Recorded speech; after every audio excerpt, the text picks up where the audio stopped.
say heaven is the thing.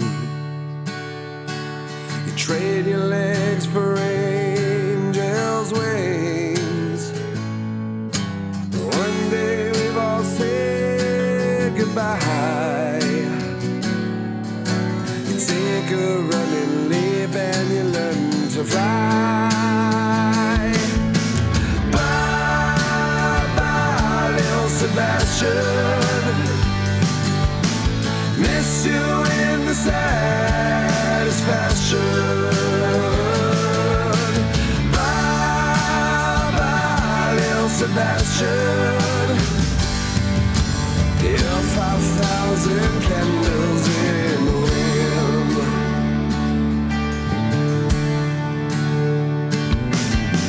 You know we all miss you every day. We know you're up there reading heaven's hay. And here's the part that hurts the most. Humans cannot ride a ghost. Bye bye, little Sebastian. Miss you in the satisfaction. Bye bye, little Sebastian. Yeah, 5,000 candles in the wind. Everybody singing now. Bye bye, little Sebastian. Miss you in the satisfaction.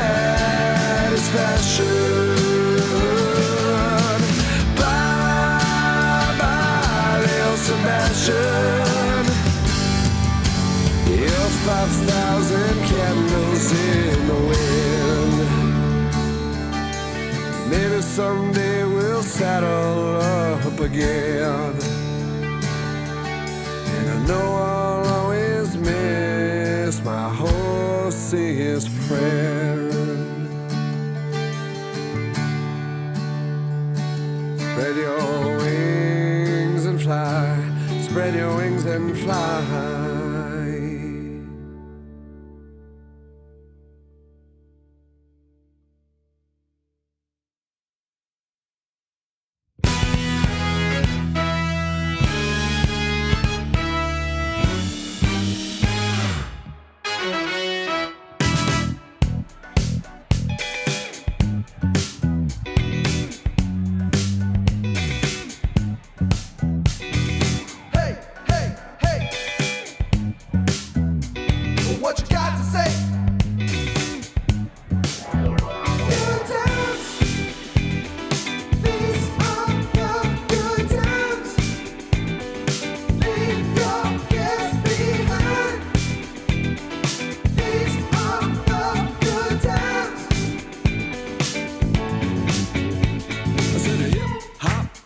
A hippie to the hip, hip hoppy, you don't stop. A rocker to the bang, bang boogie. So up jump the boogie to the rhythm of the boogie that beat. Now what you hear is not a test. I'm rapping to the beat. And me, the groove, and my friends are gonna try to move your feet. Steve walks wearily down the street with the brim pulled way down low. Ain't no sound but the sound of his feet. Machine guns ready to go.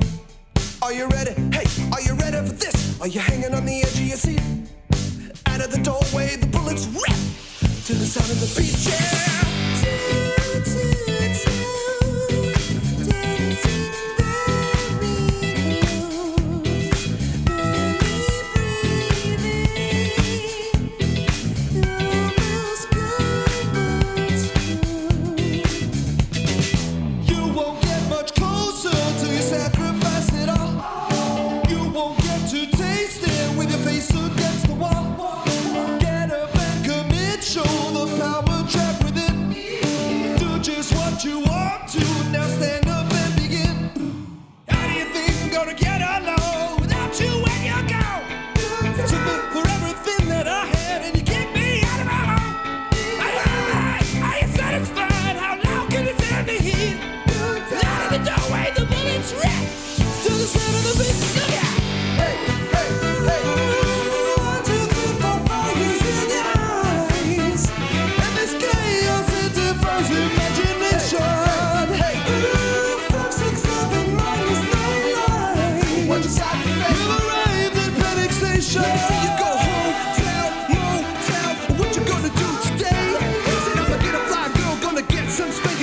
to the Death Row Jack. Everybody go hotel, motel, holiday inn.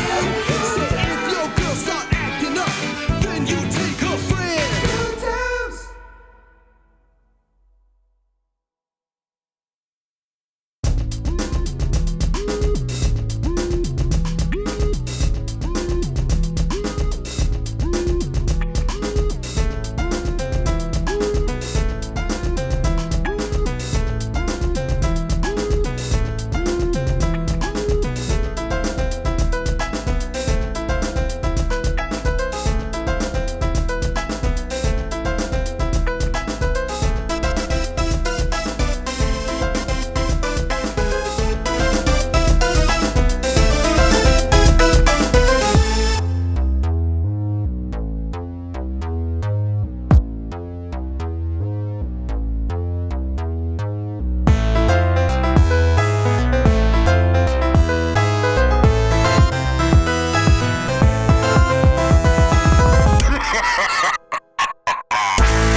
Well, it caught me by surprise when I looked into the eyes of a girl so beautiful and so delightful. With luscious hair and crimson skin, her passion knows no bounds. You'll fall in love with this courtesan tonight. She's your ruby, a singer by the sea, fulfilling all your fantasies. You're the ruby. If you follow down her hands, they'll always lead to more. Ruby, ruby, ruby. Ruby.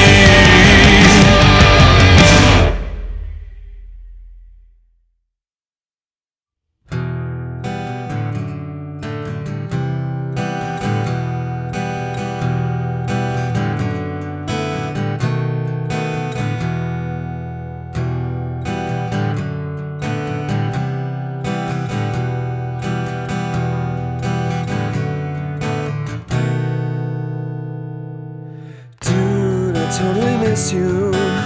I really fucking miss you. I'm all alone all the time, all the time. Dude, I totally miss you. The things we did together. Where have you gone?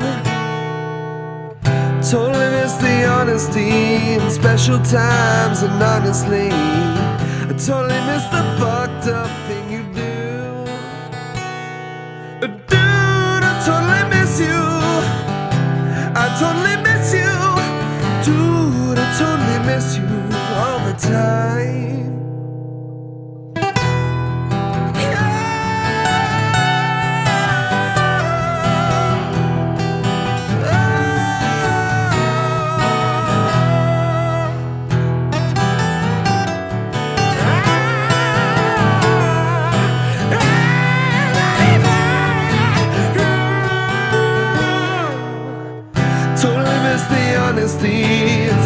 times, and honestly, I totally miss the fucked up thing you do.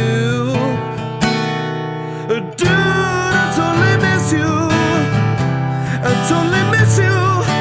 Dude, I totally miss you all the time.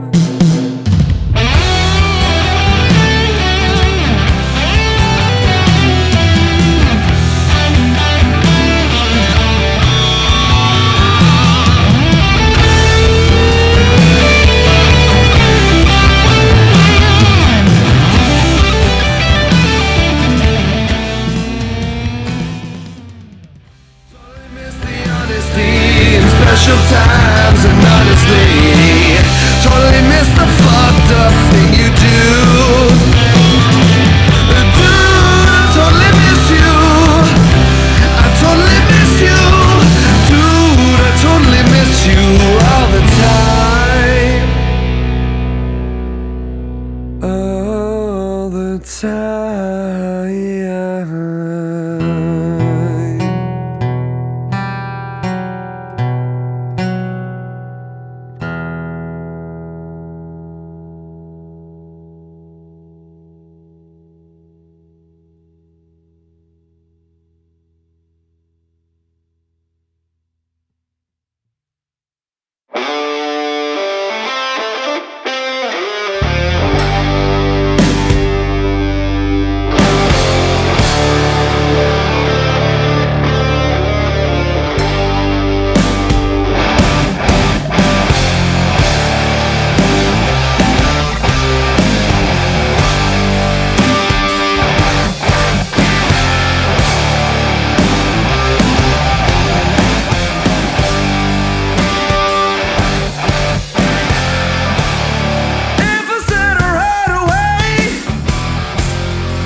What up?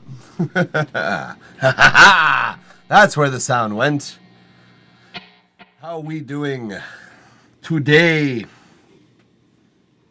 think you're pretty much the only one with us here today, Galactic Neoblade, so thank you. I've seen that you clap, although my alert didn't feel like doing it for some reason. Can't explain it. What's going on, dude? Welcome. Welcome back, I should say. We are, there it is. For some reason, very delayed. Very delayed. Let me get that mic a little less hot there. There we go.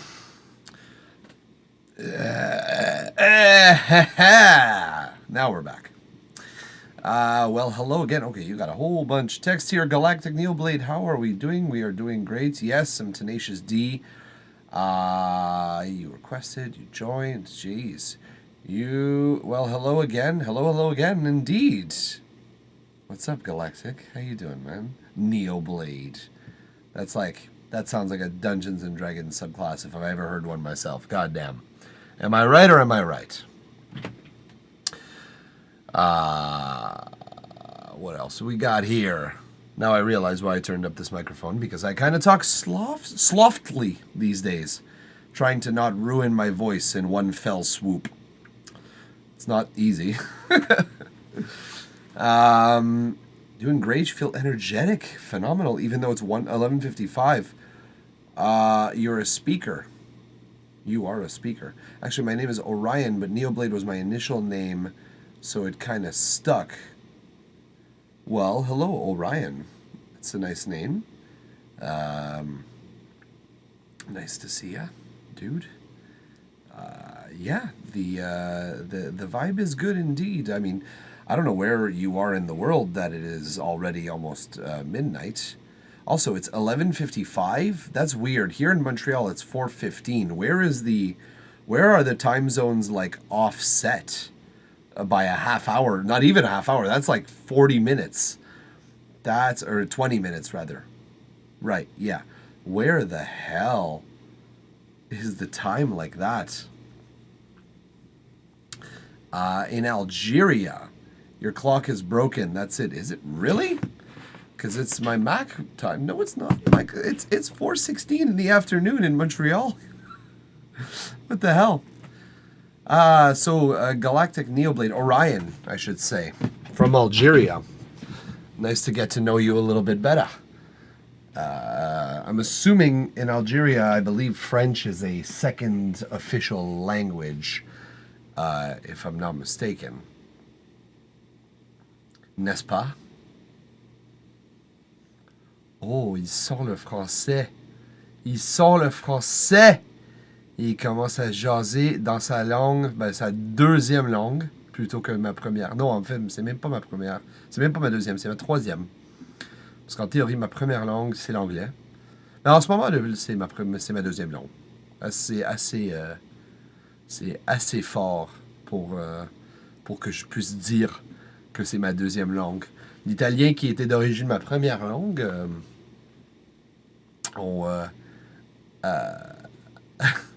je ne parle pas un très clair français, dommage. Ah, mais c'est correct, hein? We'll switch back to English. It's as easy as that. Go back to my main language at this moment, the easiest language in which I find myself communicating, or the language in which I find myself communicating the easiest, is what I should say. I'm tired, dude. I'll just be level with you. We're pretty much you and I in this stream right now. I'm real tired. Your French is much more fluent than mine, believe it or not. Interesting. I always thought that in Algeria it's like kind of taught side by side with Arabic. Or is it? I keep forgetting if it's Maghreb or Arabic. I keep forgetting. I'm so sorry. I'm not sure what is what anymore. Then why are you here? You should rest. That's such a good question. It's an obligation I put myself, actually. It's like I give myself a little bit of time to help other people's music, is how I see it. It is, but I freaking hate it. It is a complicated language, I will be honest with you. I will be very honest with you. Even for me, I enjoy the complexity by this point. Just because I've had a lot of practice with it. But it's complex. It's hard to speak. At least take a little nap. It will definitely help. I'm probably going to later. Probably. Nap as in I fall asleep early on the couch and then I continue to ruin my sleep cycle. Which is exactly what's been happening for me. I love it for movies, that's all. Yeah, French, honestly, great movies. Great movies in French. I've seen a couple of really good ones these days. Yeah. Hey, Orion, I have your track pulled up here. And I'm willing to listen, get started. If you are down to get this started. Let me just fix something real quick on the camera here. Oh, interesting. Not that I have autofocus, not that it matters, but the center of the frame is not exactly, doesn't matter. Really, that's lovely. I'm here, buddy. Let's go then. Look at that. Already pulled up and ready to go.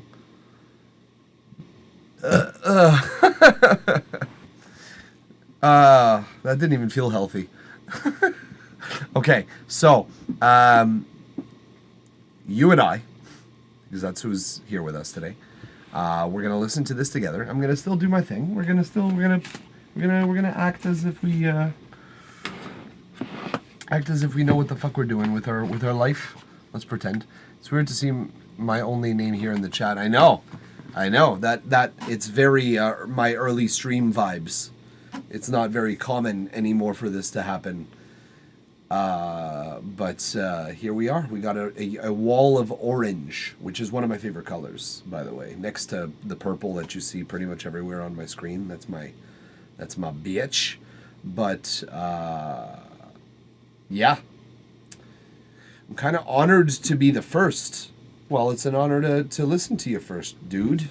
So on that lovely segue, shall we get this started? Let's listen to Evolution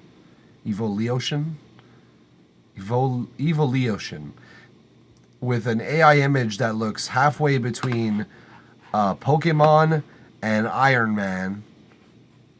It's pretty badass, honestly, if I do say so myself. Evolution. But that's not what it says, though. It says evolution. Or is it's the way it's pronounced is like someone just really exaggerating the pronunciation. Evolution. Like a valley girl trying to say evolution. Okay, evolution, whatever it is, by Galactic Orion. Let's listen together.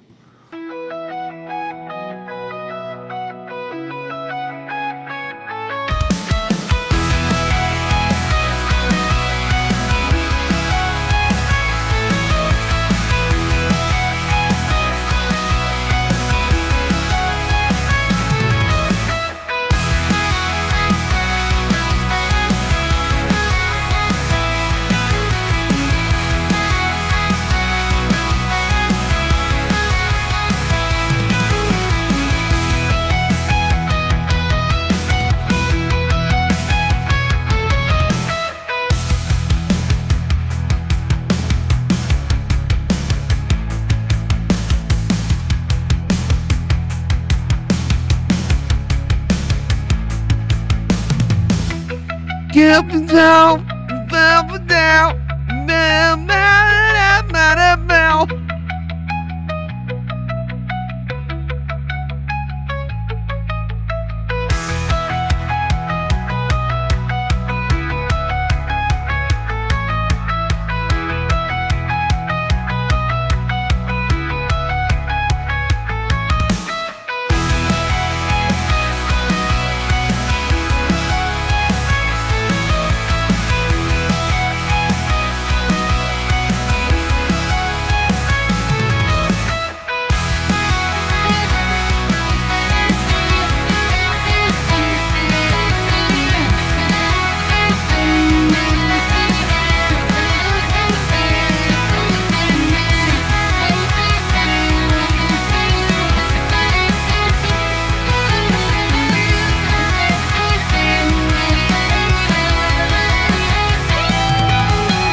Okay.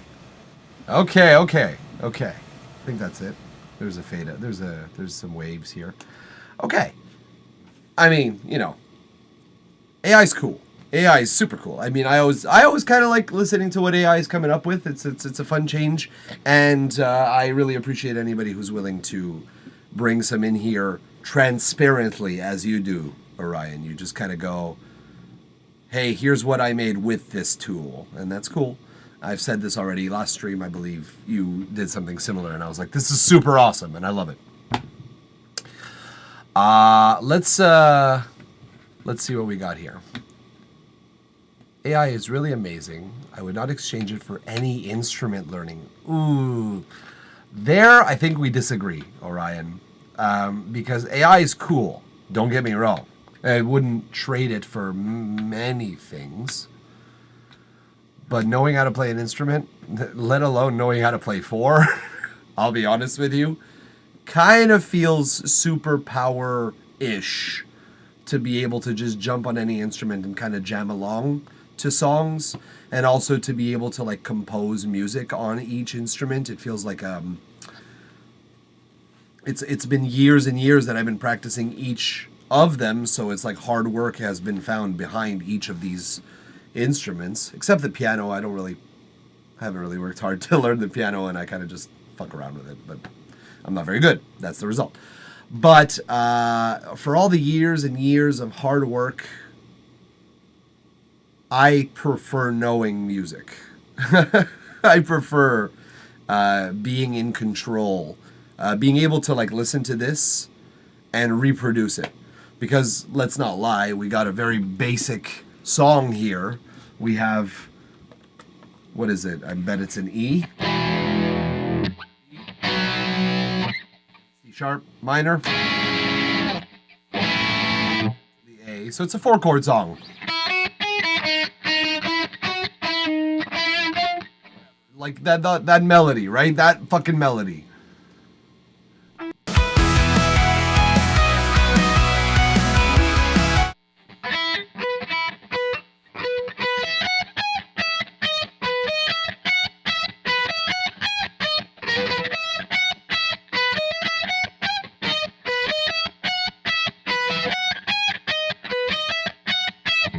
There's that melody.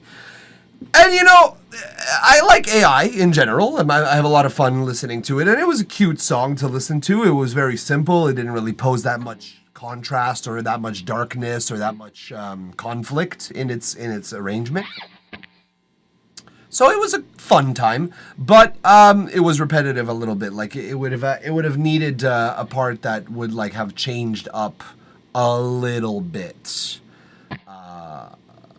In one section or another. Like I would have put a bridge at some point, maybe like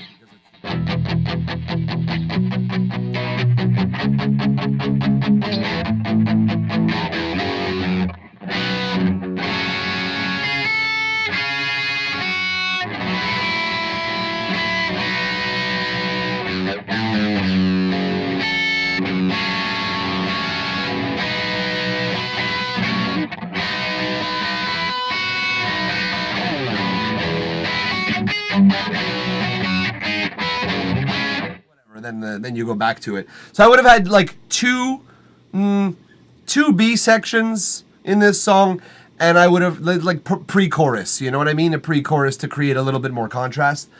And then I would have had a crazy bridge where I would have broken down the notes. I would have gone to halftime. I would have like, because what is this? 1, 2, 3, about 140 to. So if you go like. You could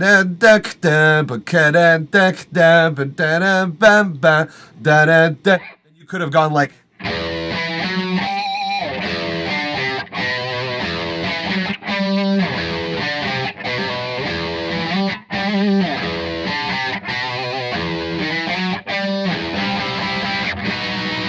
And then like the drums would accompany that with something that was a little bit more like a. Of course my drums aren't working because I didn't turn them on, and I forget to do this every fucking episode.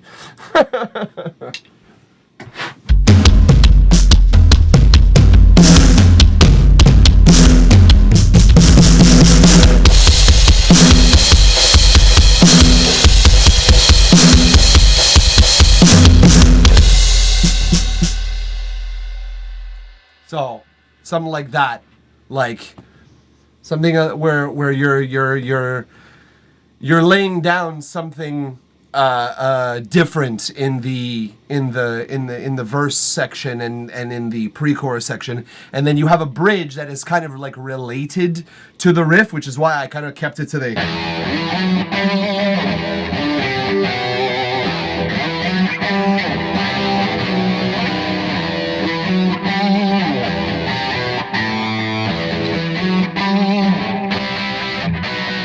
So yeah, like you come in and then you come in with the. And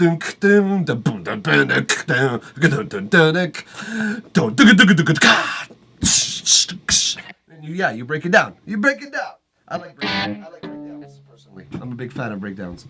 So and riffing. You know, I like big riffs. All my music has big riffs. You can also play drums. You're a phenomenon. I love it. Great air drums.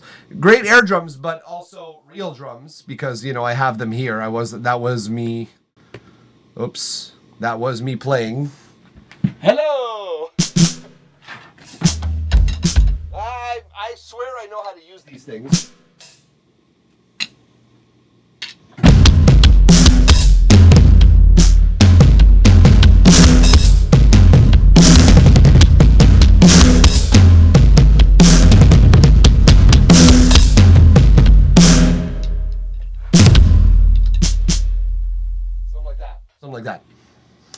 Something like that. You know how it is. You're a professional, I see. Indeed, I am indeed a professional. Yeah, that is what I do. Is I have, after all, produce, compose, arrange, mix, master music. That's kind of the dream at the end of the day. Then I end up using my skills for stuff like corporate audiovisual, which pays a whole lot better. Ah, there we go. We have a full angle of my room now. That's why I was seeming a little zoomed in, a little intimate here. Let's okay, there's some middle ground here. I think that's nice. You know what? I kind of like it all the way out. No, that's the nicest. But yeah, so yeah, I play a bunch of instruments, and that's why I kind of think of AI as a really useful tool, and you consider it that as well, which is wonderful because you say you make AI songs to inspire others and make real music out of them. Well, that's good. That's good. The thing you have to understand is that AI music is also built on what has already been created, which technically most things are. There are very few people who actually take something that is completely new or make something that is completely new. It's very, very, very rare. And yeah, like that's normal because there's so many combinations and permutations of things that have been made that, like, at some point or another, it's not that there's nothing new under the sun. It's that, like, the people who are making new things are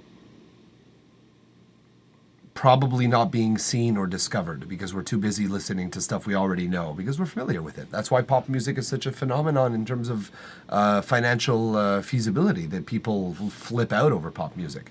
Hell, I love pop music. Why wouldn't I love pop music? It's made for that. It's made for me to love it. Like, fuck. But yeah, I mean, Orion, like, thank you for allowing us to listen to the track online. We didn't really provide any comments or feedback, although we did, nudge in this is what I would have done as an actual composer and not necessarily as an AI sort of watcher, I suppose, or an AI tweaker. As if like the AI is on some serious meth right now, and it's just like, come on, dude, do you want your trick or not? Anyways, another reason why I chose AI is because it's free and quick and unpredictable since I'm a doctorate degree English student. Yeah, you got other things you're doing. Thank you for the clap. I appreciate it. It's really delayed today. I see when you redeem it and I see when it plays. There's some latency there, and I do not know why. But yeah, as a doctorate, there's the firework. That too is super low, super delayed. I gotta maybe take that one off. But I don't know how, because I'm not good at this. I'm good at this part. all up in my room, and then this part I'm still working out the kinks. But yeah, if you're a doctorate student, then you have other things to worry about than composing music. So focus on that. Can't be making songs and music while I study and teach. Exactly. You got other shit to do. That's exactly what I'm saying. Tanner Hayden, Spotify. Hey, how you doing? Welcome to the stream. Welcome back, I suppose. You've been here before. At least I made a bit energetic. You did. It's a good energy track. Pretty well energetic.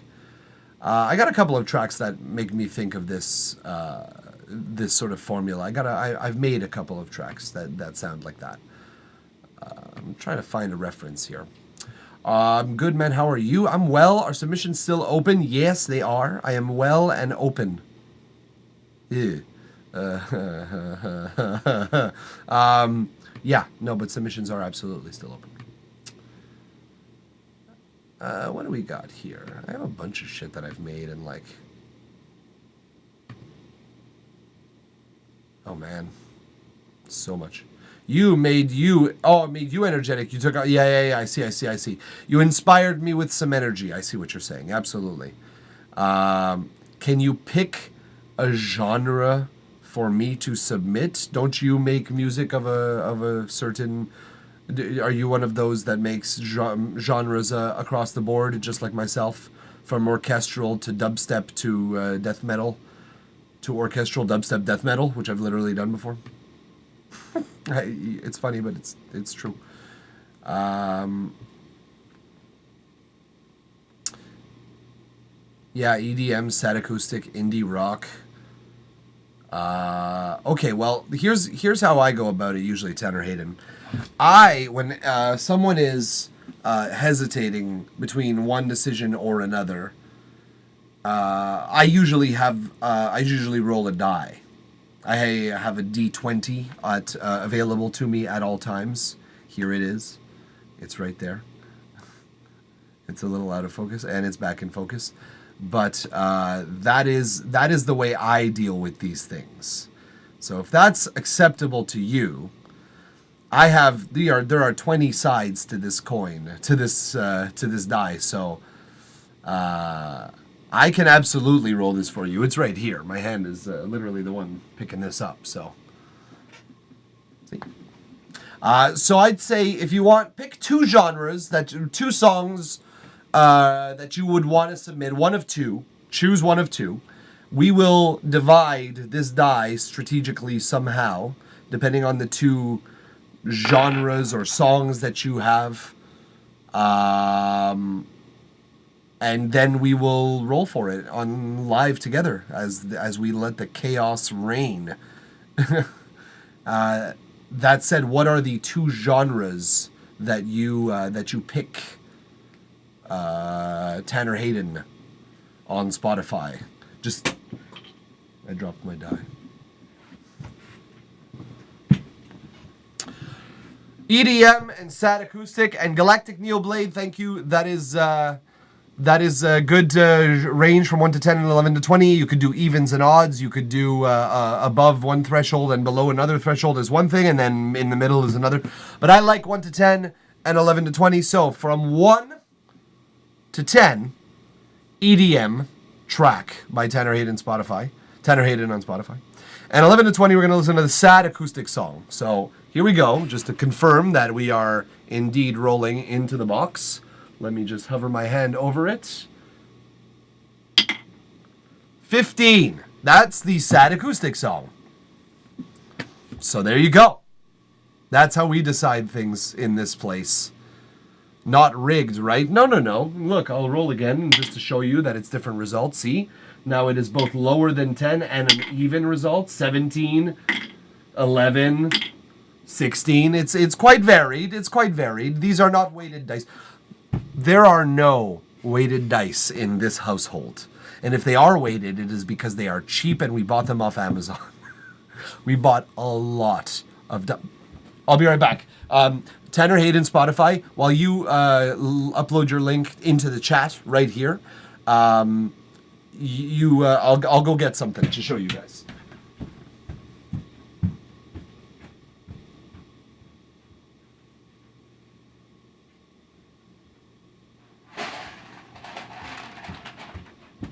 So, we like D&D in this house.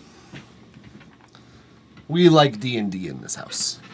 Both me and my girlfriend. In this apartment, I guess I should say. So we went to see the D&D movie. And yes, we got a giant D20 popcorn bucket. Yes, we did, indeed. And it is a 20-sided die, as you can see there, although it's backwards because I reversed the camera.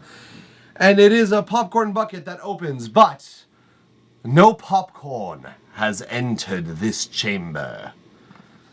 Only more dice. So many more dice.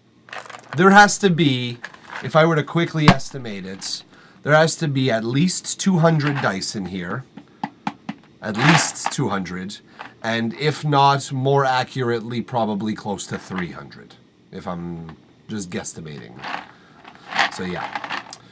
Tanner Hayden, no worries, just getting the link now. It's not an AI song, is it? I don't mind if it is, just like let me know if it is, because we just listened to Galactic Neoblade's song, which was an AI.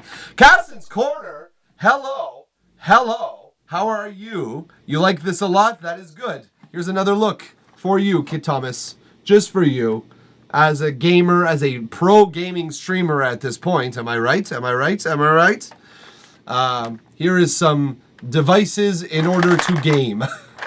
There are so many, and I know pretty much where I bought each of them. Like, this set was it's a Chessex set, but it was on Amazon. This was one that was gifted to me for my birthday. It's actually a digital dice and a digital die, and so you can connect it to your computer, and it interprets the result, and it like digitalizes it and inputs it into. It could do Discord. It could do Roll20, which is what I use for my maps and stuff. This one here, my girlfriend bought it for me in Verdun, not far from my place. There's a history to each of these. Full. It's overflowing. And I would like to say that, okay, that's all the dice that we bought all in one place. I would like to say that. As a matter of fact, I would hate to say that. Why? Because these are the dice that I actually use for Dungeons and Dragons.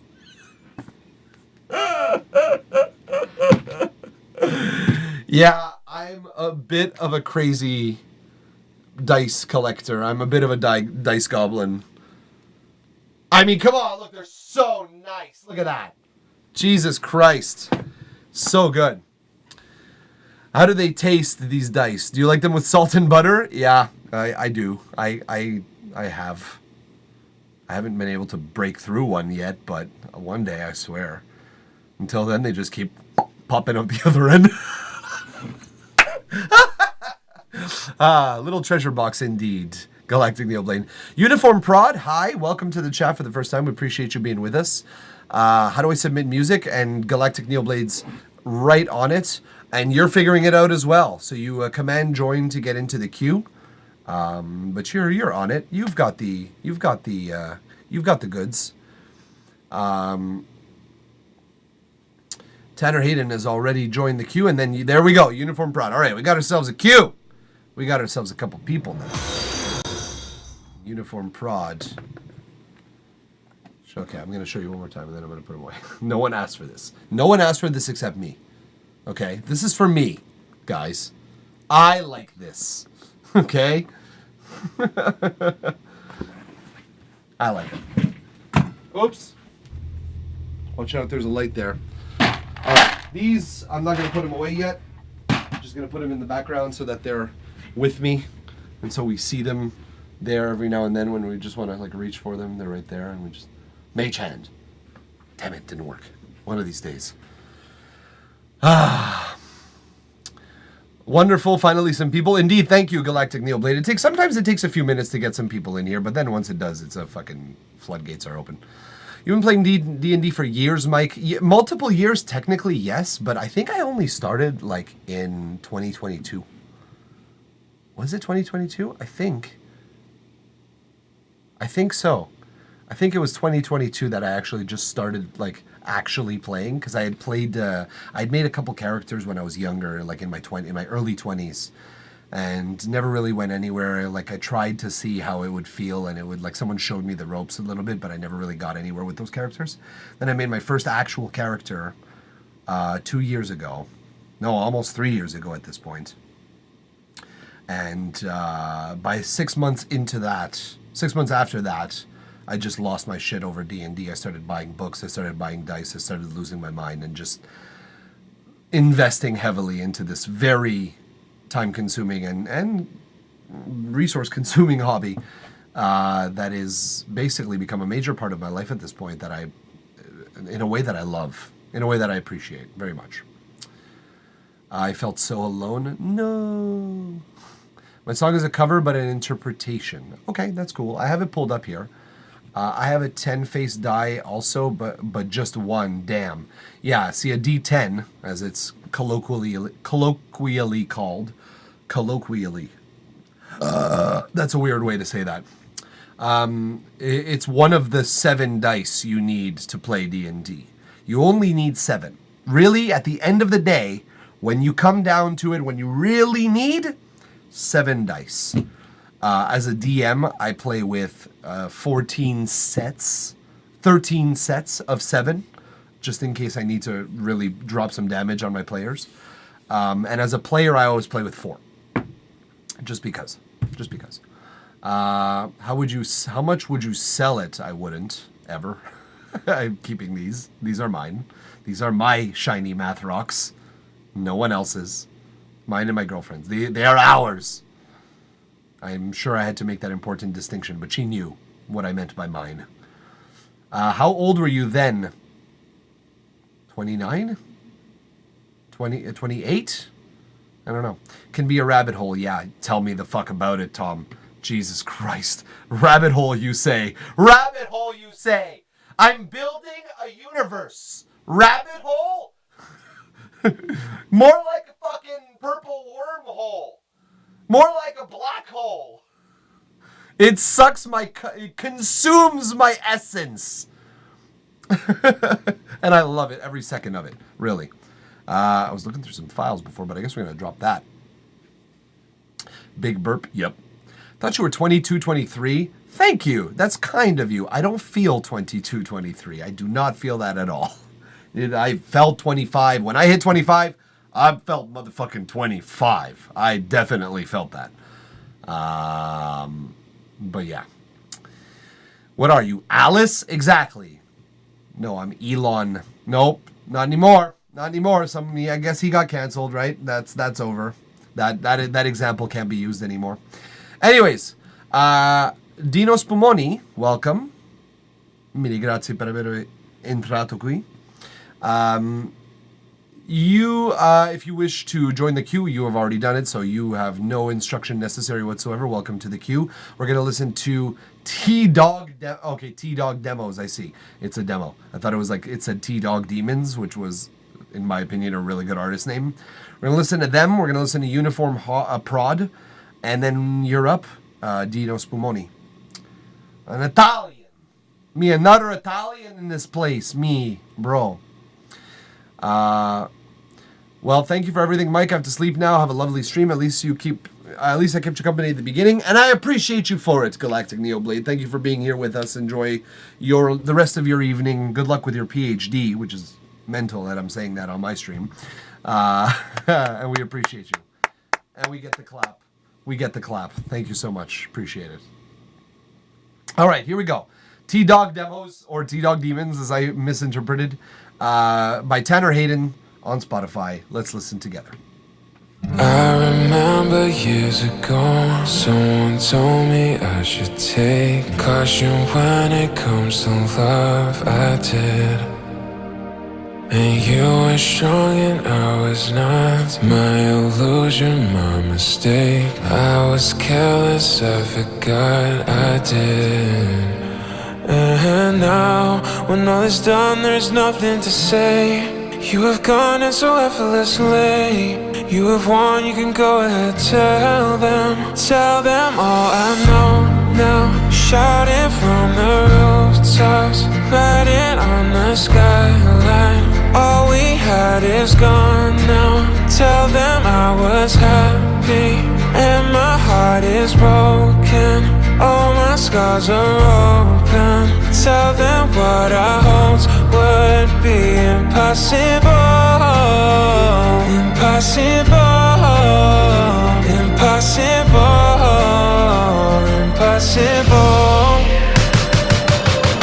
Falling out of love is hard. Falling for betrayal is worse. Broken trust and broken hearts. I know. Thinking all you need is love.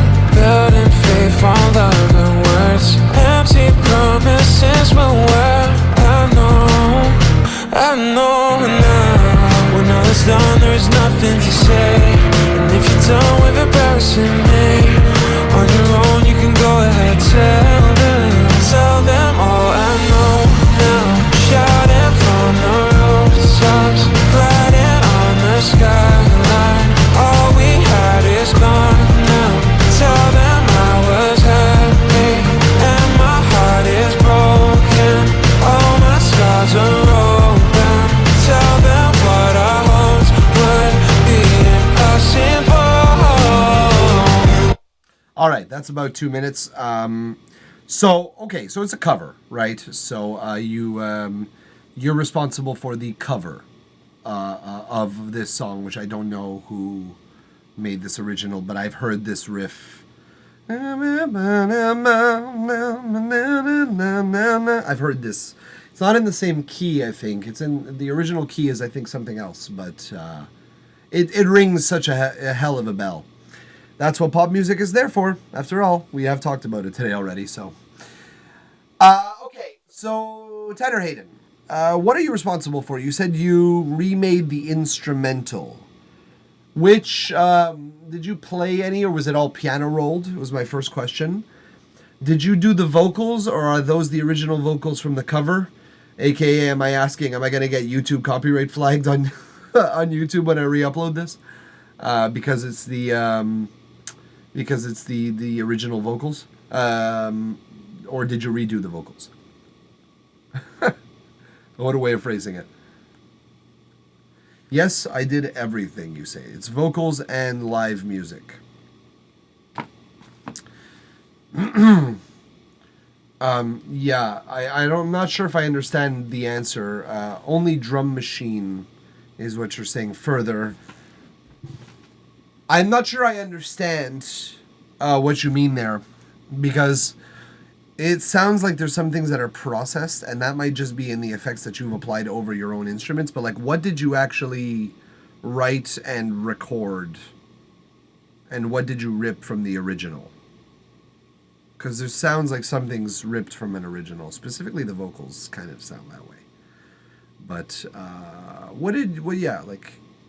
you remade the instrumental. Is that your vocals? Are those are you the one singing on this?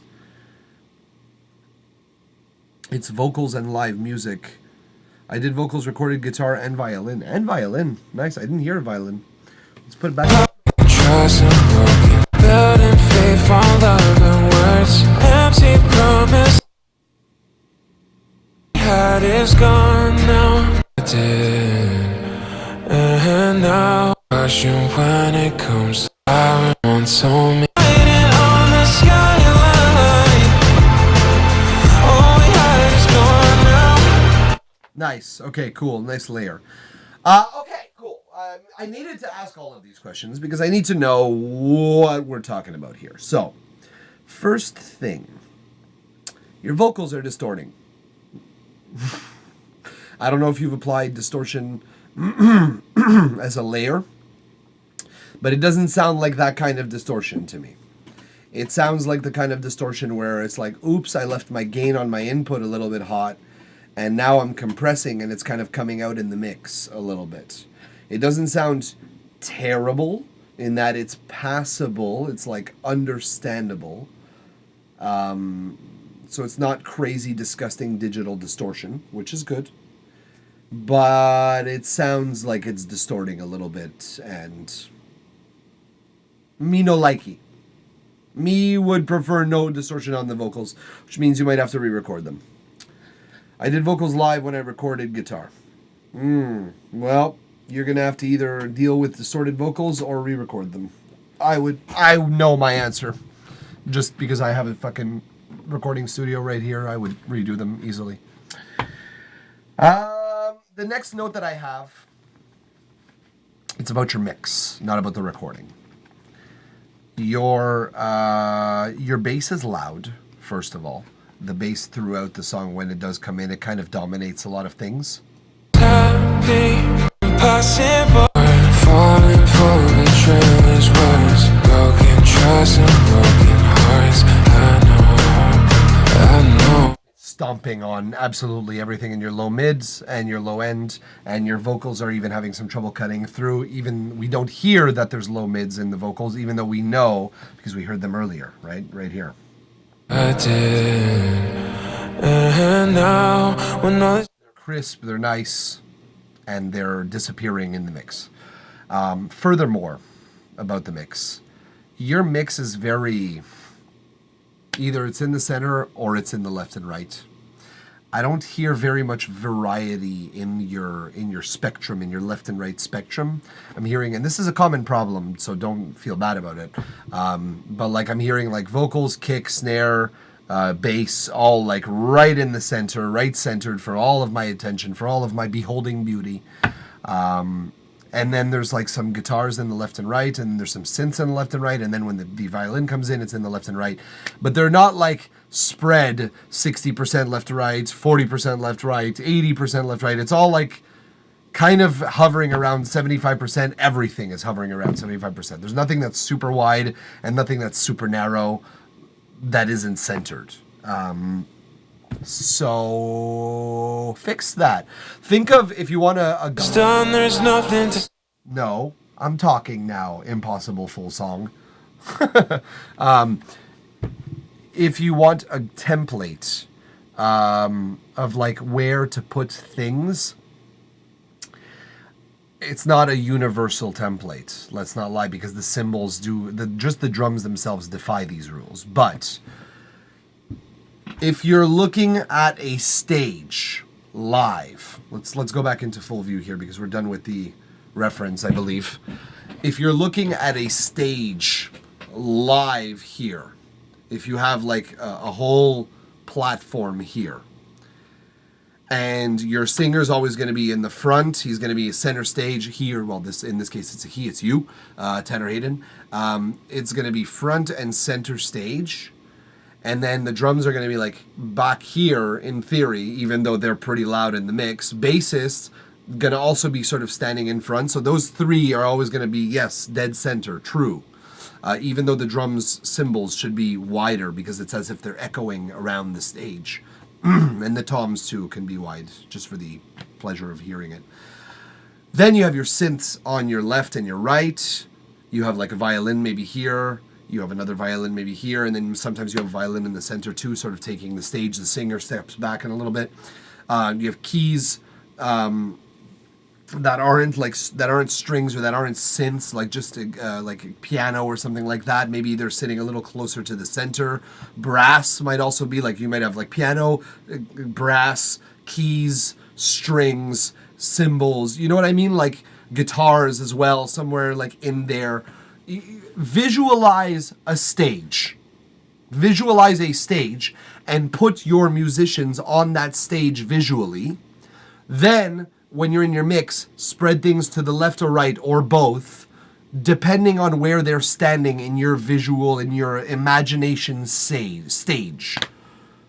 And that's the easiest way because, of course, when you're on a stage, it makes no sense to have a drummer sitting behind a singer that's sitting behind a bassist, or a drummer that's sitting behind the bassist that's sitting behind the singer. The bassist is going to be standing somewhere to the side. But for a mix perspective, your bass and your drums are kind of all one unit kind of thing. They're rhythm section. And your main singer is always going to be front and center. But the rest, when you think of it in terms of a live performance, it's a lot easier to visualize, honestly. So that's what I would do if I was in your position.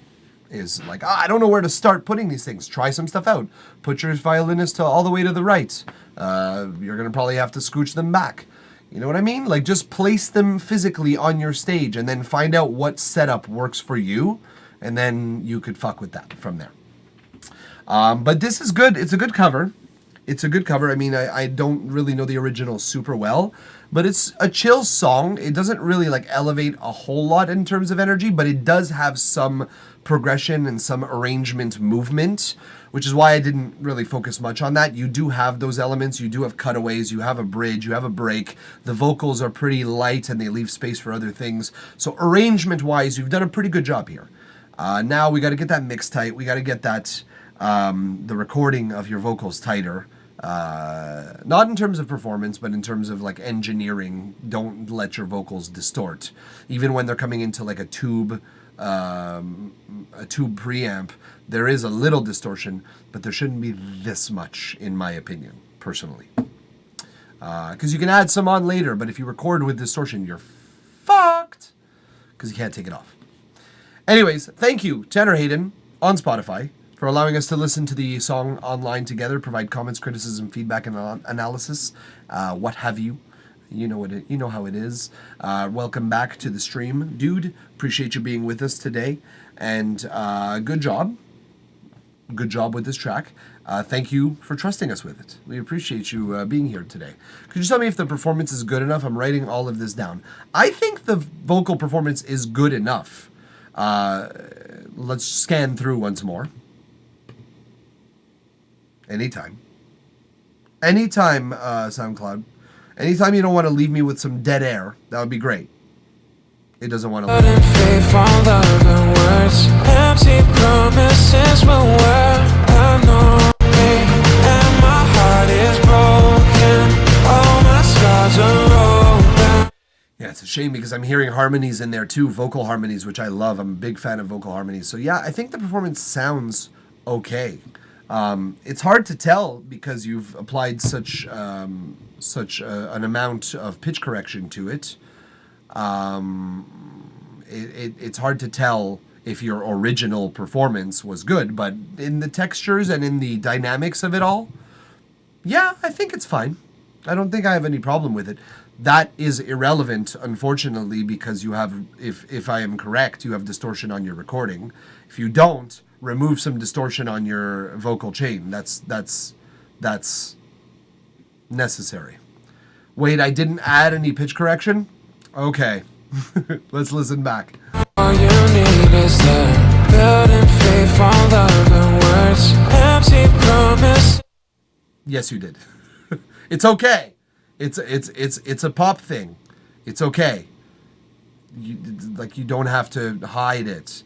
Just because I'm not a fan of it doesn't mean that you shouldn't use it. The industry agrees that you make more money when you put it on your vocals. But you put some on your vocals. There is no fooling me on this. I'm so sorry. If you performed to this level of vocal perfection in terms of pitch, that is... It's not just impossible. It is that you're very the oscillation of your voice changes. So I don't know if you put it through a processor of some kind, but there is some pitch processing on this one way or the other. I hear it when your actual the way that your vocal cords, vocal folds, I should say, flap is reduced when you put yourself through some pitch correction. And it is being attenuated. It's either you have the most in control vocal folds of all time, in which case, why are you doing covers? Write your own damn music. You're good enough to do that. Or you're using some form of pitch correction. And again, it's nothing to be ashamed of. It's nothing to hide either. On the skyline, all we had is gone now. Tell them I was happy and my heart is broken. Broken. It's just the processing on the Ken is just, unfortunately, it's a telltale. Again, you might not have manually pitch corrected your elements, but go through your vocal chain. Go through your DAW. Sometimes it automatically applies some pitch correction. Some DAWs are crazy like that, where like you could set it to like not producer mode but musician mode, and it kind of touches up your shit all automatically. Go through it. Go through your signal chain, because there's some pitch processing in there somewhere. I don't know where, but it's in there. So yeah, just something to note. I've done a lot of effects on the vocals and might have done something. Maybe I'm wrong. Don't get me wrong. I'm not opposed to the idea that I'm misidentifying EQ and all that stuff. My dude, EQ does affect pitch in a very minute way, but not that well. Not that well. Like that is straight up like limiting a vocal folding. That is like what the effect that I'm describing. Now, compressors and EQs combined have some weird effects. I'll give you that, especially if you're doing dynamic EQing. I'll give you that. Uniform Prod, we'll get to you soon. As soon as when it's your turn, we'll get to you. I'll put you, you'll see your name pop up. You'll be tagged and everything, so don't worry. You've sent this message twice. Chill. We're getting to you. But yeah, the idea of this sounding not processed is kind of weird, but yeah. We didn't say hi to Kian Tafer. I think it's Kian Tafer, if I'm not mistaken. I completely forget how to say your name. And Neptune, welcome to the chat and welcome to the queue. We appreciate you. Yeah, thank you for joining the queue. Appreciate it. All right. I think that was pretty much my last note here. Yep. That was pretty much all I had to say about your track, Tanner Hayden, on Spotify. Thank you again for allowing us to listen to it online, provide comments, criticism, feedback, analysis, what have you, and thank you for trusting us with your track. Appreciate it. We are moving on now, and I believe next, highly anticipated, is... we just did that one. There we go. It's your turn, Uniform Prod. Okay. What did you say about this? The one I've sent you is a demo. The arrangement is shits right now. Plus, I don't know if you like this style. Don't think it would matter for you. It doesn't. But what I'm most curious about is what you think about the mix. I'm still mixing it. Okay? I'll keep in mind that we're looking out for mix first and foremost. Noted. This is where I am right now. I put an L3 on master to make it louder just to listen. Okay, well that will affect your mix, but it would be far easier if you were to just boost up your volume to give you a better idea of what the mix is sounding like, because the limiter affects your levels infinitesimally. Thank you for the feedback, man. No worries. Tanner Hayden, appreciate you being with us as always. Stick around, of course, as we're going through other people's songs. You might learn a thing or two about your own, and that might be pretty cool if you pick something up from someone else's song that you can apply to yours. Priceless lessons. I did not forget to read it, Uniform Prod. I am going in order. And you're chill? Yes, you are. How about we chill a link into my chat so that I could pump up the jam into my speakers and we could all listen to it together as well. Please and thank you. Kian Tafer. Yes, sir. What's up? Where have you been? I've been back for weeks. Why did people keep saying this? I've been streaming for 2 months now. Since the beginning of October. No, a month and a half now. But I love you too. I love you, Kai. Thank you very much for being with us as always. Thanks for joining the queue as well. This is just an instrumental beat. Recorded the flute and guitar live though. It's good to know. Can I get a link? Can I get a link? Can I get a link? Can I get a motherfucking link, please? It's been a hot minute. It has. Welcome back. Welcome back to the stream. Welcome back. We don't do many streams during the summer just because that is the summer and late fall. Because that is a very hot season for sound contracts for me personally. I work an entire ass festival as head of sound. I work a lot of corporate gigs as well, especially this fall. I was working a whole lot of them. So we don't spend much time online during those times, unfortunately. I would like to spend more, but you got to pay the rent. And if y'all aren't going to do it, I will.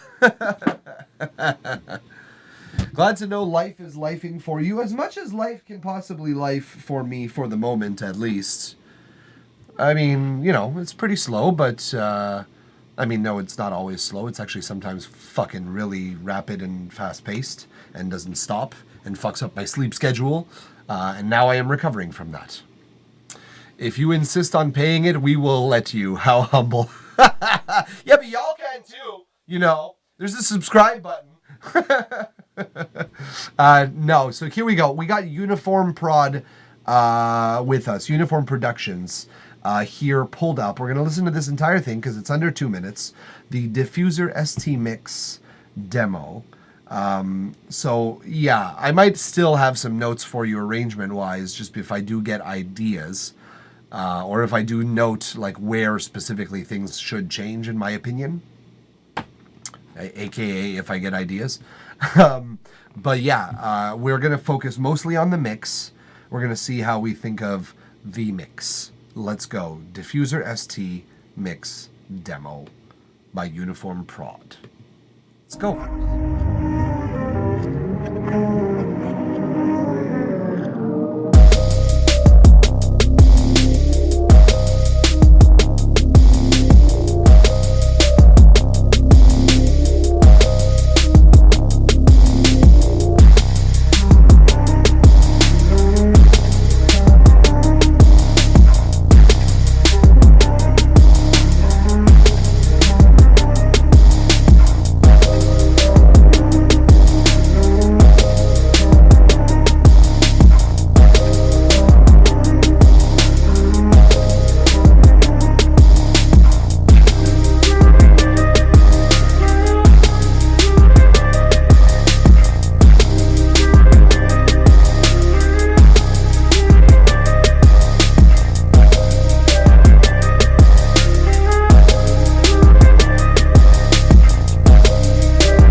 Sorry about the distortion. I'm still working out the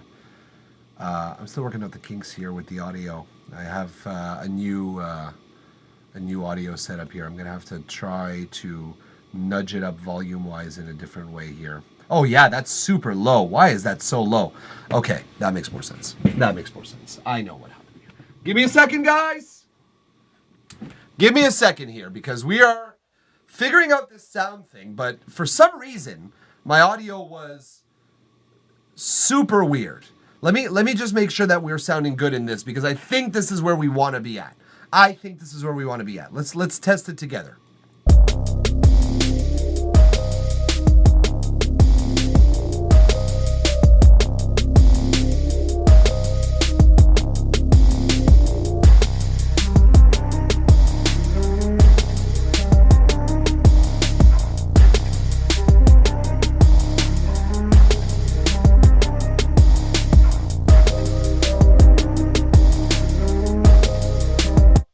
Good. It shouldn't sound distorted. It should be coming up close to 0, if not scratching the 0 dB mark. LUFS wise, we're not going to get into that discussion of loudness, but it should be pretty loud and it should be not distorting right now. Sorry about that. I did take off the master compressor on my output here, and I think I'm going to change that back. I think I'm going to put that back to 0, just in case, just to make sure. Let's try that one more time. I'm making sure everything's kosher here, guys.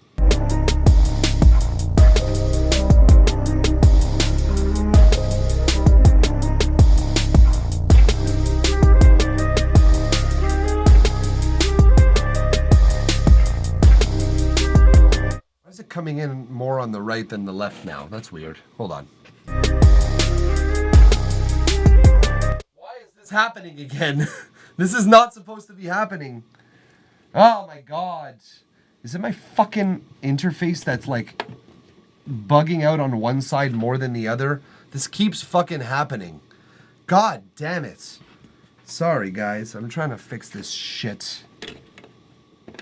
I'll fix it. I know what to do. I'm an audio engineer. Jesus Christ, this ridiculous bullshit. Let's try one more time.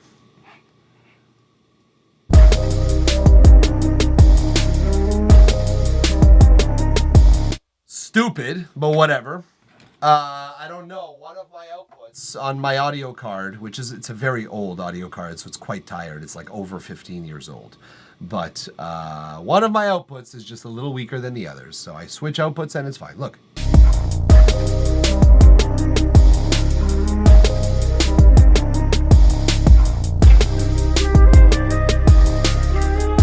Yep.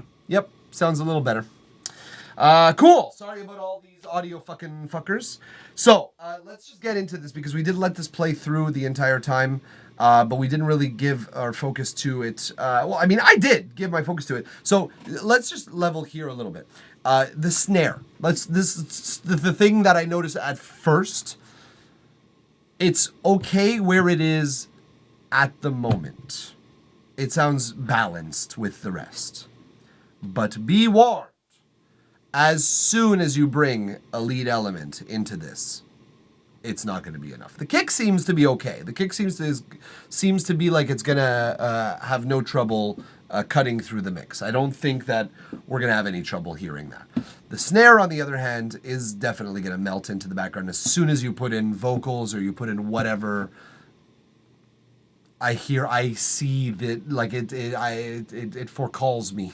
I don't even know if that's an expression, but yeah, it's calling to me that it's going to happen. Bass might also be an issue, in that it's not loud enough, but not so much the sub, more the lower mids of the bass itself. Let me just hear one more time.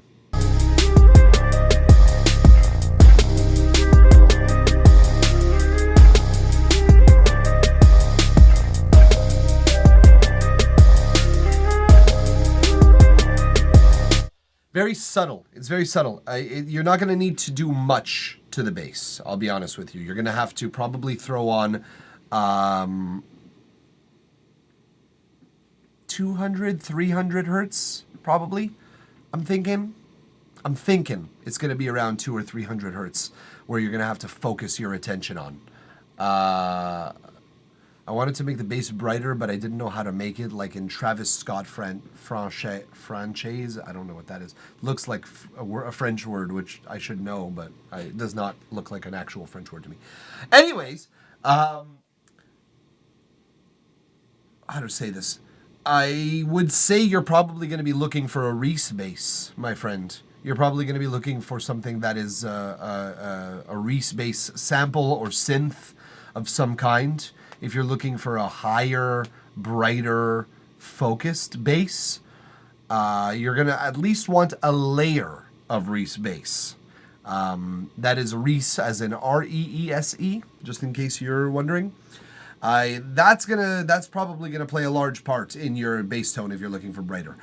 Beware again.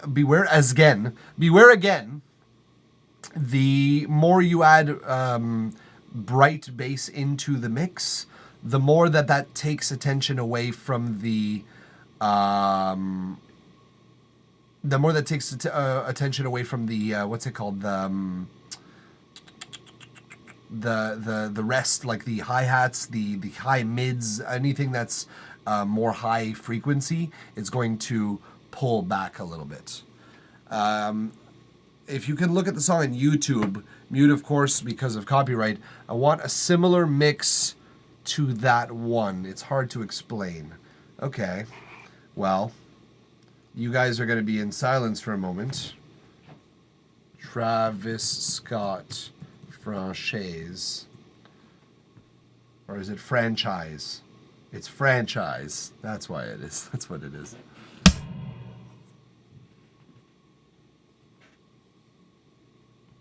That was my drums, by the way. That was my drums. I have MIDI drums. And yeah, it just triggered. God, my computer's taking so long. This is why I don't do YouTube, guys, is that it's so heavy on my computer while I have OBS running, while I have my Logic Pro project open, while I have all of your tracks. I also need iTunes open for standby music. This is just to level with y'all. This is why I don't do YouTube. All right, I'm going to mute my mic.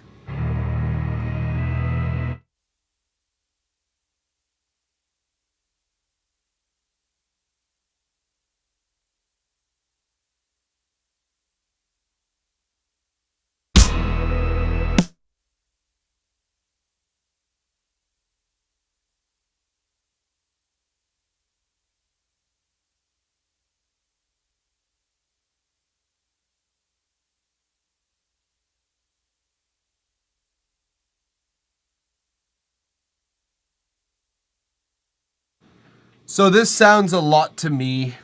Watch out, there's going to be a big noise. A big snare, specifically, because for some reason my Q16 is also a MIDI trigger to my drums. 16-second ad. Oh, great. So we're gonna play the ad song, I guess. And I closed the fucking song. God damn it.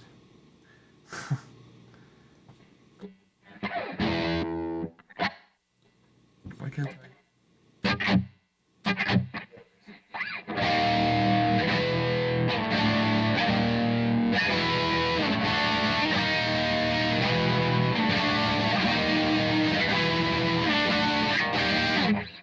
That song's already over. I barely had time to even play the ad song.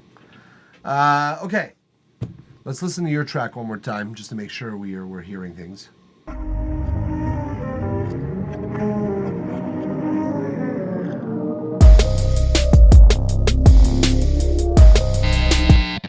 Jesus, my fucking guitar, man. Of all things to break right now, my guitar pedals are letting out.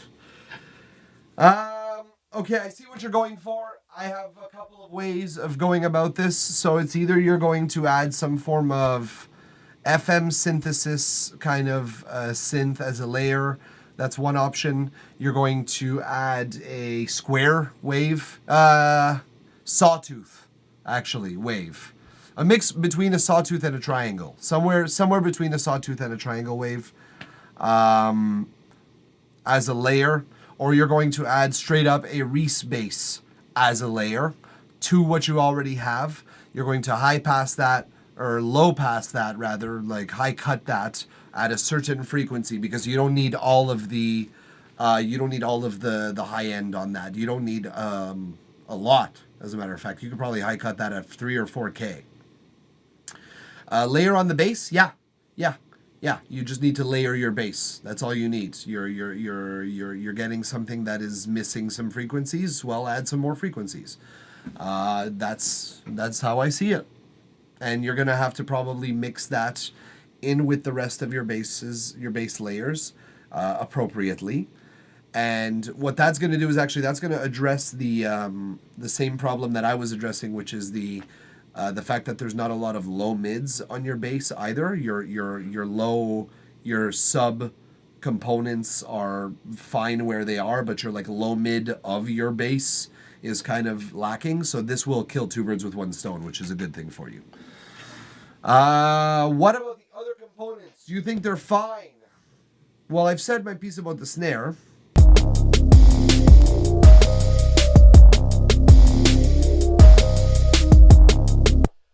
I think, again, without hearing a lead in it, it's hard to be definitively sure that they're going to be fine.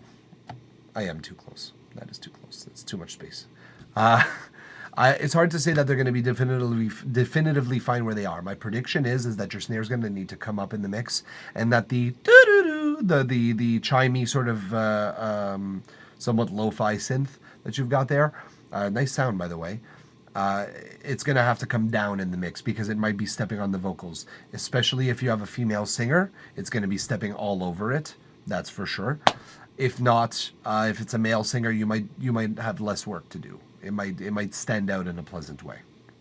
But apart from that, without hearing your song fully mixed and arranged, it's hard to tell you. I think the rest sounds good, from what I can tell.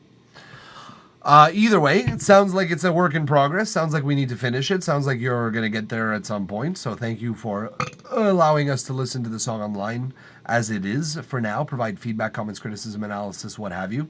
Thank you for allowing us to talk about it and just explore options mix-wise. What about the arrangement? You said you might have some ideas. I do, but there is not much of an arrangement here. So you're going to probably have to work with the singer and figure out something, because this is just a loop. This is just a loop throughout. There is no arrangement. So I have my ideas, but I'm not going to write your song for you. I think you should work with an artist, figure out some chorus or some hook structures, and then figure out some verse structures, figure out a bridge structure at least. These are all building blocks that are pretty easy to assemble with the right lead vocalist. Whether it's going to be a rapper, whether it's going to be a singer, whether it's going to be both separately or the same person, that's up to you. I hear, personally, a combination of rap and vocals. Male vocals sound correct for this song, I think, but I'm not opposed to hearing female vocals. Again, this is why it's like I have all the ideas. I could make any of those ideas work. Hell, I could start writing out a beat structure for you, but I'm not going to do that. Write your song. Write your song. Either way, as it is now, thank you for trusting us with your track. We appreciate you as always. Uniform, thank you for being with us today and submitting yourself to the chopping block. It's not so bad, honestly. There's work to do, but it's not like you're lost. But we appreciate you being with us. Stick around as we listen to Dino Spumoni. Signore Spumoni, che mi fa ascoltare la sua musica. Thank you, this was good information. That's what we do here, my dude. If there's one thing we do well, it's good information. It's like the one thing that we can do well here. So, thank you. This is good. I'm gonna see y'all soon. You better. You could also stick around as we listen to Dino Spumoni's music. Goosebumps, the work in progress. Here it is. Let's give it a listen. Let's see what we've got here, and let's talk about it. So we're gonna listen to pretty much the entire song, maybe a little bit less than the whole thing, because it's just over 2 minutes.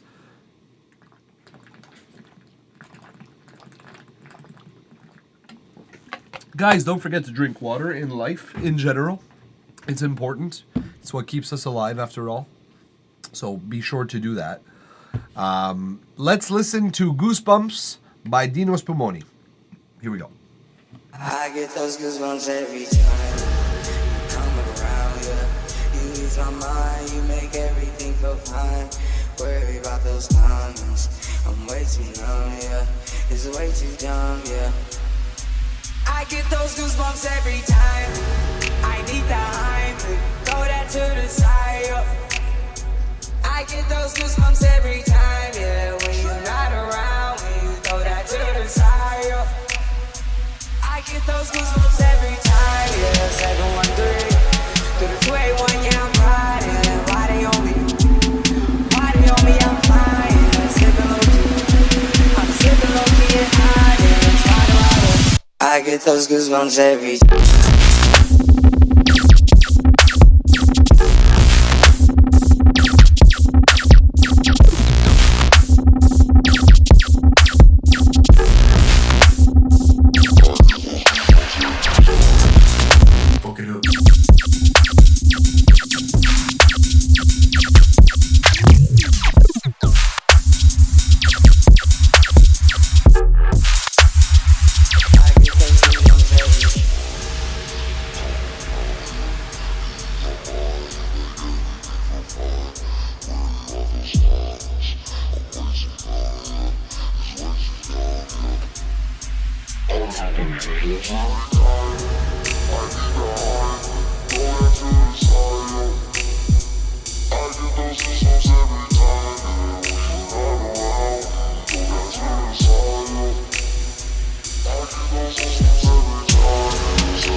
I get those goosebumps every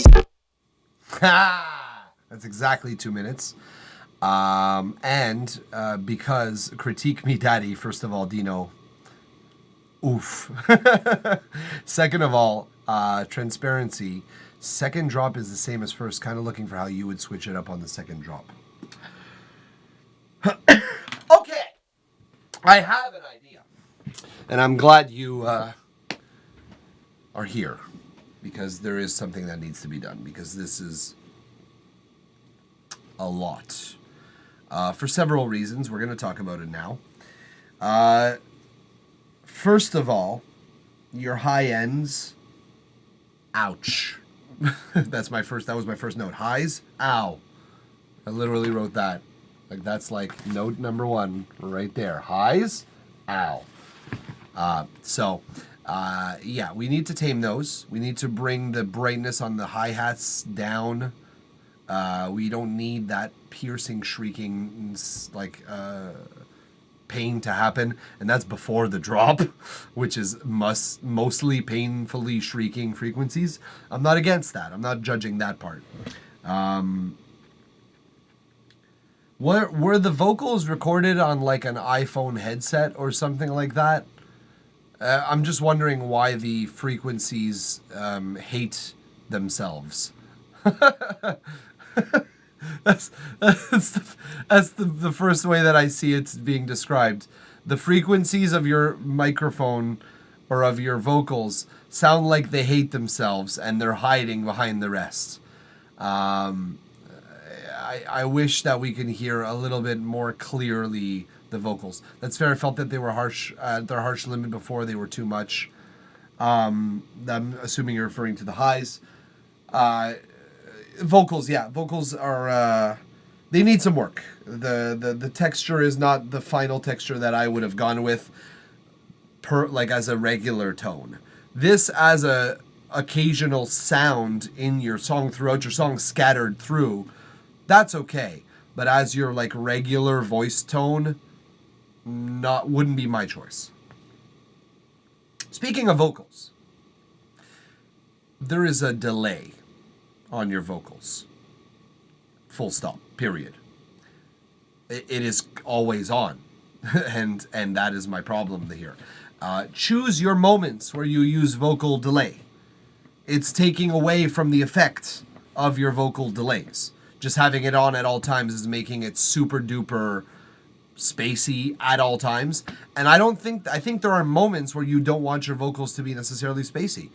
Maybe a little bit in the beginning, but I think that your spaciness could have an impact if you had a far more repeating, I guess, every time.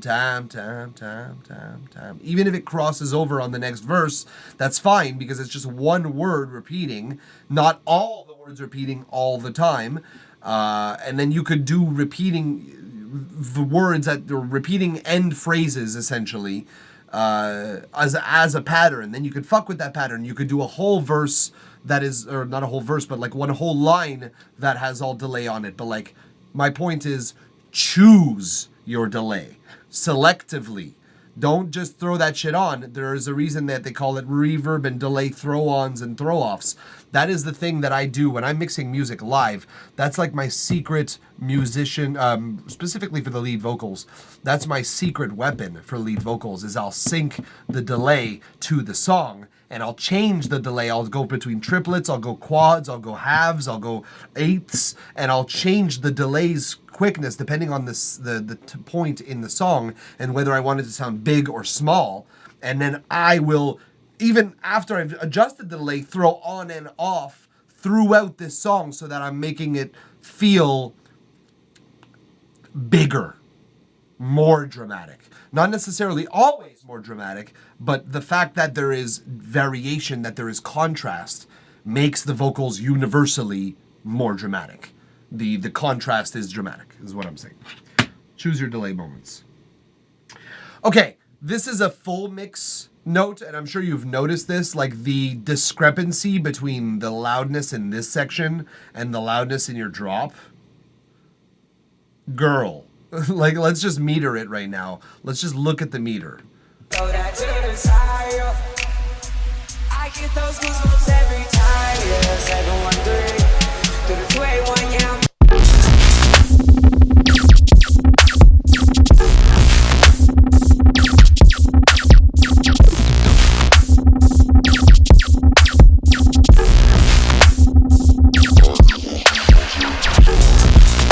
Fuck it up.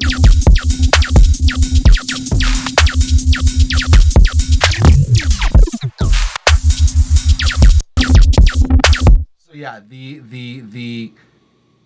I'm gonna turn this off now. I don't want it reacting to my voice. I don't want you guys to know which frequencies are my voice are prominent in yet. We haven't taken me out for dinner yet. We're not that intimate yet.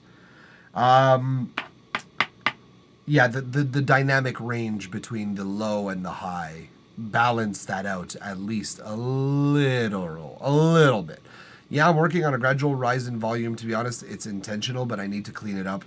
It's a little too intentional. It's a little too heavy-handed.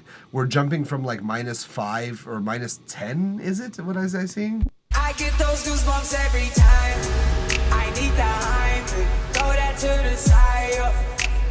Yeah, so your kick is peaking, in the soft sections, your kick is peaking at -5, and your other sections are hovering around -10.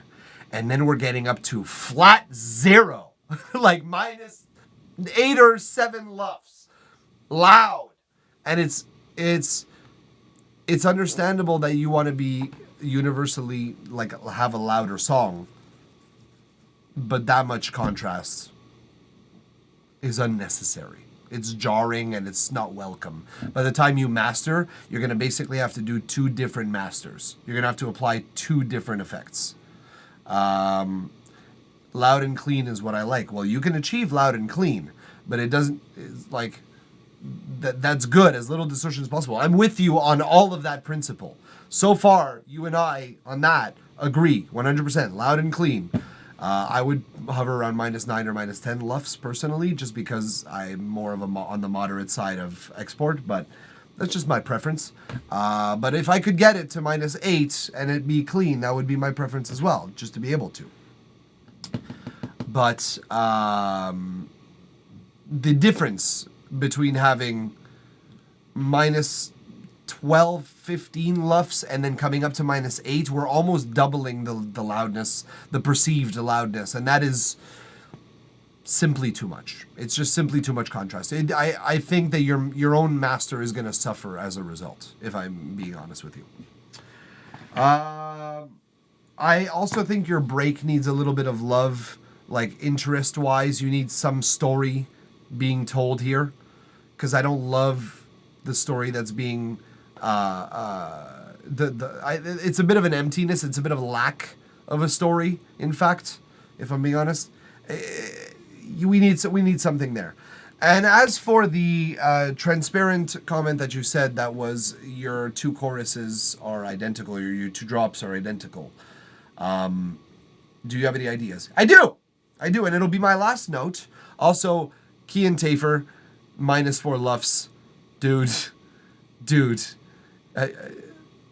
When will it be enough? Is my only question. Is truly my only question. When is it gonna be loud enough? Some food for thought. Farine, hi there. Welcome to the chat. We appreciate you being with us for the first time. It's never enough. That's my point. So let's all just pick a number. If we want to say it's -5, okay, let's say it's -5. But like, let's all pick a number together, please. -7. I agree with that. That's nice. 350, 3650. Appreciate you being with us. Okay. Our last note for you, Dino Spumoni. 0 or bust, go to hell. No. Dino Spumoni, my last note. I think one of your 2 drops is going to have to get more musical. It's a challenging notion to get around when you're a noise producer. I understand that. But I think the contrast between dissonance or ambience and melodicness and resonance, melodiousness, I guess is the right word. The contrast is pretty, it's powerful. It's poignant. Hey, I can be musical. I'm not not saying you can't. I'm not saying you can't. I'm just saying a lot of noise producers, they don't want to be, or they choose not to be, or they can't. But that might not be your case. You might be very well able to produce musically, and that's fine. But it's just a note. I think sure, I'd rather mess with noises. Yes, because it's more like original in a certain sense. It's far less popular music. It's far more off the cuff and off beat and a little more improvisational, and there's no right answer. So it feels good to not have to answer to the correct answer. It feels good to explore in the gray area of life in general. But what I'm saying with you here is in order for a noise section to really cut through as contrasty, as like offbeat. Oh, you got ads? Okay. Now is the time for ad song for the rest of people's.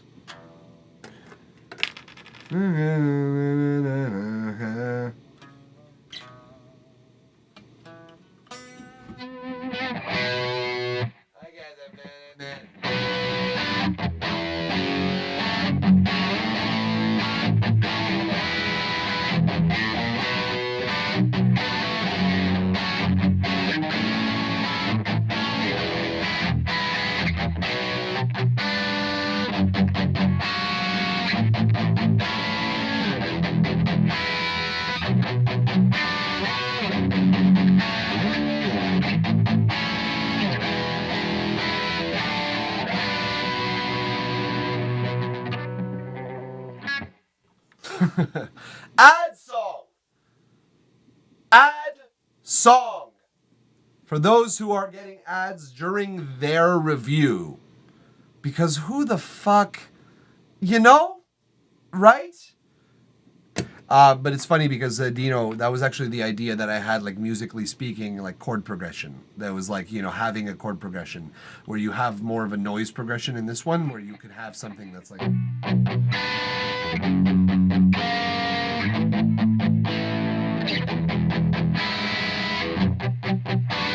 Are super duper out of tune, so you're gonna have to forgive me, and I will correct that literally right now. But yeah, that's the notion is that a noisy section that is like far more noisy than it is musical is weird. It is weird because it contrasts with musical things. So imagine how weird it would be if you were to start musical and then go noise. My idea for you, and here's the mind blower here, Dino Spumoni. Here's the part where I blow your mind. Maybe not, but here's the part where I propose my idea. The musical part is the first drop. The noise drop is how you have it in the second drop.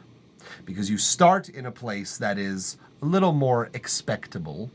Still, you can have your fair share of noise and glitchy sort of effects in the musical drop, which is, in my opinion, going to be the first one. And then by the time you get to the second drop, it's so weird. It's in contrast to the first drop, completely weird, and it's just taking the audience. 3650, thank you very much for following. Appreciate you supporting the stream in the way that you do. The idea here is that you contrast yourself. That's where my inspiration was going anyways. And what the fuck, dude? Now I have an idea to switch up the whole thing, but it'll work. My work here is done. As long as I stimulate thought, I consider it mission success. That's all I give a fuck about. That and fix some of the mixing errors that you have here with regards to, once again, your high frequencies, your vocals, just remix them all together, I think. Your delay, be more choosy about it, and the loud versus quiet sections, make sure to rebalance them at least to within like 10 dB, 5 dB of each other. That'll be probably where you're gonna like sort of live a little bit. My idea could lengthen it by like 20 seconds too, which is fine. It's gonna still be under 30 minutes. That's no problem. That's literally no problem. Well, your idea. our idea, my dude. Our idea. This is what music happens. This is how music happens. One person gives an idea, the other person bounces off. Yeah, but what if you did this? Yeah, but I'm gonna do this. But what if you did that with that? And then it's that. Music song. Boom. Faurine, Studio Mike, can I submit a YouTube link? No. SoundCloud only. Sorry. I just went through a YouTube link before and it kind of made my computer mad. So no. None of those. Thank you. Either way, Dino Spumoni. Dino Spumoni, mille grazie. Vi apprezziamo l'opportunità per ascoltare la tua musica e dire che cosa pensiamo. Thank you for allowing us to listen to your song, allowing us to talk about it, provide comments, criticism, feedback, analysis, what have you. You know what it is. Bruno's more Italian than me. Probably. I mean, if you're in North America and you're of Italian descent, statistically, yeah, most likely. Because most Italians in North America don't speak Italian. Well, most people of Italian descent don't speak Italian. Sicilian in New York. Well, no, I won't hold it against you. Kidding. My father's from Calabria. We're basically paisans. Either way, that is something that they said in The Godfather as well, except the other way around. The Sicilian said to the Calabres, well, we're basically paisans. Robert De Niro as Vito Corleone. Anyways, I'm not crazy. You're crazy. Can't stand Long Island and Jersey Italian. You could have stopped that. I can't stand Italian. I don't feel connected to that community in particular. The food is a different story. The food it's life and religion all in one. The food is a main reason to exist with this culture still in the world, if I'm being honest with you. Otherwise I would have wiped them out long ago. But yeah, I don't feel particularly connected to that culture. And the Long Island and Jersey Italians are probably some of the worst representations of said culture, that it sounds so much so that it rubs off on Montreal Italians, where I'm from, and it's like, it's bad. We call them the mi-eyes. We call them the mi-eyes because they say me, I think. They speak like they speak Italian, because in Italian, io penso che questo. And that's like literally the way you speak Italian. That's how you speak the language, which makes sense. If you speak Italian as your first language, it would make sense you have trouble fully translating. You would say mi-eye. But they're the mi-eyes because they say mi-eye, but then when they speak Italian, they say they don't speak Italian. They're sì, no, un altro piatto di pasta, per favore. Fuck you. Fuck you. Absolutely, 100% agreed. We can say it because we are, absolutely. And honestly, if someone else wasn't and they said the same things, I would be like, look, I agree. Like, what the fuck is galamad? Galamad! Gabagool! Capicollo turns into gabagool. Calamari turns into galamad. It's because they don't want to pronounce the C. But you're so close with the G, you might as well finish it. Finish the pronunciation, or rather start it. Just start it. Calamari. Capicollo. It's so close. You're not saving that much effort, and you sound worse. You sound more stupid. It doesn't sound cool. Gabagool. Gabagool. Fuck you. All right, I've done the Italian rant for long enough.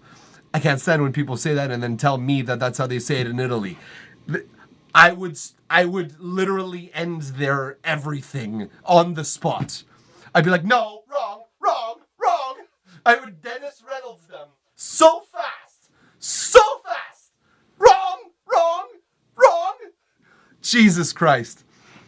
I like you, Mike. I like me too. Thank you, Dino.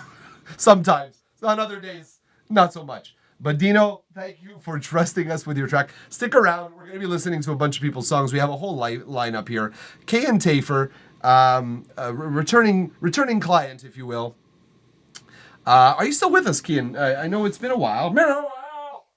That you've been waiting for your song. You're still in the chat with us. Yes, you are.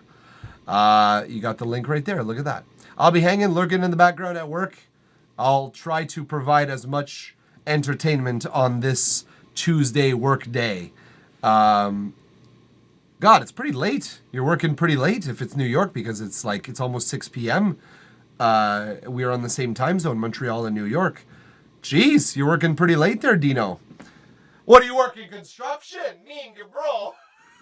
I hate myself so much. Okay.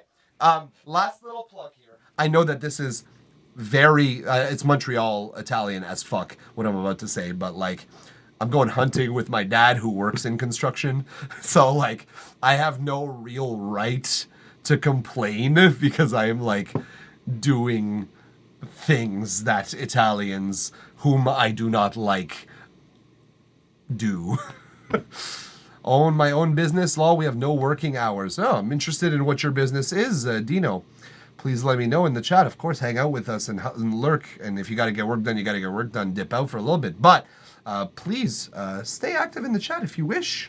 I have time. I have time. Kian Tafer, however, has a little time dedicated to him, her, them. We'll just go neutral. Well, them. With the song Sly. Kian Tafer Work in Progress, version 6.3. That's very precise.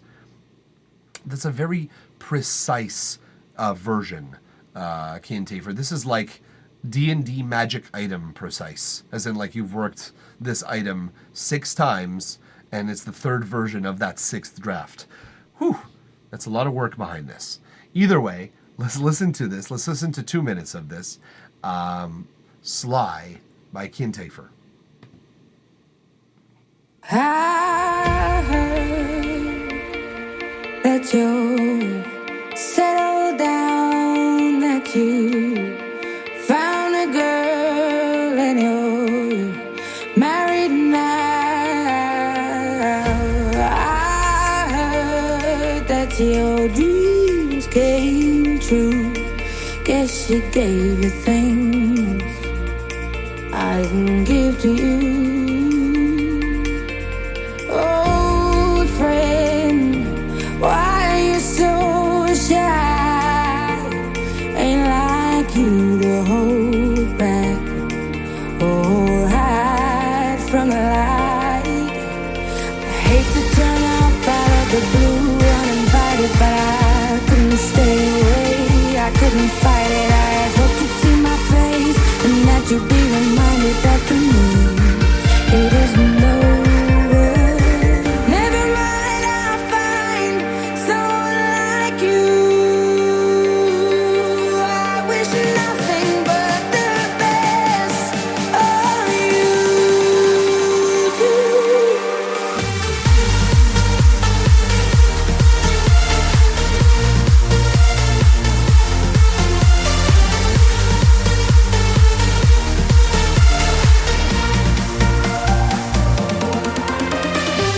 Never mind, I'll find someone like you. I wish nothing but the best of you too. Don't forget me, I beg. I remember you say sometimes it lasts and loves, but sometimes it hurts instead. Sometimes it lasts and loves, but sometimes it hurts instead. All right, that's about 2 minutes. Let's talk about relative minors for a moment, shall we? Shall we? I've decided we're going to, so we're going to.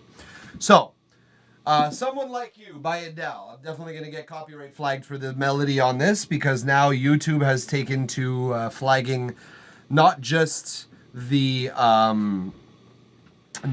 full songs, but melodies found within the songs. They did the same thing for my cover of a Rolling Stones song. It's great. It's great.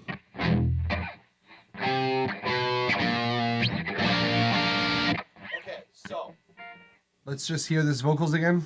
Like you, I wish B flat major. That's what.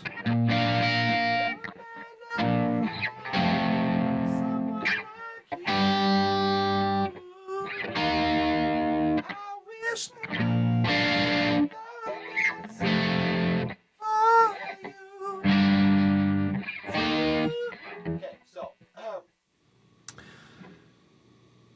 that is the correct key that you're playing your song in, but you have changed the chord progression around a little bit in a way that is slightly different, but I don't know if it benefits it really to start your song on to start the turnaround, I guess, the hook on the F sharp, or the G technically, because you're going.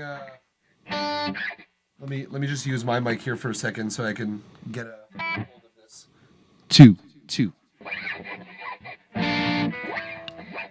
Never mind, I'll find someone like you. I wish nothing but the best. Okay. So, yeah, there's moments where your relative minor works, and there's moments where it clashes, specifically where you're going to the major. Someone like you. You should go to the dominant and not to the minor sixth at that point, so that it works fully with your note. It's not that it doesn't work. Vocals aren't going to be final. They're just placeholders. They kind of fit, so I went with them. Okay. Should have probably led with whether or not those are your final vocals or not. Cool. You're going to get someone else. You're going to get someone else to record vocals, I'm assuming? Or are you going to record them yourself? What's the plan with the vocals, out of curiosity? Either way, I'm getting original vocals. Okay, cool. It's good that you know that that they fit, quote unquote fit. I will say they stand out in your mix a little bit in that there's a lot of low mids. There's like very boomy vocals. I think you could cut those down a little bit. Trim them a little bit. Again, it'll depend on the vocal tracks you get entirely. Maybe you're dealing with a thin-voiced singer and you need that. Perhaps. Maybe. I don't know. I just think you might want to watch out for that when you get the final vocals, because right now they're very boomy. Next note, I'm not a fan of your build. Stay away, I couldn't fight it. I had hoped you'd see my face, and that you'd be reminded that for me it is nowhere. Never mind. You're like false drop, false build, whatever you want to call it. It's both really too hype for a build, because again, a build should be hyping and not like the hype section. With that super like big room sawtooth, it sounds like you're already in your drop in a way, which makes, I understand why you would do that, because then in the next section is actually technically your actual build, right?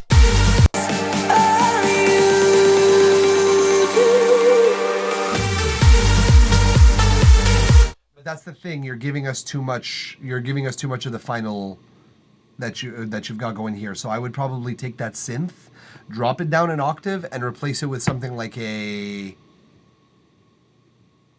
sine synth instead of a sawtooth. I'm just spitballing here. Maybe it's a mix between a sine and a square wave. I don't know. It's got to be a softer sounding synth wave, because this big room sawtooth, you give it away the punch way too soon. I hate to turn up out of the blue uninvited, but A Juno? Sure, but a Juno is also capable of doing a sawtooth as well.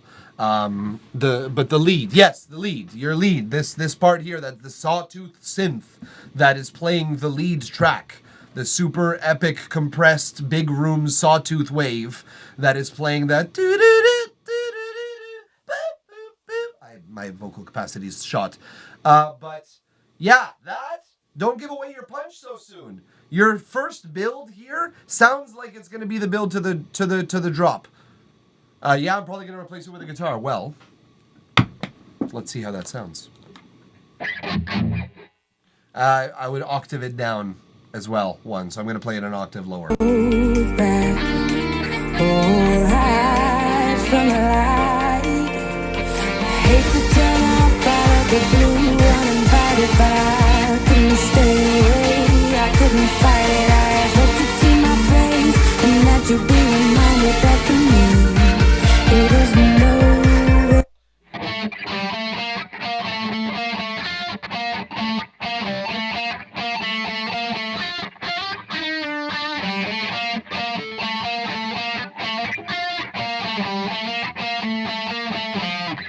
Yeah, it works. I think so. Or like even if you did like somewhat cleaner, but like with some chorus or something like that, where if you go like, wait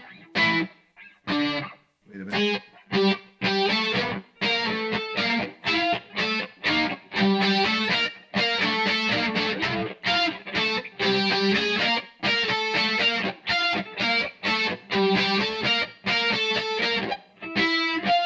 Something like that. Whatever.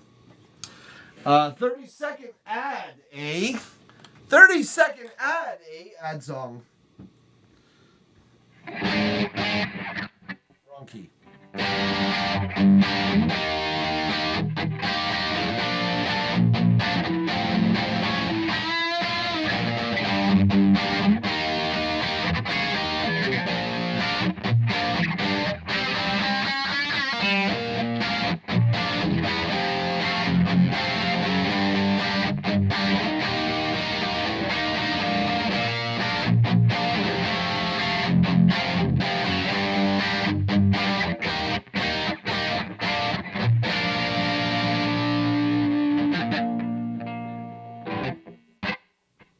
Ad song.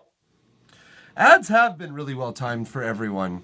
And by well timed, I mean horse shit for you guys, because I feel bad that you get an ad during your review, which is why I played the fucking ad song in the first place. But here we are. Okay. So yeah, this build, you're giving away the punch too early. I find it rises too weakly and too strongly, both at the same time. I honestly have an issue with that. This build is a little bit better. A little bit better. I think you could still amp it up a certain amount. The tension is good, not great. I think you could get it to great. I would also consider maybe, just like mathematically speaking, let's just talk about when your drop actually happens real quick.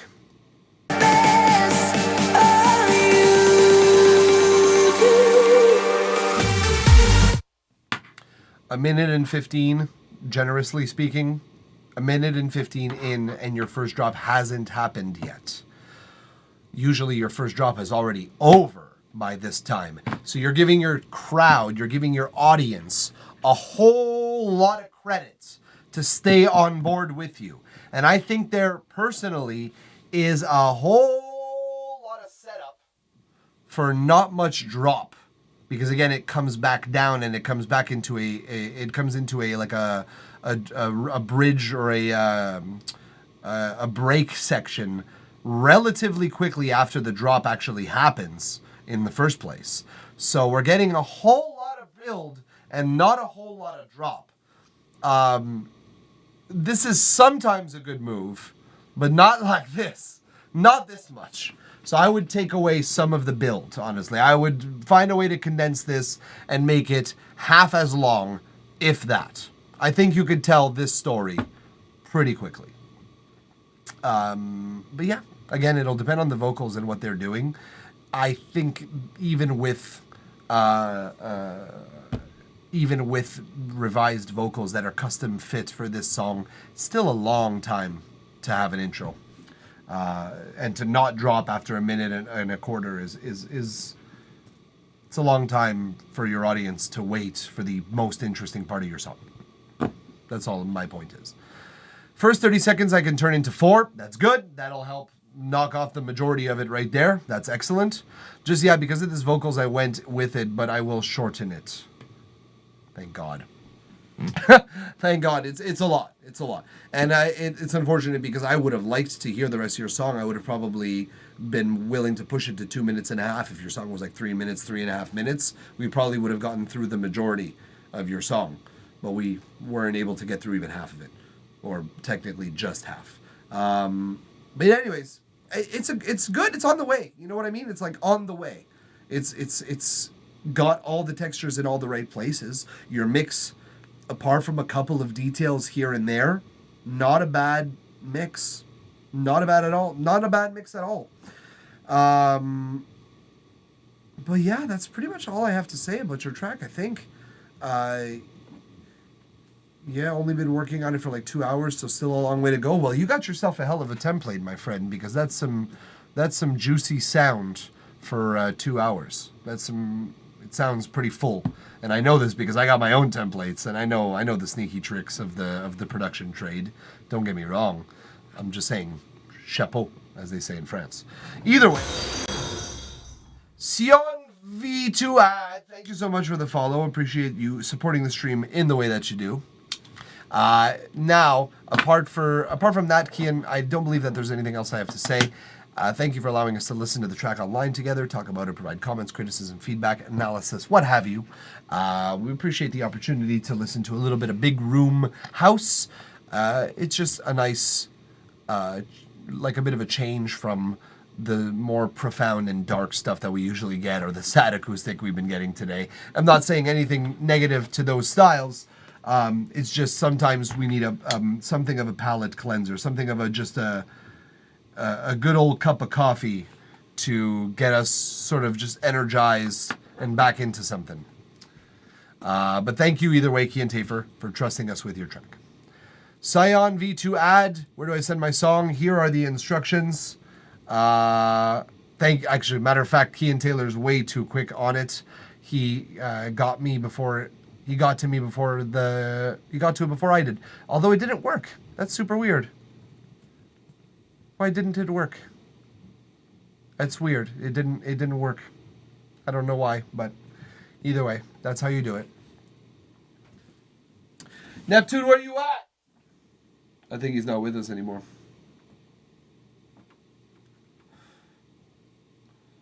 Yeah, I don't think he's with us anymore.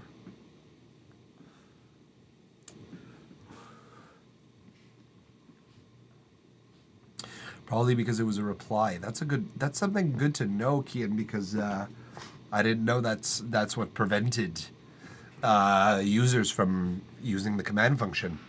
Apart from that, it's been pretty flawless. Neptune is not with us, so we're gonna skip. Sorry, dude, you gotta be here. You know, guys, just to let you know, I say this every stream, but if you want to leave, there's a command to leave. Replying to Studio Mic next, join. You're right. Oh shit, there it is. Okay, good to know. Thank you, Kian. I appreciate that test. Now it is confirmed that my play with viewer, my bots do not work with a tag, with a reply. That's so cool, man. Thanks for that. That's such a little thing that I'm like, oh, I know my shit better because it's time spent learning these things usually. God damn. It's such a little gesture, but I appreciate it. All right, I love you, Kai. I'm pulling up your track right now. We ain't forgetting about you. Dino Music, hey man, which genres are your favorites? I'm leaning more towards saying rock in general. It's a very broad term: rock, metal, alternative, funk, blues. Those are like my favorites, I guess. If I were to like top 5 them, I guess. Did my song get in there? You have to join the queue. Here the instructions once more here.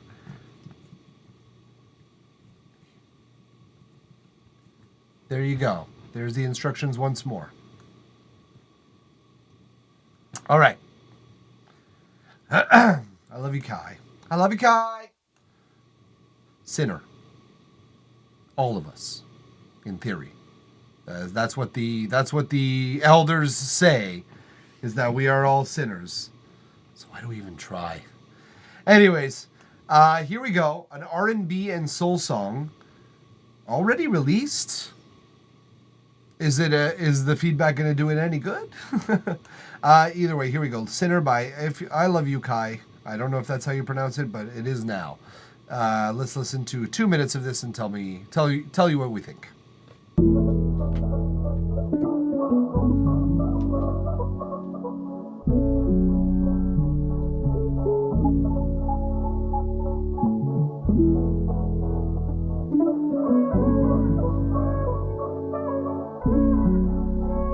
I'm thinking how you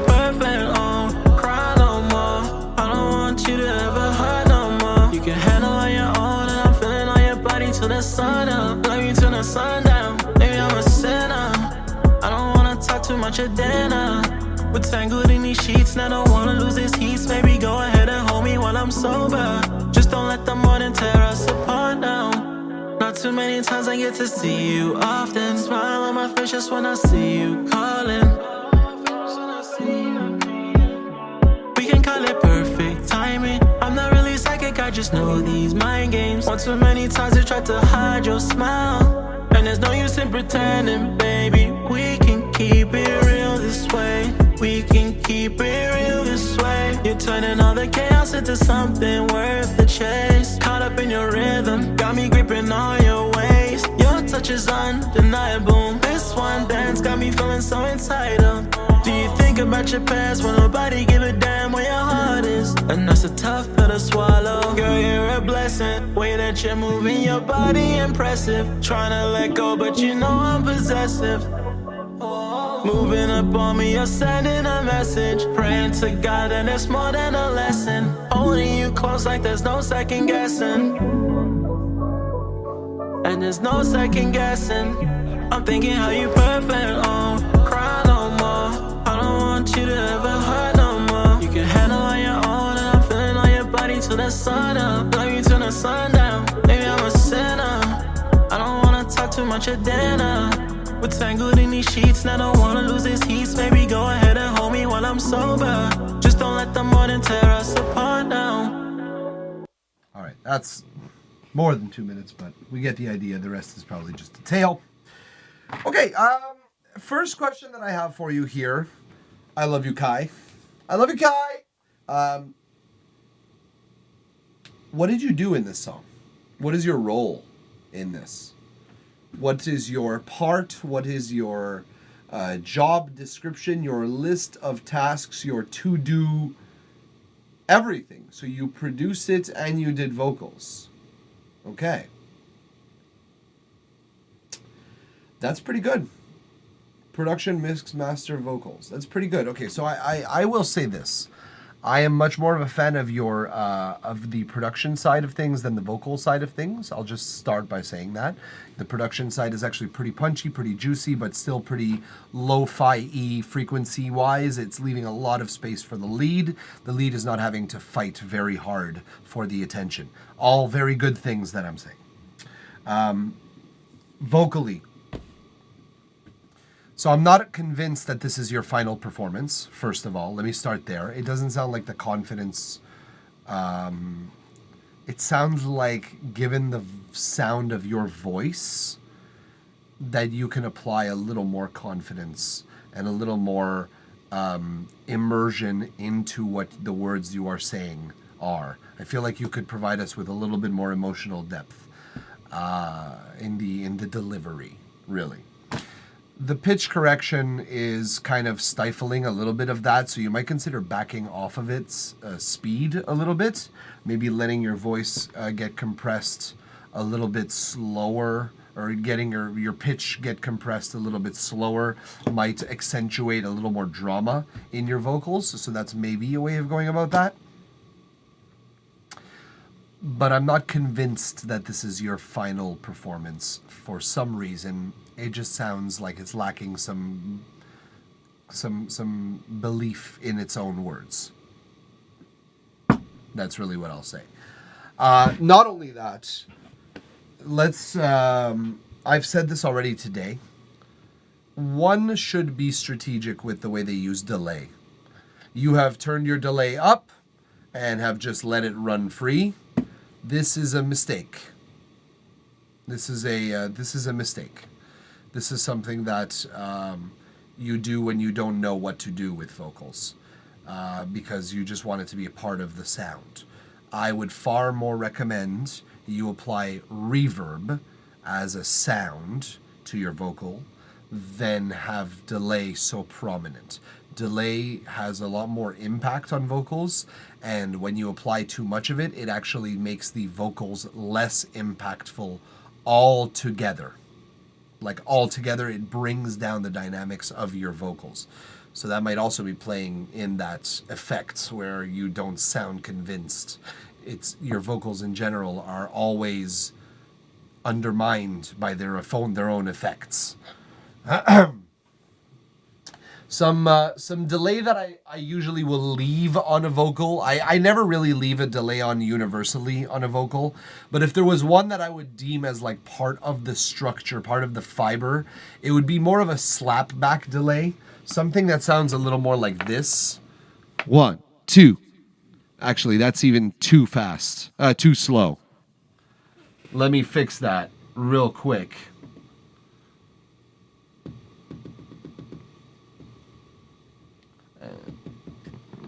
One, two, yeah. 1, 2. That kind of delay, this kind of delay, when you have this as a fabric of your vocals, combined with, you hear I have some reverb on as well. You have a far less distracting delay on your vocal, and it sounds more like just your vocal is hitting the wall of the room. So you're actually just creating a bigger room effect. You know what I mean? It sounds like I'm in a big room because I've created both a delay and a reverb that sounds like big room. Yeah! And that's what you want. More than just long delay reverb. What note is that? 1/4? What do you... Oh, I see what you're saying. That's not how delay works. That's not how music works. Timing, like quarter beats, quarter notes, is relative to the tempo of your song. So in terms of your song, where you're going 1 and 2 and 3 and 4 and 1 and 2, which is kind of like 100 BPM, 105 BPM, if I'm not mistaken, something in that range of BPM, a quarter of that beat, meaning the beats like multiplied by 4, would equate to about 1, 2, 3, 4, 1, 2, 3, 4, or rather 1, 2, 3, 4, 1, no, sorry. 1 and 2 and 3 and 4 is a quarter. So 1, 2, 3, 4. So that's your delay. No, it's not a quarter. It's more like a 30-second. But again, I would not give you a quarter. I would not give you a timing breakdown like 1/8 or 1/16. I would tell you more tempo-wise, like BPM-wise, that delay, this delay here. Right. 2. That delay is probably ringing in at around between, actually I have it right here. It says it right here. One side is around between 100 and 150, and the other side is between 175 and 200. I have left and right stereo delay, and that makes it sound even more naturally like a very large room. Having double stereo delays that complement each other and that kind of echo off of each other, that is a really good constant tone to have on a vocal. It'll make a big room sound. That's really what it'll do. So yeah, that's the way I do it. I have it at 143 and 203 right now. And that's just a very quick basic setup. If I'm fucking with it, I'm going anywhere between 100 and 150 on one side and 150 and 200 on the other side. Because it's going to be basically not quite doubled each other. It's going to just sound like the sound is kind of echoing off of the walls of a big room. And that could sound real nice as a tone. But those long delays, those those long delays, you should still have some. Choose the moments, ends of phrases. I mean, when this VOD is out, you could literally rewind like an hour and hear me giving the same advice to someone else. Choose the moments. When you leave your delay on, you lose effect. The other thing I'd say is your ad-libs, your vocal ad-libs are sorely missing. You need something that's going to come in and double your vocals. You need to really step in and out, similar to how you were to do it with delays. Put emphasis on the ends of phrases, put emphasis on certain important sentences, on certain important lyrics. Come in with a second vocal, come in with 2 separate vocals spread left and right even. Have a super wide double sound. It's important. It's important because especially with R&B and rap in general, the vocals aren't doing anything really new. I've heard this dozens of times sang in this way. You know what I mean? Like I've heard this kind of thing hundreds of different songs. So the emphasis that you're putting on certain words rather than others is going to really shape the dynamics of your main vocals, which is by far your most important aspect in this song, hands down. Like, don't get me wrong, like I said, my favorite part of this entire thing is your instrumental, but it shouldn't be. It shouldn't be. It should be your vocals, which is my whole point here. It's like you got some conviction that's missing in the vocal take. You've got some too much delay, and you got to rework your whole like delay / reverb sound as a bass, and then fuck with the delay on the second and third like words of every sentence, or like the last word of every sentence, and then put some ad-libs in there, spread them out, fuck with the left and right center image, the center left right image, add that in so that your vocals start to take a far more dynamic shape. It's important. It's important because, again, otherwise we've all heard it before. You know what I mean? It's R&B, it's soul. It's like we've heard a lot of this. It's like similar things to how rock is made. It's like if you don't put emphasis on some of your guitar riffs or some of your bass riffs or some of your drum riffs or mostly the vocals, if you don't put emphasis, if people don't come up and meet to be like all on the same team for a moment and like really emphasize a point in time strongly, if we don't do that, we lose the listener's interest completely, and that's a no-no. So we can't do that. So yeah, that's pretty much all I got to say on your track. Either way, I love you, Kai. Thank you so much for allowing us to listen to the track online, provide feedback, comments, criticism, feedback, analysis, what have you. What have you done for me lately? No. We appreciate the opportunity. It's a nice song. It's super chill. I would dial back the auto-tune a little bit. Is also some notes that I had for your vocals, if I'm not mistaken. So just maybe just edge off of the effect so that it's a bit of a softer effect and it's a little less jarring and a little less square, a little more round. But apart from that, and the other vocal tips that I've given you, I think you got yourself a solid track here, and thank you for trusting us with it. We appreciate it, and we appreciate you being with us today, man. We're going to keep moving on down this queue here. Leo Walt Music, I think, has dipped a long time ago. Am I wrong? Oh, no, I'm wrong. He's in the chat. Leo Walt is in the chat. Leo Walt, drop your track. I am completely wrong. Leo is here. I am an incorrect. What's up, man? What's up, Maki Mac? Welcome back. I haven't seen you in a minute. Songs in Discord? No. Songs right here in the chat, but you got to join the queue first. Command join is how you do that. And yeah, then you wait your turn. All right.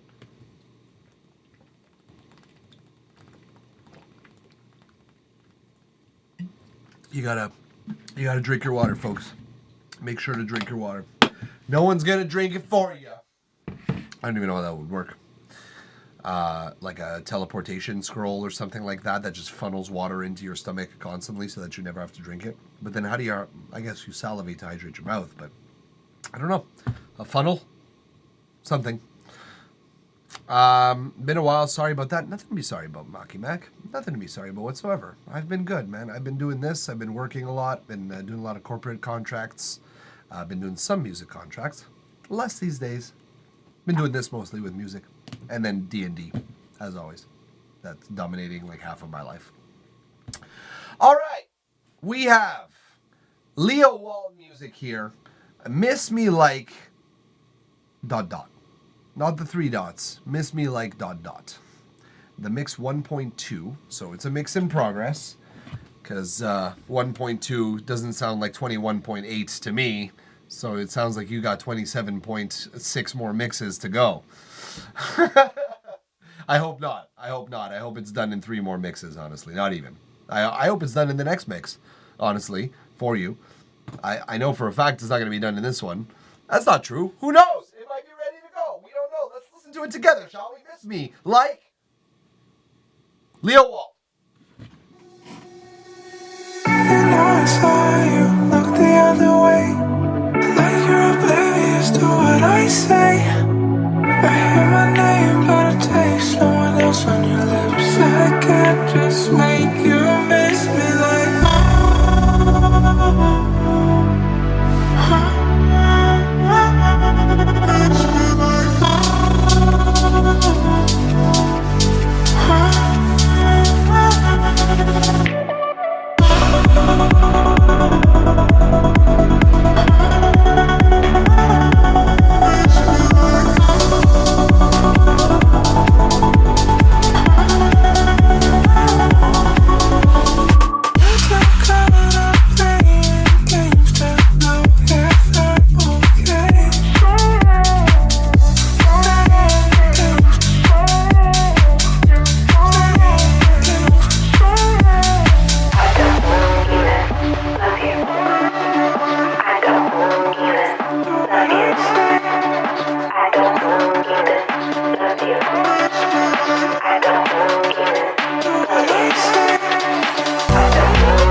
Pretty cool track. It's really close, honestly. Like, very little to be done. I do have my notes here, my pickiness, that I will address with you now, here, right in this very moment. But it's getting close, dude. Like, it's nice and juicy, honestly, and it's nice and loud too. I hear it punching that zero threshold really like softly, but at the same time nice and loud. Okay, let's talk about a few things. First of all, your loud vocals here in the beginning. Your vocals, first of all, are loud in the beginning. look the other way. Those ones, they're very loud. They could come down about 2 or 3 dB at the least, maybe even 3 or 5, 3 to 5. But mostly I believe it's the mids that are bothering me. Like from the middle to high mids are very sharp on these vocals. I think you could use a dip in both of those sections, probably between 1.2 and 3.8, I'm going to say. That frequency, you're going to have to dip in 2 different zones. I know for a fact it's not going to be just one. It's probably going to sound better with 2 different zones dipped so that you can leave some frequencies intact. They're the masking frequencies after all, so you dip too much off of one, it's noticeable. That vibrato effect that you do with the vocals, it started and I was like, that's so cool. I didn't know what it was, and then I'm like, oh, that's cool.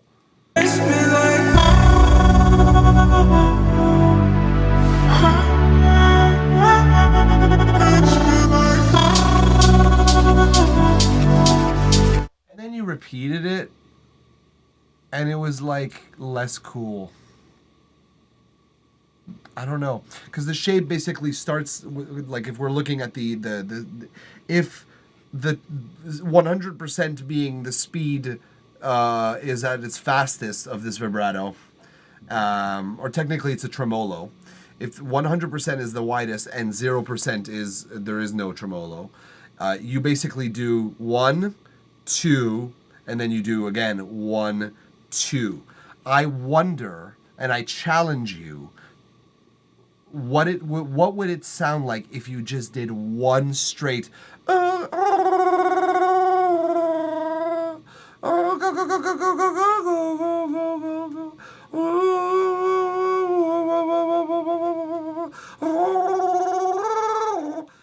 just one fade out and one fade in over the same period of time that you have the 2 loops. Like a damn Wookiee. Yeah, I'm doing my best. I can't do a tremolo, manual vocal tremolo. But my point is that instead of having 2 triangles or rather, instead of having 4 triangles, you have only 2. And you basically, this is my, that's a nice idea to have it less repetitive. Thanks. You're welcome. It's necessary. Because the first time I heard it, I was like, that's awesome.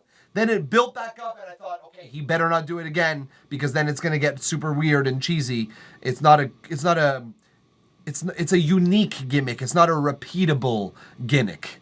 Gimmick. It's a new word. It's not a repeatable gimmick. It's a original gimmick. These vocal accents in your drop. By the way, I gotta applaud you on the way your song kind of flows one section into another, because I didn't even know I was in the drop, and then I was in it, and I found myself just naturally moving to the song, and I'm like, oh shit, this is the drop. That's cool. I don't know what it was, but the transition between one section and another, pretty smooth. Let's hear it again.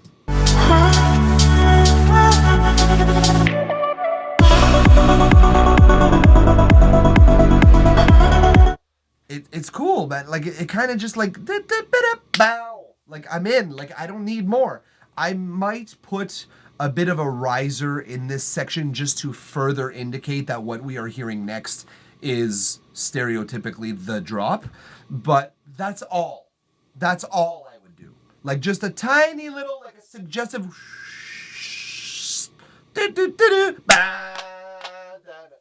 It's cool. Then that is cool. Then it's cool. Let's talk about these vocal accents in your chorus.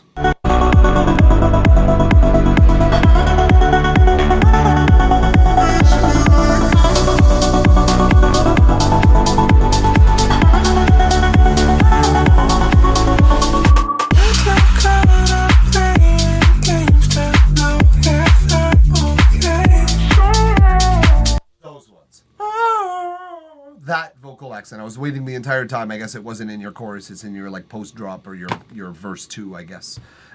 Those accents, a little loud.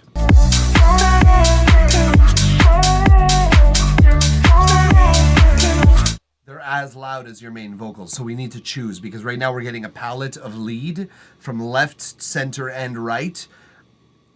Jarring, disconcerting, we don't know what to focus on, and danger zone, because it's there's very little going on apart from those vocals.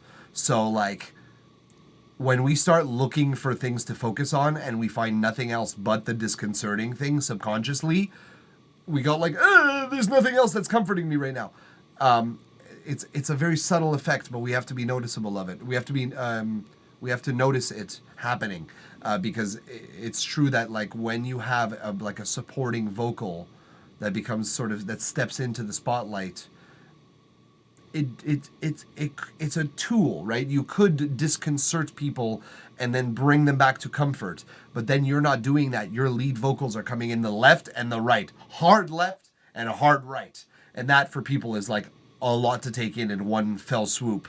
And once again, if you had other elements like a synth or a pad or something to fill in that space, it might be less of a big deal because we have other things that are sort of supporting us there. But that's not the case in this section. So it's important to dose your supporting your vocal accents, dose the loudness a little bit better.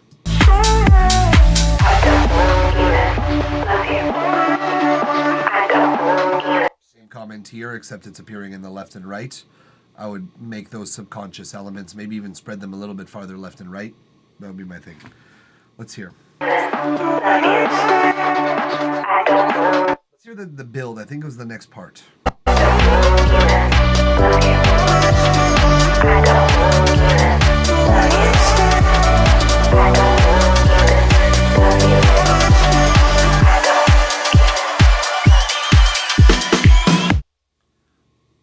I hate the kicks for the last 8 kicks.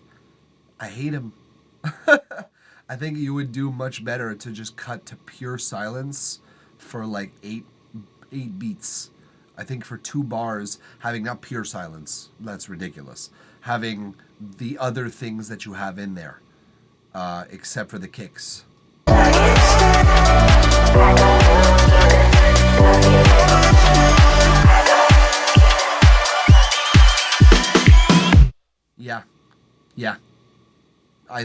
take off the kicks. I think the snares, the cymbals, those are all fine, but the kicks are just killing this drop, killing it. Murder. Not that bad, but they're not doing you any favors. And that's my last note, because the rest of it is awesome.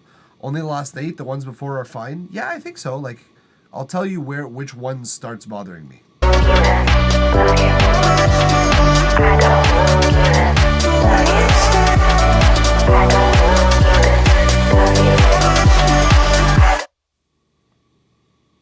Like, after this point, you could leave the one of this one that we just heard.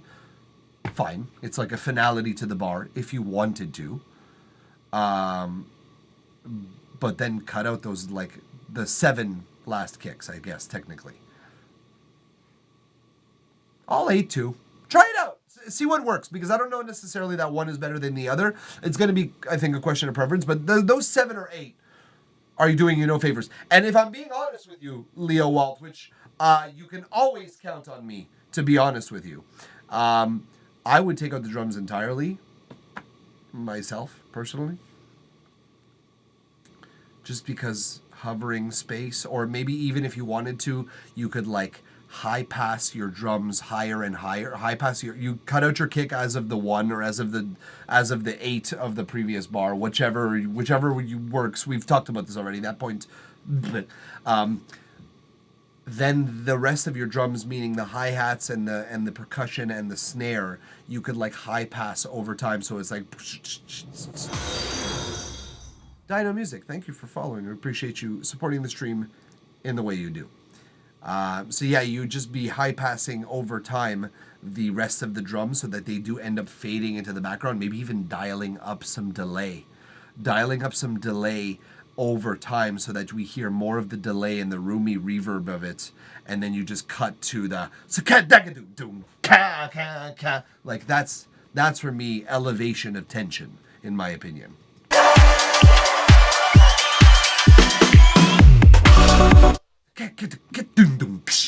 Yeah, add a crash in there also. Add a crash, add something in there.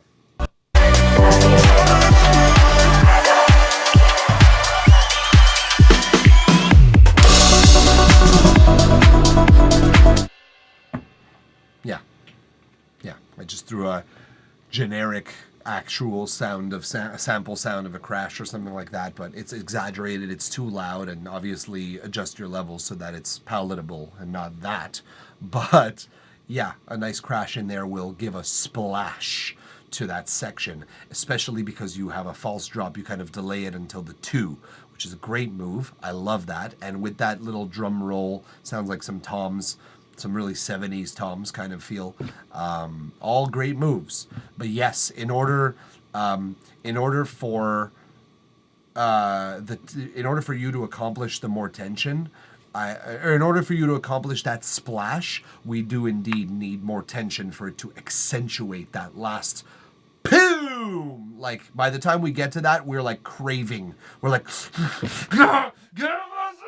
you know, like that's us. By the time you dial up that tension that much, and then you drop it not on the 1, on the 2. What a powerful tool. What a powerful operation. So yeah. Thank you either way, Leo Walt, for allowing us to listen to this song online, comment on it, provide feedback, criticism, analysis, what have you, really. You know, just in general, whatever we do, we do it for you.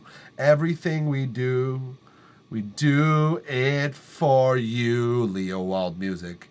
And you recorded that. That works. That's awesome. That's really cool. I'm glad you recorded that. If you recorded those drums, that sounds awesome. Either way, thank you, Leo Walt Music, for trusting us with your track.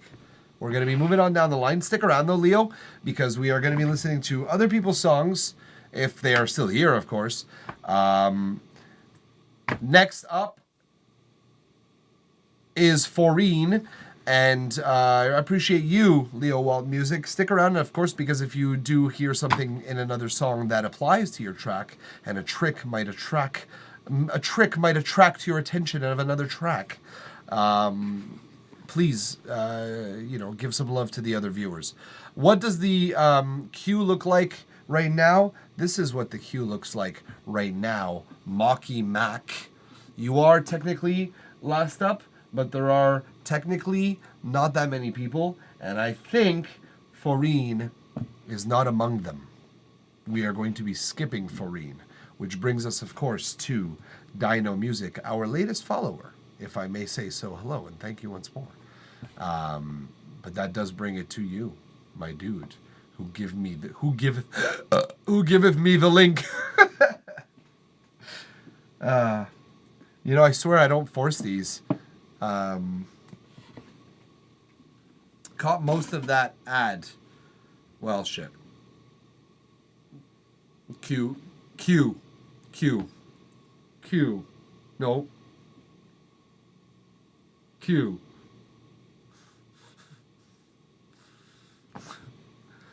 I don't know. I don't know how this works, guys. I'm just so bad at this part. All right. Dino, we do have your track pulled up and ready to go here. And thank you, Antar, for joining the queue. We appreciate you being with us this evening. It's 1 a.m. here in Germany, so I'll go sleep, but see you next time. Dankeschön. Vordanke from you, Leo Walt, or for you, Leo Walt. Guten Abend, and good Nacht, I guess, more so if it's 1 a.m. And we'll see you in the next one, man. Hype for your feedback. Thank you. I appreciate it. I'm hyped for your song. So stick around and we'll listen to your track. But before we do, we're going to listen to, oh my God. I'll do my best. Grauta Skoda with Something Good. That wasn't so hard. I overhyped it in my own head. Grauta Skoda. Is that Russian? It sounds Polish, actually. 1 a.m. here in Norway. It's Norwegian. I'm going to stop guessing languages. I'm just going to stop doing that. It's so far from anything I would have expected. I guess those Skoda, technically, it does have Nordic sort of influences. The S, the K, the double Ds.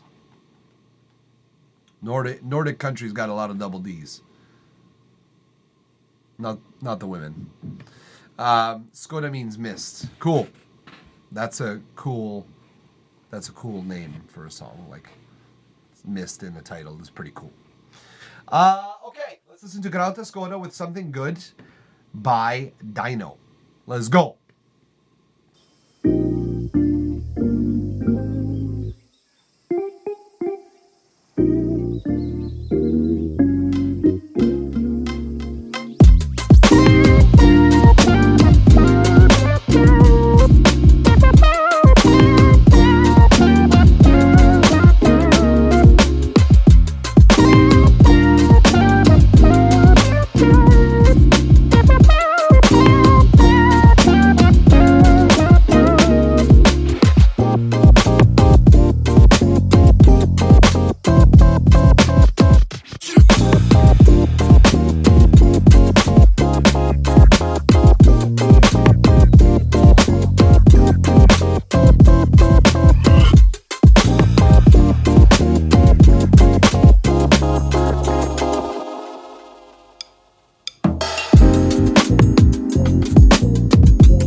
Dino, I'm going to have very little to say about this song. This is awesome. This is really, really cool. Like, it's super original, super bouncy, melodically great.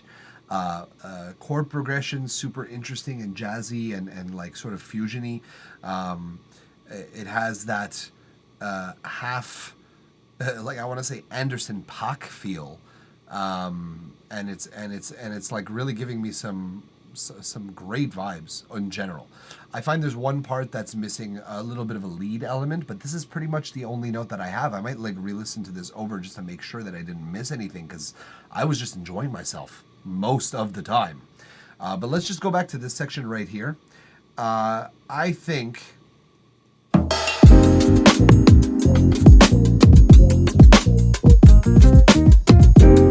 So yeah, it needs... I'm not very good at jazz in general, but it needs... You know what? I don't know if it needs a guitar solo necessarily. Why is this not... Oh, there we go. I don't necessarily know if it needs a guitar solo. What's this key? What is the key of this song here?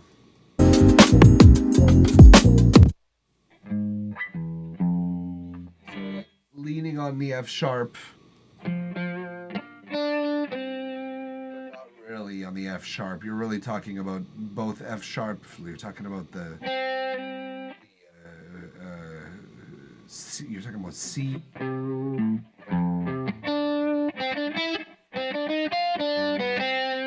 Like, I definitely want that riff to be in there somewhere.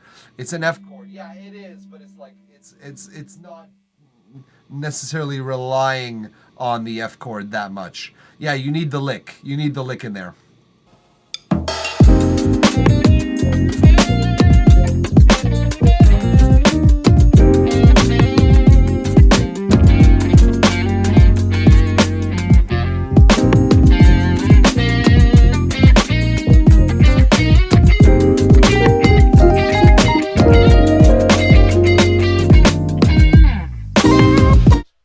I don't necessarily know that a guitar is going to be the solo in there.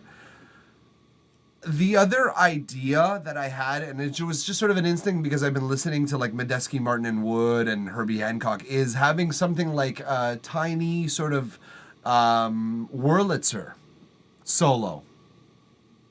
Having a Wurlitzer solo would be really nice in there because it's like not going to take too much attention. You know what I mean? It will. It'll take the lead. It'll be like a soft lead. It'll be like in the spotlight, but it's a soft spotlight, if you will. Very warm color of spotlight on that stage. You know what I mean? I visualize it. I see a dude off to the side and suddenly a spotlight appears on him and you're just like...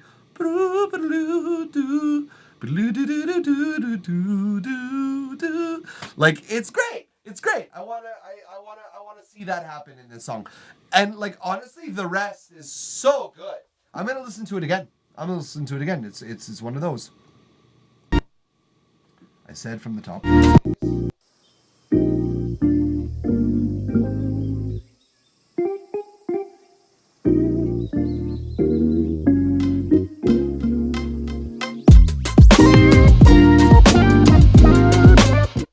I will say mix-wise, it does have a nice jump from quiet to loud. And the thing is that even these synths at the beginning here are sort of insistent that they will get louder.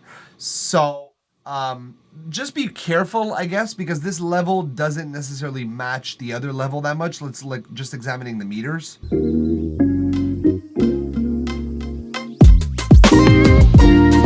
And like it's like I told someone else today, like you're hovering around -10, and your peaks with each of those synth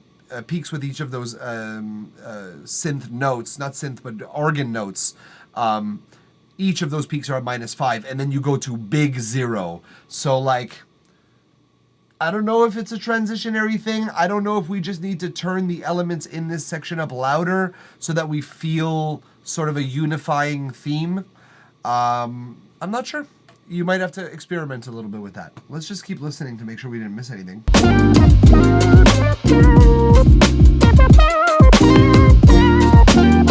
Yeah, I'm hearing that lead synth is actually quite a bit louder than the rest as well. You might want to dial it back just a dB. just like maximum 1 dB, maybe even half a dB, depends. Just take a slight edge off volume-wise off of that main synth, just so we can give it a haircut. That's like what I want you to do with it. Just give it a little bit off the top. That's all I want. I don't want it to be too short. I don't want it to fall into the background. I don't want it to be the ugly high schooler that you put in the third row of your class photo. I want it to still be front row.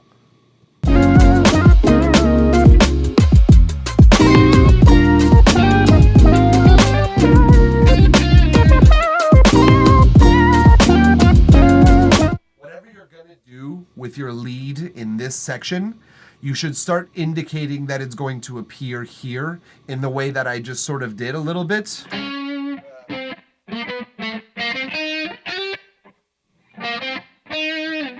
Like just putting those little accents in here and there.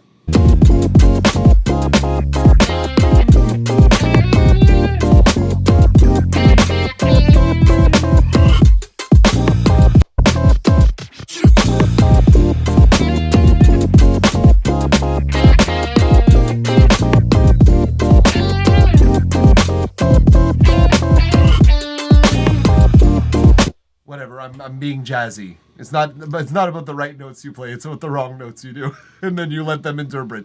No! Stop it. It's really cool, man. You got a great track here. It slaps. And there's very little more to be said about it because you have something that's like well arranged, super dynamic, super bouncy, and super interesting. And over time, it develops and it breathes different life. It has different things going on over time, even though we have familiar elements throughout, really. And you've done this wonderfully. So thank you for allowing us to listen to it online together, provide comments, criticism, feedback, analysis, what have you. It's great. It's great. You've done a great job. I could see this. I could see this longer. It's very short. Don't get me wrong. If you want to keep it short and sweet, that's part of its wonder. That's one of its things. Is like you're in and out, and you have a great time, and you just want to. The replayability on it as it is great. But if you wanted to turn it into a bit of like a 2.5 minute jam, I'd be jiggy with it. Like Will Smith. No, thank you very much for trusting us, Dino, with your track. Another section would be sick. Absolutely. It would basically be like another solo section, I suppose, like another someone else taking the lead. It would actually be a good opportunity for you to have both like a Wurlitzer solo in the first turnaround solo, and then in the second one, step it up with a little bit of like guitar chords, kind of like weird chords. And then the guitar could step it up with like a little more crunch too. So you can actually have this really nice shape over time of things getting more and more like intense even in the solo sections. So might be something to explore, having a third phrase, having a third section. You could really sink your teeth into how much you dial up the intensity of your track. And good news, there's going to be more of this great track. So thank you for trusting us with it. My dude, it's a great song, honestly. Like, I don't just say that. Dude, that was actually the idea, to make it more and more intense. Well, then get on that shit, man. What do you want me to fucking tell you? I'm not mad at you. I'm just yelling as if I was. It's your turn, Scion V2 ad. Thank you very much. I got your link. We're pulling it up as we speak. Got to get to work. Well, then get to fucking work. Hustle your ass off, dude. Or don't and stick around and listen to the rest of the songs. Who knows? You might learn something different that you weren't expecting to from someone else's song. Namely, next, Scion V2 ad's song, which we will listen to together in whole. We have it pulled up right here. Girl in Black by Scion. It's alternative rock. Cool. I like alternative rock. Let's listen together to Girl in Black. Let's go. Blossom.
Okay.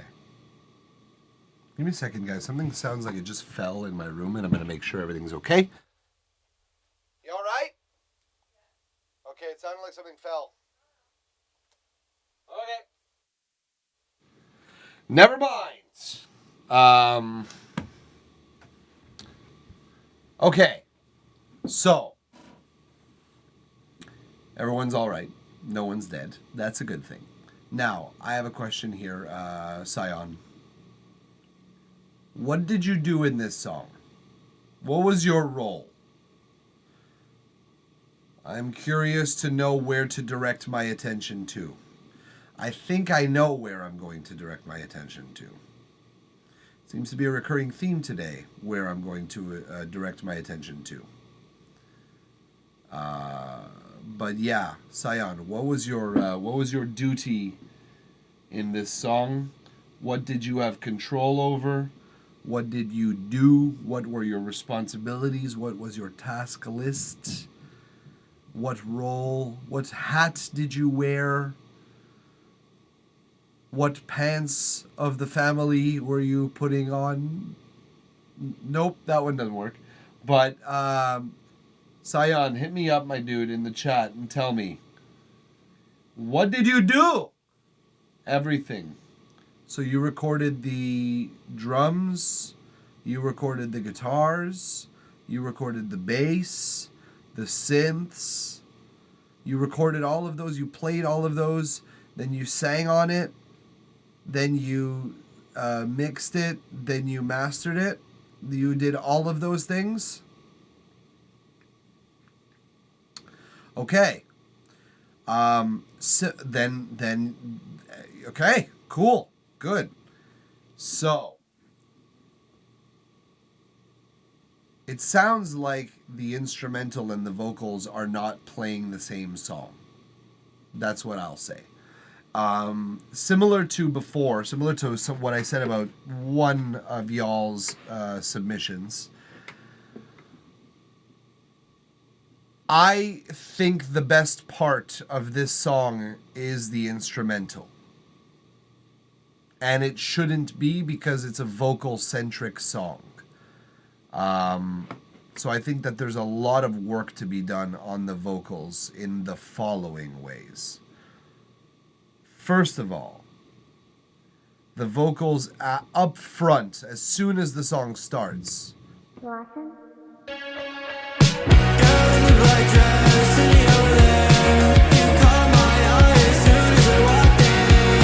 We are in that song. Everything is lighting up. Everything is open. Everything is big. And those vocals are just falling into the background. They're just like spacey and kind of mixed too low, but not low enough to be intentionally ambient, but not loud enough to be intentionally the lead element. So we're missing vocals. And yeah, I think there's some work to be done here on your vocals in general, and I got a couple of notes that we're going to go through here. Ronnie the Zombie, hello. Beautiful person. Yourself, beautiful person. Look at you coming in here and giving us some Ronnie the Zombie, thank you for following and supporting the stream in the way that you do. Appreciate that. Okay. Let's talk about these vocals here, Sion, because first of all, I don't necessarily feel like any of the vocals are very understandable, and I don't know if it's just a question of volume only. I think there's a couple of factors that are kind of working against you in this. Let's hear these vocals once more, and I'll go through the notes here.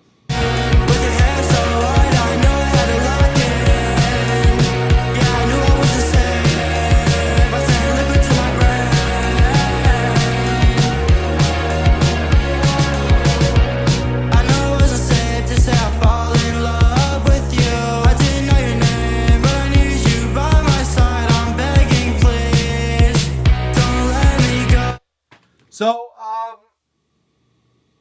this is first note. It's where it starts. It's where music all starts. It's in the composition. You're singing 4 notes this entire song.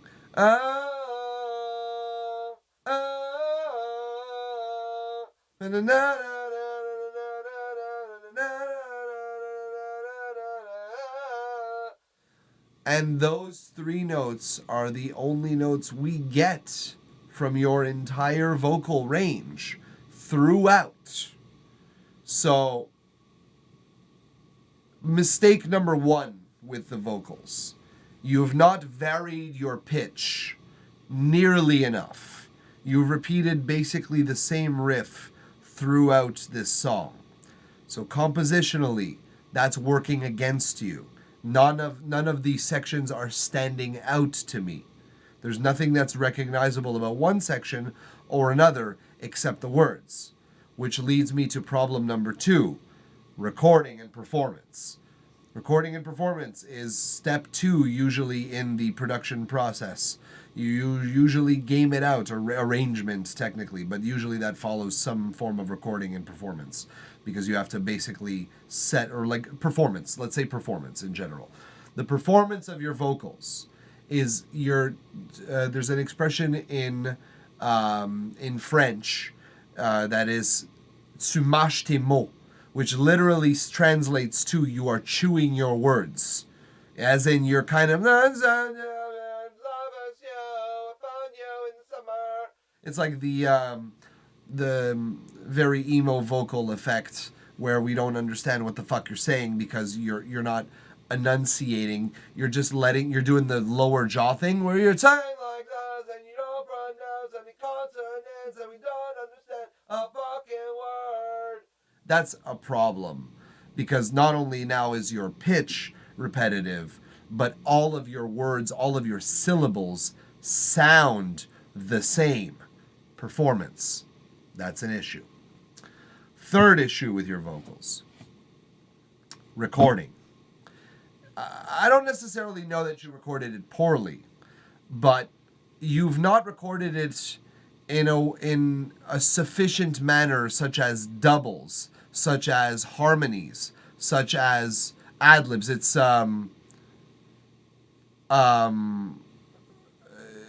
addition, basically. It's like you have to record layers. You have to it goes with the production and the songwriting, the composition and the performance, but it's arrangement, right? You have to arrange your vocals so that sections stand out. You have doubles on your chorus. You don't have doubles on all of your verse, but you have it on some particular words that are important, more important than others, I guess. So you need to record yourself a little bit more. You need to give yourself a little more option of tone to work with. Next problem, the mix. Your vocal, once again, remains not loud enough in this mix. It doesn't stand out in any section one or another. If we go to this section here,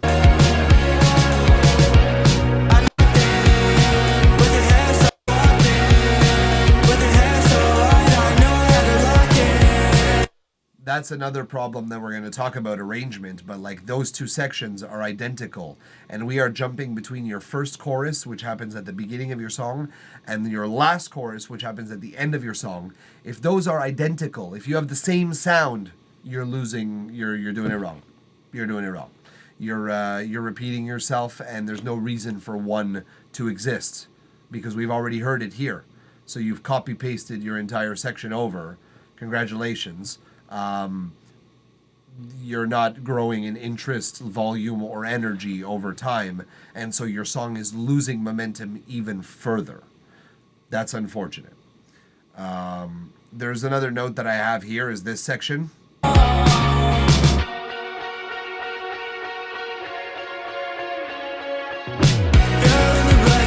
John Travolta meme, specifically because dead air.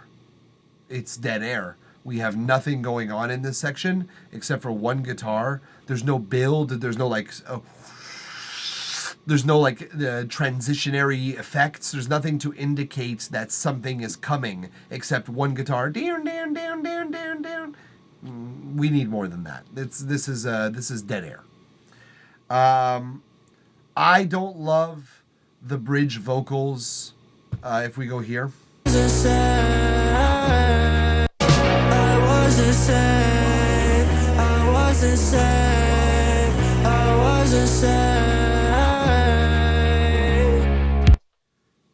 Do you think you could come up with a different line than I don't even know what the word was.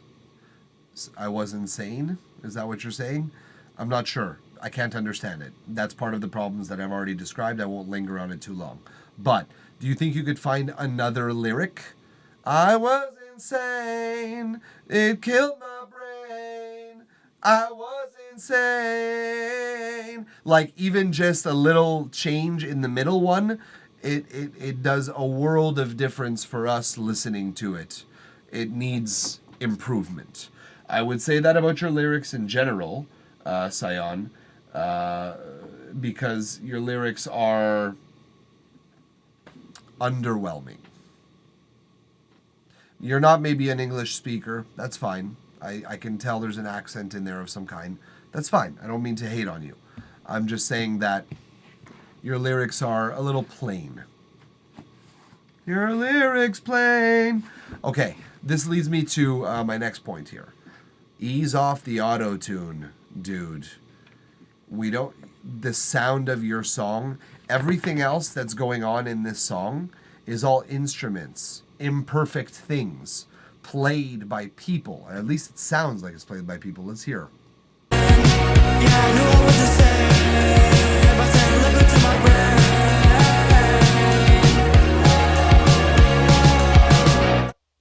Okay, well the drums are sampled, that's for sure.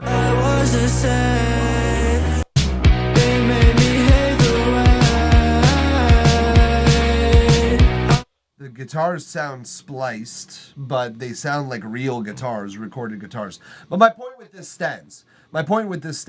You have a bunch of analog instruments, and then your voice is digitalized to hell. One of these things is not like the other. One of these things just doesn't belong. So yeah, you need to dial the auto-tune back. I'm not saying don't use any. I'm saying sing better so you don't need as much. That's what I'm saying. Like, you don't need as much in your song. Or maybe you do, in which case, sing better and you don't need as much. And that's it, though. That's all I gotta say. Your instrumental is pretty tight. Sounds big. Your bass is a little loud in a lot of sections. If we look at myself in the mirror, it made me hate that for you. Yeah. It's bass is a little loud in some sections, and the drums in general are a little loud in some sections. But that's not a problem for me. By the time you get into like big mastering sound, it'll be a benefit to you because your vocals will be slammed up against those drums, which will work nicely. But you have a lot of work to do on your vocals, my dude. Just saying. And what did you say here? I record under my bed. Yeah, I've been there. Like, don't get me wrong. I've pushed my entire bedroom mattress up against my wall so that I could put my mic stand in front of it and drape like my bed sheet over the sides of my mic stand. I've done janky things as well to record vocals. The things we do for good vocal sound. Your best bet is acoustically treating your room so that you don't have to worry about recording under your bed. But that's a creative way to record, Sion. Well done. It's a good move. Ronnie the Zombie. Funny enough, I'm currently working on vocals myself. I started learning music production about 5 months ago. I got dared to release an album-ready song on Friday, and I'm nervous. Oof. An album-ready song in 5 months of production time does not sound like nearly enough to make all of the mistakes, learn from those mistakes, apply those lessons, perfect the lessons and the way they interact with each other, and then find a way to do it that sounds like you. 5 months does not sound like nearly enough for that process. But good luck. Hey, it's fun to try. I once recorded vocals in my closet. It was a terrible idea. Not a terrible idea. It's a great idea. My vocal booth, this thing over there, is a closet. That is a closet. I have sound treated it to hell with acoustic foam, but it's a closet. It's what it is. It's not a bad idea. And clothing, whoops, way too far. Clothing is in some ways a dampener similar to acoustic foam and acoustic treatment, in that it catches high frequencies and attenuates some of the mid frequencies and a little bit of the low mid frequencies. It can't do much for the bass, but you don't need it for the bass. Vocals don't have that much bass in it. It's really where your mids are, mids and your high end get really echoey. But yeah, singing into a closet with your microphone sort of perched between a couple of shirts that are like hung at an angle, there's nothing wrong with that. That is a perfectly acceptable way to record. You're going to have to find a way to deal with the back, though, because your mic is pointed this way, right? And it's picking up behind you. So you're going to have to find a way to contend with that. But as soon as you do that, you have a vocal booth. That's what a vocal booth is. It is made to catch the frequencies, the errant frequencies of the room and not allow them into the microphone. That's what a vocal booth is. So, yeah. Either way, Sion, you've done most of the work for the rhythm section and for the backing track. I think you need some serious reworks on your vocals. That said, I still appreciate the opportunity you've given us to listen to the track online, provide the comments, criticism, feedback, analysis, and what have you that we have about it. It's important for us to all learn from this. From this, not only yourself, but all of us together, to like avoid making the same mistakes over and over, because vocals are so touchy and they're so hard to manage. At some point or another, we just got to learn the lesson and stick to it. So yes, thank you either way, Sion, for trusting us with your track. We're going to be moving on here, folks. We're going to be moving on down the line. We're going to see what you guys are saying as well. Let's see, what do we got here? Probably millions of closet recording booths. I mean, yeah, that's how it works. Well, I have a sound design background since 2014, so I know at least a little bit of the tricks and stuff. Oh! Okay. You're not going in blind. That's good. That's like, okay, that's acceptable. Couch Lock joined. Hey, Couch Lock, how you doing, my dude? Thank you for coming by. Appreciate you stopping by. We're gonna figure it out. You know what I'm talking about. We're gonna figure it out. I promise you. We're gonna work some time into your busy schedule. I promise you. I'm a contralto though, so I have a bit of a boomy voice. Contralto is a nice range. I'm a bit of a tenor. I'm also in the contralto range as well. Contralto / tenor.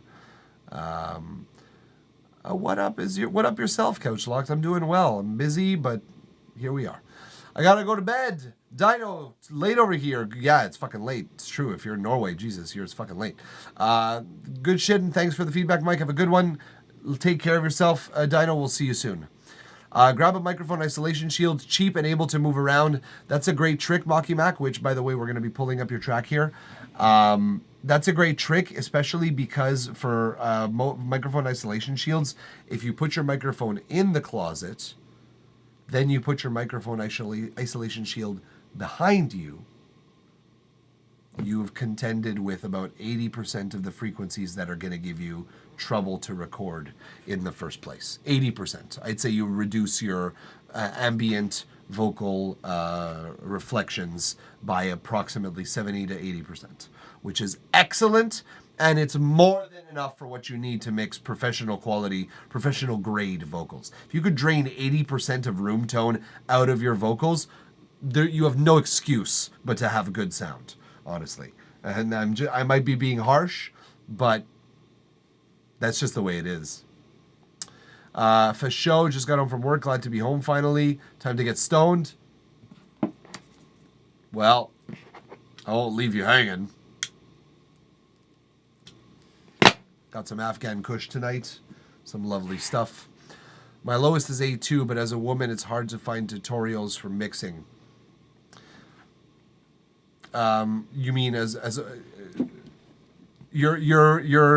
your existence as a woman doesn't prevent you from finding tutorials for mixing, right? It prevents you from finding tutorials for mixing a contralto voice into your mix, is what I'm assuming. It's not like, oh, I'm a woman, I just can't find these mixing videos on YouTube. I'm assuming that's not what you mean. But yeah, I think I understand what you mean. And yeah, contralto voices are they're toughens. They're toughens to mix because they're in the sweet spot of like a lot of things fall into those that frequency pocket. So you're in you're in the opposite of a sweet spot. You're in what I call a fuck pocket. It's where you're caught in a bit of a negative space of sorts. But yeah, I get it. Contralto there's a lot of instruments and a lot of things that occupy the contralto frequency range. So it's hard to get it to sit and stand out. I know that for a fact. I mixed a contralto vocalist for like a Muse cover. And I was like, oh, fuck, I find myself having to do a lot more work for this for some reason. Yeah, because it's hard. This is what I just said. Yep, and no wall mounting, clips onto a mic stand. Yeah, like the Aston reflection shields are amazing for that. They're so versatile and so useful. And the Aston Stealth, the shadowy one, the black one, is just sexy. I don't need it. I have a treated room, but Jesus Christ, I would get all up in that business. Yeah, I can't find contralto mixing tutorials. That's what I figured. I'm a woman. I can't find the mixing tutorials. Like, that is sexist to yourself. I have to add high frequency instruments and pads, or my songs sound like it has no high mids. Yes, because tu les bouffes toutes. Your vocals are dominating them all. But yes, I understand. All right, we're gonna talk about your track soon, Ronnie. If you are in the queue, thanks for being with us this evening. But first, we're gonna go with Mocky Mac, aka Indigo. I ain't making this shit up. Like, self-proclaimed. So we're going to listen to 2 minutes of this Mocky Mac track. And then we're going to hear some feedback about the track. Here we go. Rubble and Dust by AKA Indigo.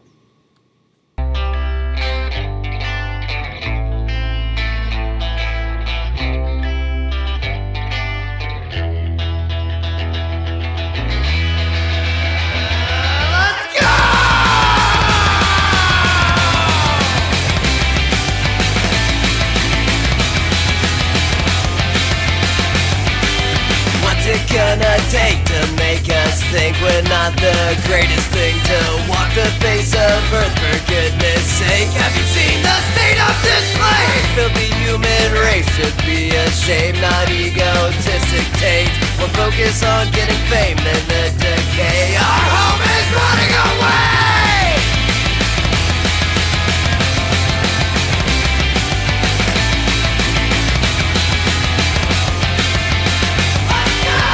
So fucking vain, we really think this place was made for us by some magic guy up in the sky. It's so ridiculous. We're so fucking vain, we really think that there are aliens keeping tabs on us. They're in disguise. Who the fuck would wanna be us?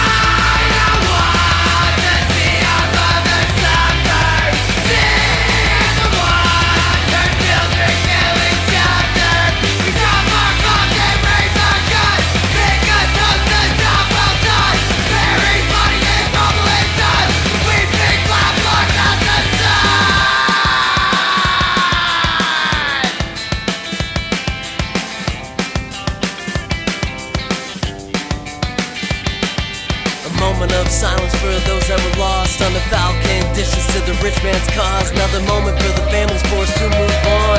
Final moment for those still holding on. Do you ever ask yourself what's going on? In this rotten world, am I the only one who's fucking repulsed by the damage we've done? Makes me sick, this hell that we've spawned. Do you ever ask yourself what's going on? In this rotten world, am I the only one who's fucking repulsed by the damage we've done? Makes me sick, this hell that we've spawned. Do you ever ask yourself what's going on? In this rotten world, am I the only one?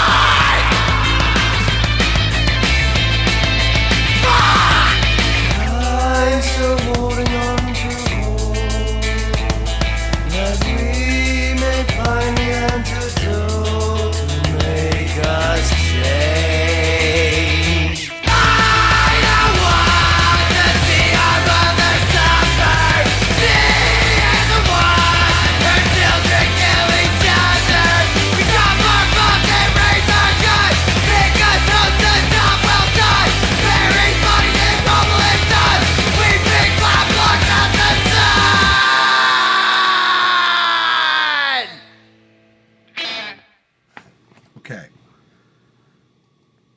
That was I wasn't expecting punk rock tonight, which is nice because I could do with some good punk rock.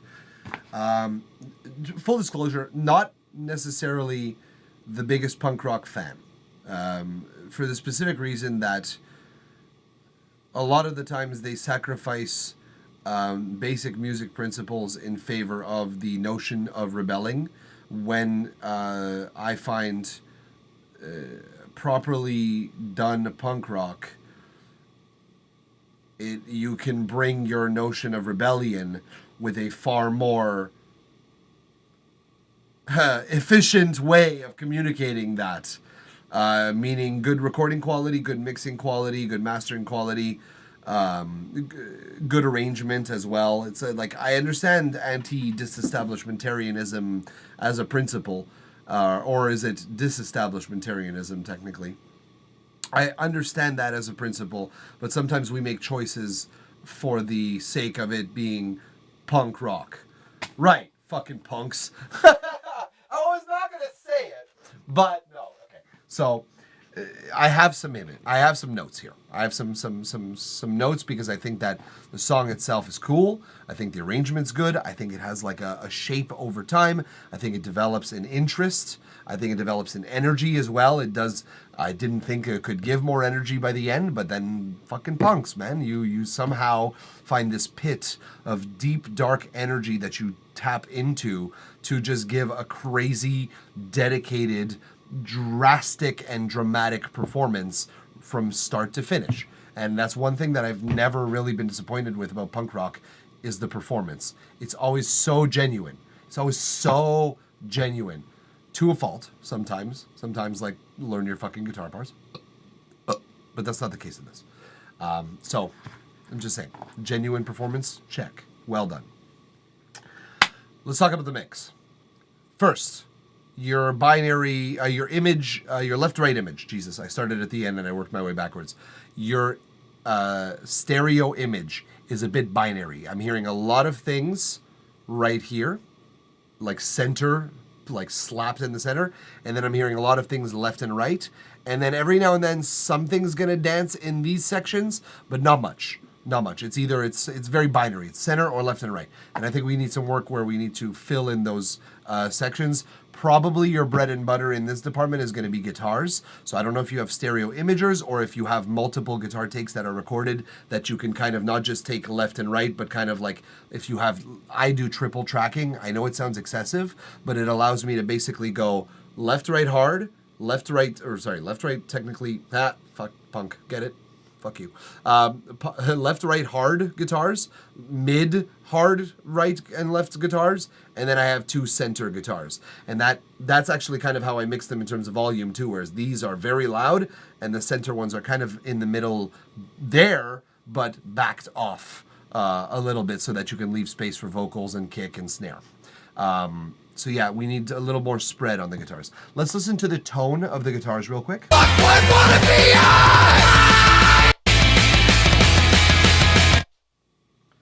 Fucking punks and their single coil fucking pickups. God damn it. Get some goddamn humbuckers, would you? Do distortion like everybody. I'm sorry. I'm gonna rip on punk rock a little bit to just because I hear recurring errors. For such aggressive distortive music, you would be far better to have a smoother top end and a bulkier mid to low end on your guitars, just because it'll suit the energy more. It'll sound more modern rock than punk in the traditional sound that is punk. But traditional sound that is punk was recorded in the 70s, where they were just barely learning how to do like aggressive music. Just barely. I'm sorry. The heaviness that came from sounds like the 80s hair metal era are what led to death metal sounding so juicy as it does today. Fight me. The production methods are the same. So I'm saying maybe we apply a little 80s to our 70s. Juicier guitars, fatter, less top end, spread out a little bit wider, as I already mentioned. Double, triple tracked, maybe. Let's give this punk rock some fucking teeth is what I'm saying, production-wise. Because right now it's sounding thin in multiple elements. Next, the bass, sounding a little floppy. I don't necessarily hate that, because I think that that combined with a nice tight kick that you do have is a good thing. One thing I will say about the kick, though, it is tight in the high end, but it needs some Jesus Christ low end. It needs some, like, oh my God, this thing is kicking me in the chest. Think of, here's what I want you to do with your drums here, Mocky Mac. I want you to listen to Billy Talent, okay? I want you to listen to Billy Talent. That is very similar in terms of instrumental choice that you guys have here. High-end single coil guitars that they somehow make work in a mix, although they do use humbuckers as well as a layer, as another like a double-tracked guitar, so that they can blend that. I'm pretty confident that that's the case. I'm pretty sure they use a Stratocaster and a Les Paul in studio, unless I'm mistaken. But listen, Mocky Mac, listen to Billy Talent. That drum tone, that guitar tone in this song, you're going to have both punk rock attitude and energy and performance, and you're going to have modern, juicy-ass sound. It's like you're listening to a wall of just emotion and professionalism. It's great. It's going to be great. So I hate to rain on your parade, but I'm just a vocalist on a YouTube instrumental here. Oh, well, that would have known. I usually ask people what their role is in this song. Damn. Well, shit. So I'm limited with what I can do here. It's a good thing I started talking about everything except for the vocals first. But yeah. Couch Locked. Yep, 80s hair metal really started sidechaining the drum snares heavily. I'm sure it was done before then, but it started happening a lot in the 80s. Oh yeah, big time. Well, there were 3 years in the 80s where the woodblock type snare was so overly used. I mean, yeah, there was a few albums that were pretty bad, but not my favorite sound of a snare anyways, personally. I far prefer a shotgun snare. Something that, like, snare. Fucking snare. No worries. I guess I could have said something earlier about it. It was interesting, so it's okay. It's something that I guess you can apply to, like, your future bands if ever you have some. Like, don't let them tell you that your sound needs to be thin. Tell them to fuck right off. And that your music should sound big. That's, I guess, what I'm saying here. Let's talk about vocals then. They're a little bit thin. They match the tone of the rest, let's say it that way. But they're a little bit thin. I'm wondering what mic you used to record, although I suspect it sounds like a dynamic, like, handheld mic. It's even maybe an SM57 without the pop shield. It sounds very high MIDI in that way. And I think that that's okay to record that way. That's how they did Rage Against the Machine, the first album. They used an SM58 for the lead vocal tracks, which is mental to me, but they really made it work. So there's a way to do that. You need to really boost a lot of the low end, compress the low end and the high end differently. So a lot of dynamic EQing or multi-band compression on your own vocals if you're going to use like a dynamic microphone. Honestly, even if you're going to use a condenser microphone, having a dynamic EQ or a multi-band on your main vocal track, or maybe even on your main vocal bus, more vocal track, you definitely amp up your chance of controlling the vocals far better. Oh, what do we got here? Oh, we're seeing your gear. I see. Oh, okay. It is a condenser. Let's listen to these vocals one more time.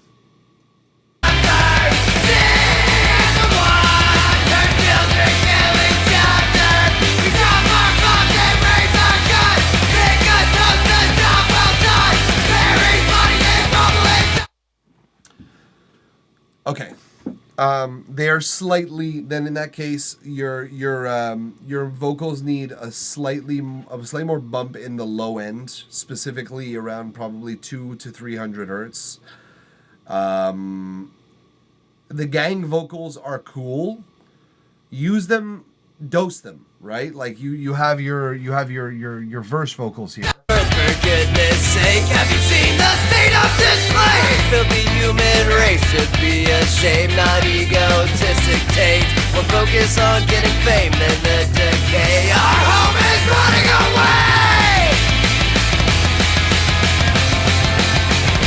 This section I also wanted to mention, like there could be a solo or a riff or something. Like something really, it doesn't have to be something crazy. It could be just a counter melody or a vocal or something like that. But like the thing I just had in my own head. Okay, let me just show you what I thought there. Decay, our home is running away!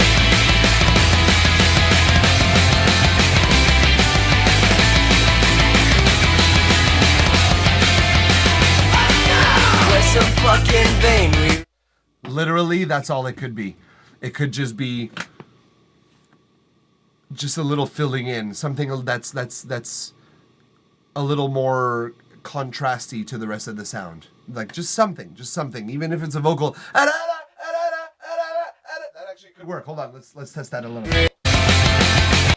running away!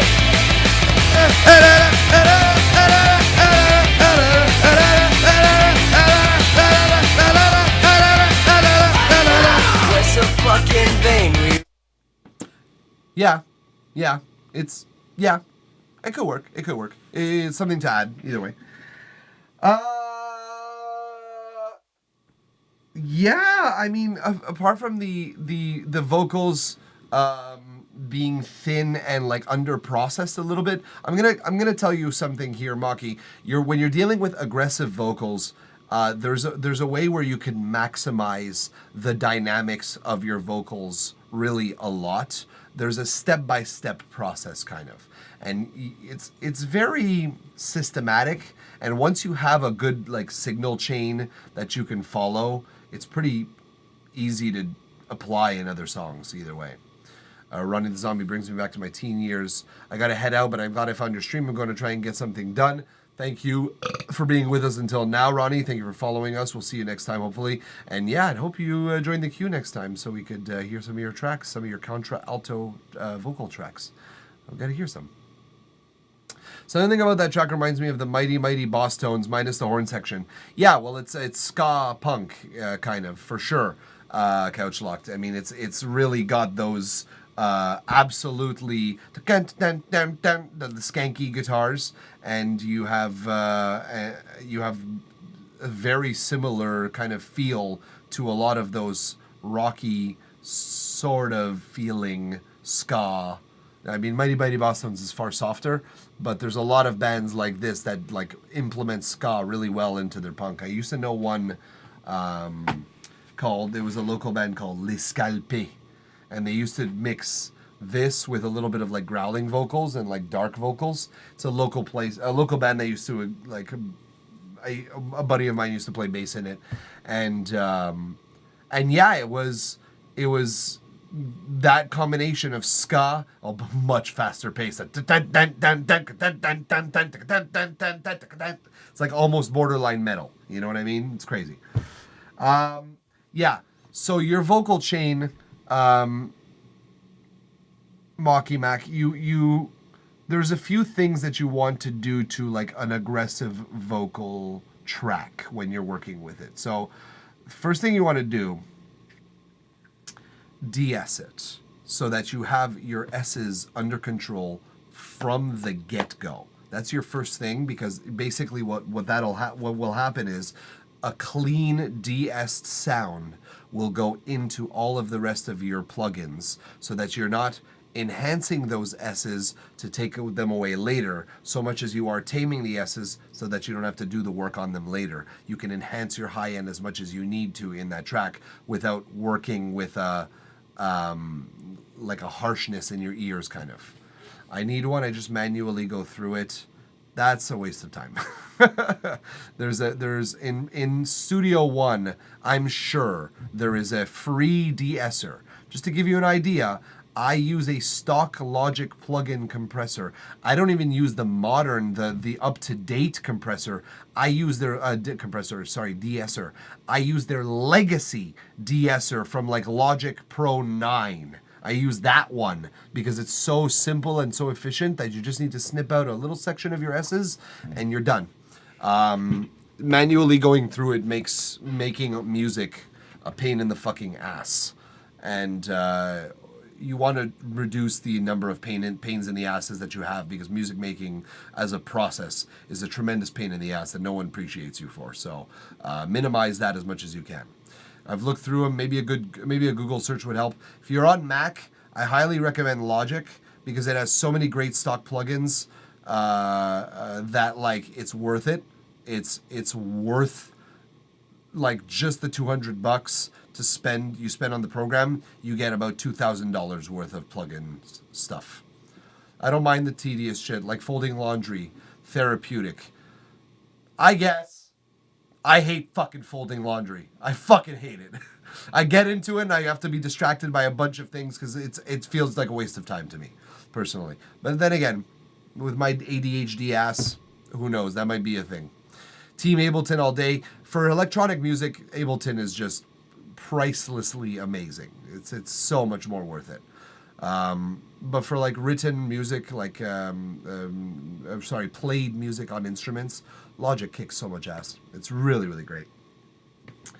But yeah, so first, it's funny. That's the reason I started talking about this was because step 1, you de-ess.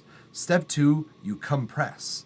A little bit of compression. Just so that you take those really aggressive dynamics off the top of your vocals. You just tame those so that you're getting a nice consistent and now de-essed sound. Then you use EQ. EQing is like a thing that you're going to want to do just to like surgically remove some aggressive frequencies and boost some that need to just stand out a little bit more in the mix. You do that after your basic, very simple compression, but before the next thing, which is your next compressor. In my opinion, that's where it goes. There's an argument where it can go somewhere else, but I find that this leaves the most dynamics intact. So your second compressor, you're doing a little bit more legwork with it. Your second compressor, you're using something like a VCA compressor that's going to be a little bit more musical, but you're bringing your threshold way down and you're bringing your ratio between 5 and 8.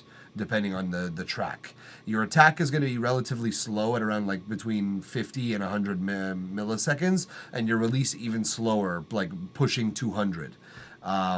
You're giving something that is like a bit of a slow compressor, but something that when it hits pretty hard. So what you've done is now tame the hard dynamics, and you've tamed your like sort of sustain vocals.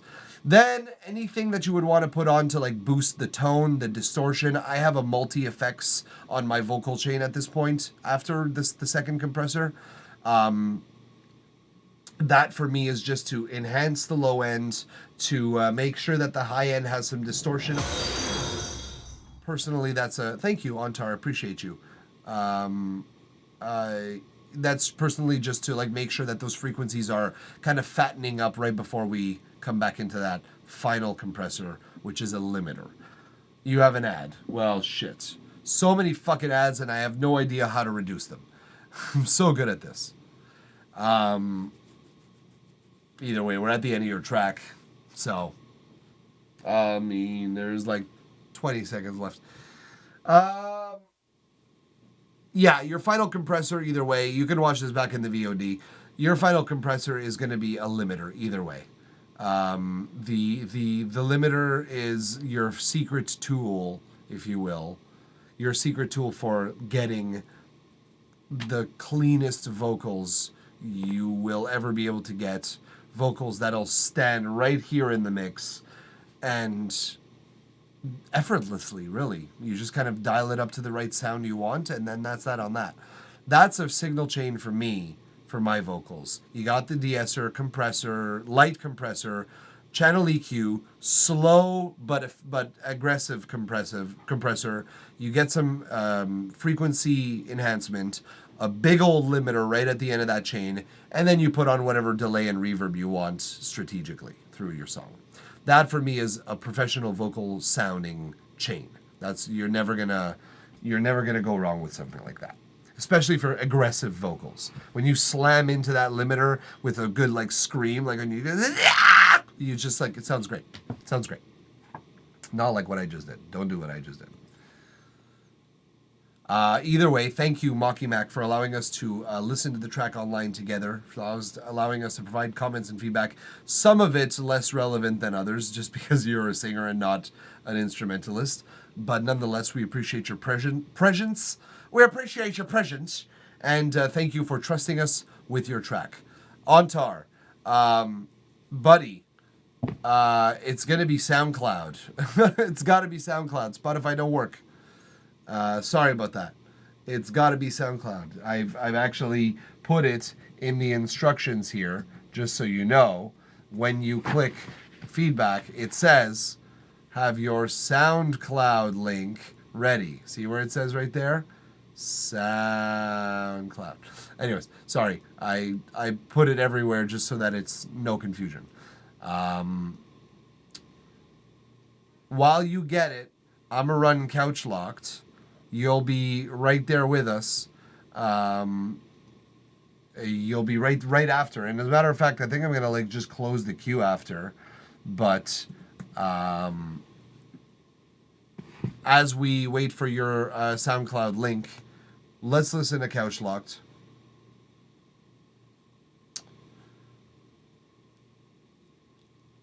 Oh shit. Well, he was pretty quick, Couch Locked. He was pretty quick. I won't lie to you. That was pretty fast. He already had a SoundCloud link ready. I'll give him that. I'll give like it took less than 30 seconds. He already had a SoundCloud link ready. He didn't have to upload it. Here I am thinking like, all right, well, you upload it. It's going to take about 5 minutes. The next review is 10 or 15. So bing, bada boom, bada bing. Christ. Either way, we have them both pulled up. Couch Locked and Antar. So we're going to go in the original order. And we're going to also, at this point, close the queue. Just because it's a chill day. You know, we don't have to go crazy hours. We're going to be doing this probably more often these days. So let's listen to Antar's track. Antar, otherwise known as Bavo. Right? We're going to listen to 2 minutes of this. But let's go. I'm going to just drop this here. And I'm going to actually put the drums back because I don't need this on the vocals. I need this on the drums. There we go. All right. Here we go. I Feel Infinite by Bavo. 2 minutes. Let's listen.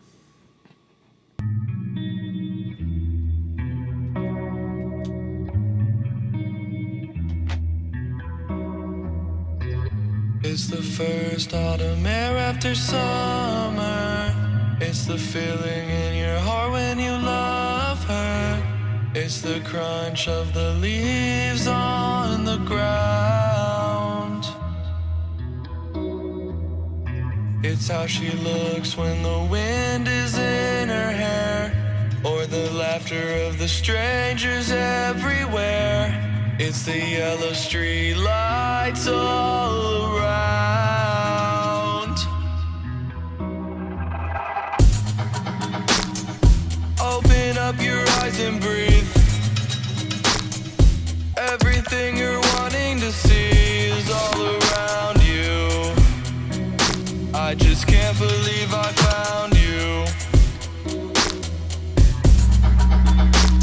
The railroad over the creek. Close your eyes and take that leap and let me guide you. I'm standing right beside you.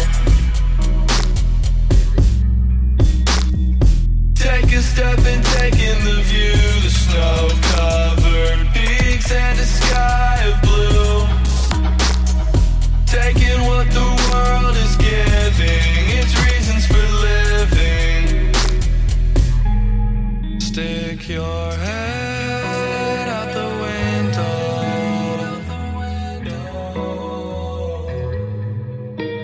Close your eyes, let the wind blow.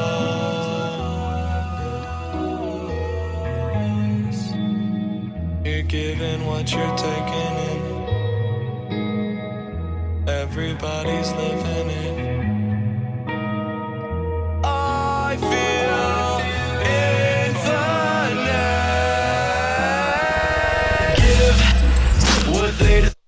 All right, that's where we're gonna stop that one. Yeah, I mean, listen, it's interesting. I have questions before we get into this. What did you do on this Antar?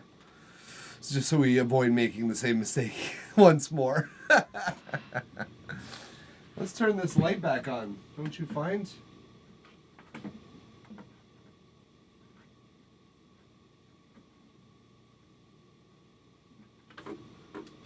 I like having a little ambience in this room, you know? Having a little background, if you will. Production and vocals. Sorry. What are you sorry for? You have nothing to be sorry for. So, okay, when you say production, you mean you produced the rest of the track? Like you actually, like, composed, wrote the instrumental yourself? Just to be clear.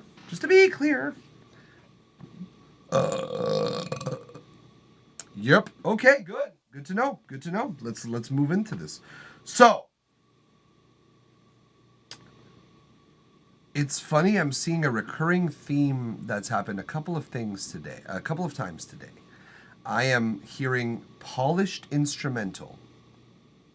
Polished. Like, it sounds juicy, it sounds clean, it sounds dynamic, it sounds interesting, it sounds unique, and it's leaving a lot of space for vocals. And then when the vocals step up to the plate, I'm just like, need some work.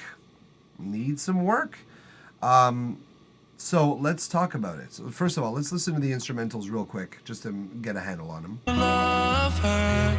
It's the crunch of the leaves on the ground. It's how she looks when. A nice little clean guitar that sounds like it's either octaved down and it's like playing with the sort of vibrato of it, or you have put a very fast vibrato on a very low playing guitar. Either way, it sounds very groovy, it sounds very cool, it stands out, it stands in the background from the vocals very well. It's very groovy, it's got movement. Let's get to a part where there's drums, and then it did it on its own. Everything you're wanting to see. Those drums are super crisp, they're super punchy, they're coming through almost to a fault. You might have a little bit of harshness in your high end of your drums specifically. They are so crisp and so clean that like they're like, oh, ow-ish. All around you. I just can't believe. Specifically for your snare. You have a lot of snares and claps layered, which good on you. I mean, it sounds very fat, but you might just need to dial on your snare bus. If you're not using a snare bus, I recommend that you do, so you could like change things exactly like this. But on your snare bus, dialing down that harshness high end, even there's some people that choose to high cut as of like 8 or 12K. And that sometimes does miracles for your mix. Because a lot of that high end you don't really need, and it's better if you leave it for the vocals specifically. But I will say one thing about those frequencies. Those drums cut through like a hot knife through butter. just factually speaking. So that's something that's nice.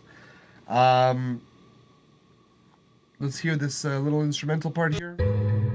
Close your eyes, let the wind blow. It's nice. It's adding to that already vibrato-y guitar. It's adding a solo-ish kind of solo, not really, on top of it. That's nice. It's a good move, and it's very light and sparse, so it's leaving room once again for your vocals.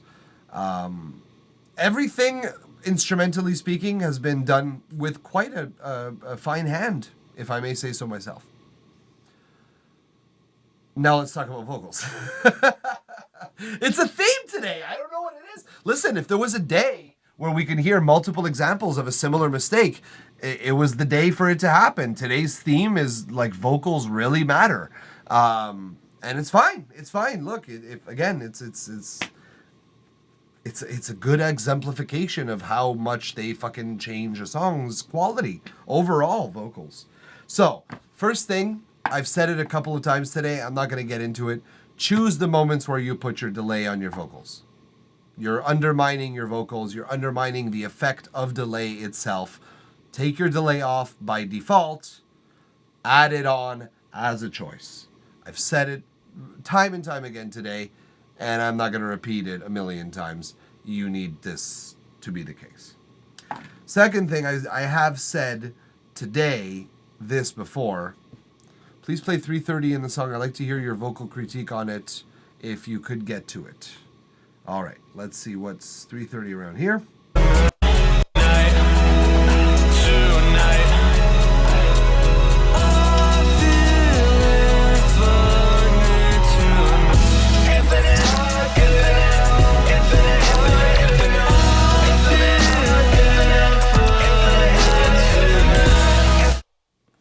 There's a lot of chaos going on there, so I don't necessarily know that it's cool. The vocal choices are cool, but I don't necessarily know that you've picked a direction and leaned into that one direction. It sounds like you are picking many directions and leaning into them all at the same time. Again, this is complex, and in terms of complexity at the end of your song, if you're throwing everything but the kitchen sink at the end of your song, I, respect that then more than having nothing new, than copy pasting the same chorus. I respect that more than this. But it is a lot. It's heavy. It's a lot of things going on at the same time. A listener can only digest really 3 elements at a time. Usually those things are a rhythmic section, an accompaniment section, and a lead element. Usually those things are the case. If you have 2 leads at a time, you're starting to scratch the surface. And if you have a 3rd lead element at a time, you have reached the maximum capacity of most people's attention span. So now you have like 7 or 8 lead elements that are going on here. It's a lot. And vocal critique is actually, the vocals themselves don't sound particularly terrible mix-wise in that section. But everything together might be a reason for that. That's not what bothers me the most, I guess. Let's talk more about your vocals in the earlier sections, though. Here, first of all, let me just say something that I say to a lot of people as well. Let's go through a part of your song that doesn't have vocals. It's the crime when it's the eyes and brew. I'll ride you making the thing is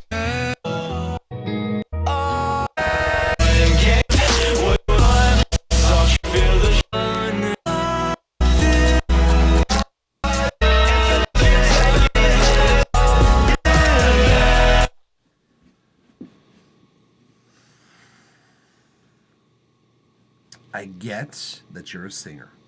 I'm trying to be delicate with this. I get that you're a singer. We get that very clearly from this song. I get it. Your vocals don't have to be absolutely everywhere. You need a break. You need context. Your song is 4 minutes and 22 seconds. That is already challenging as a songwriter to retain someone's attention for 4 minutes and 22 seconds. That is a very difficult palette that you are giving yourself. You're giving yourself a very wide palette to paint here. In doing so and keeping the sonic frequency of your vocals throughout, you are creating monotony. You are working against yourself. You're not allowing breathing room, is really what it is. Negative space should be your friend. And you, to your credit, you do have moments where there is more negative space than less, but there's always your voice. So choose some moments where you shut the fuck up, to be said indelicately. But yeah, not only is the monotony of your voice that you are hearing it throughout the song, not only that, but your melody doesn't vary wildly until the very end. It does not vary. It does not change it up, melodically speaking, that much. Yeah, there's alterations. Yes, there are notes that you add in some sections, that you sing in some sections. You go lower and higher in some sections that are more aggressive than others. But the melodies don't change, like the number of notes that you end up singing, despite this being very groovy and very like melancholic as a chord progression goes, you don't really choose different notes that often. In my opinion, mistake. I think you could vary your melodies a little bit more interestingly. Not wildly. Don't like start thrashing around the chromatic scale here. But like make more interesting melodies. Yeah. Doubles. Let's hear them on that chorus, on that first chorus. It's the yellow street lights all around.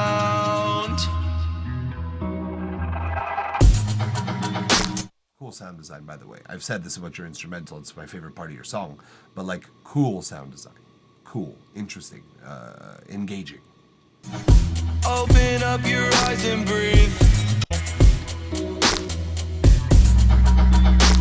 The railroad over the creek. So these doubles come in a little late, I find, because the drums come in here and we are implied to that it's kind of like your chorus / your drop, if you will. It's kind of implied in the elevation in seriousness or in energy. It's implied that it's the next section of your song. And if it's a pre-chorus, then your chorus doesn't have enough energy. If it's part of the chorus, then your vocals are missing doubles. Either way, I think your chorus needs a little more love in general. I think your chorus needs some attention and some care to make it so that you have life breathing in your song. Like you have a direction, I guess, you're going in. It doesn't feel forward right now. It feels, well, no, it doesn't not feel forward. It just doesn't feel forward in like onward moving enough. It feels like it's kind of dragging in this section. And I think that has to do with your like arrangement for your chorus specifically. So yeah, think about your doubles. Think about how you want to approach doubles and harmonies in general for this section. I think they'll be useful to you, especially harmonies. You also want to talk about this section, I believe. Close your eyes, let the wind blow. Yeah, so I don't necessarily know that it's the place to enhance the vocals. Guy Noxon, hi, how are you this evening? I hope you're well. I don't necessarily know that it's the place to enhance the sound of your vocals here, but if you are going to do something like this, vocally speaking, I think it's recommendable to do a call and response. Not necessarily my lead vocal sings while the double and the echoey sort of lingering shadows speak underneath it. It sounds like it's interfering upon one another, whereas if you say something like, close my eyes, kind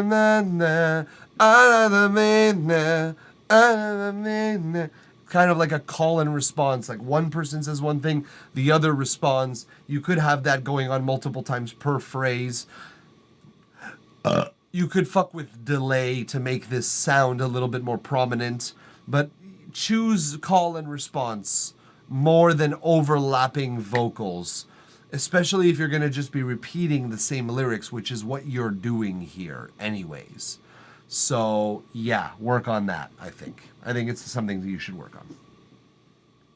And I believe that that's my last note on your song.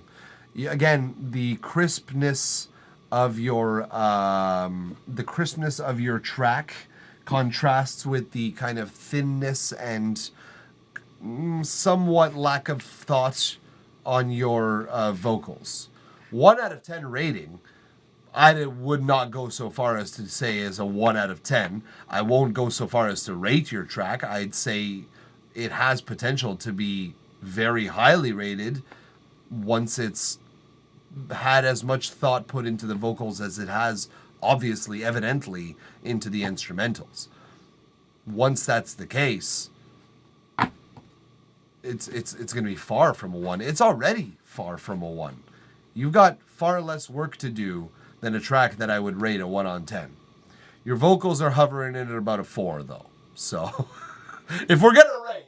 But no, seriously, thank you, Antar, for allowing us to talk about this song online, to, like, listen to it online together. I meant, like, what would you rate it? I don't like doing that, personally. If you're asking me what I would rate it, probably a 6.5.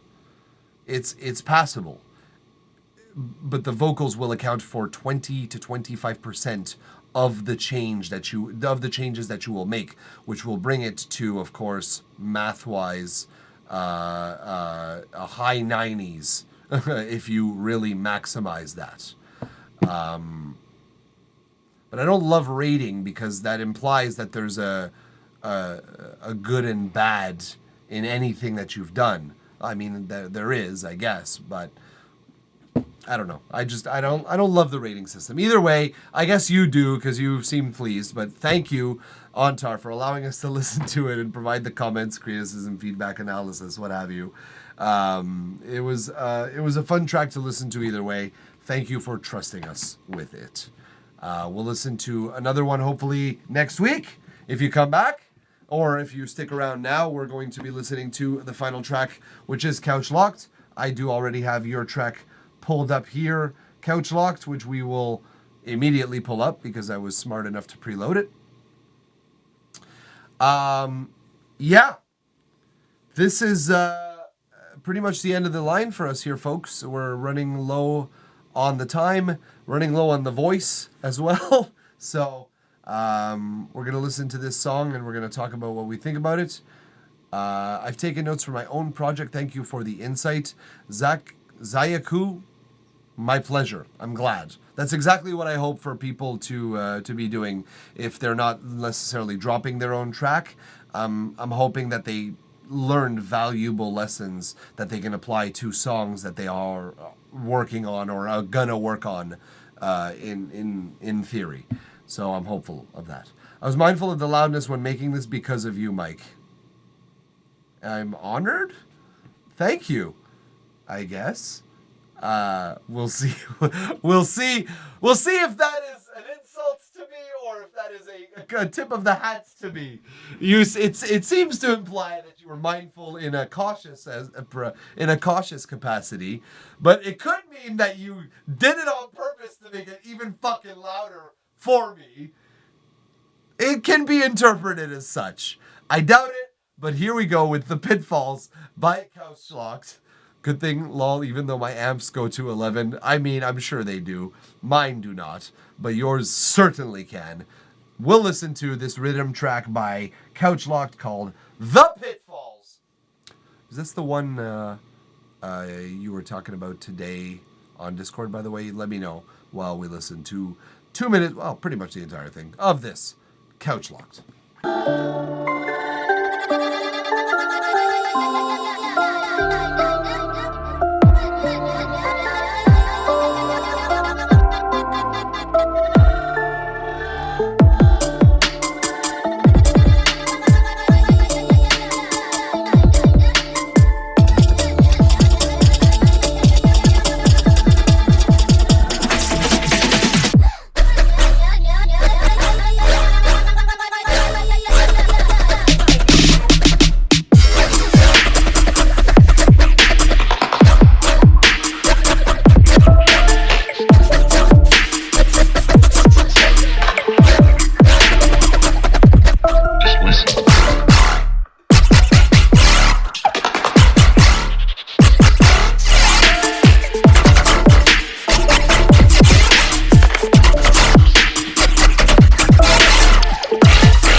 can respect a little outro there. That's fine. That's cool. Good track as always. I enjoy your music. I enjoy your textures that you use. I do have a couple of notes. So first of all, I started by writing the hi-hats are harsh. Then I scratched out the hats and I replaced that word with end. Your high end is harsh. You must have been producing this over the past 23 hours. Let's give you credit and say 22 hours.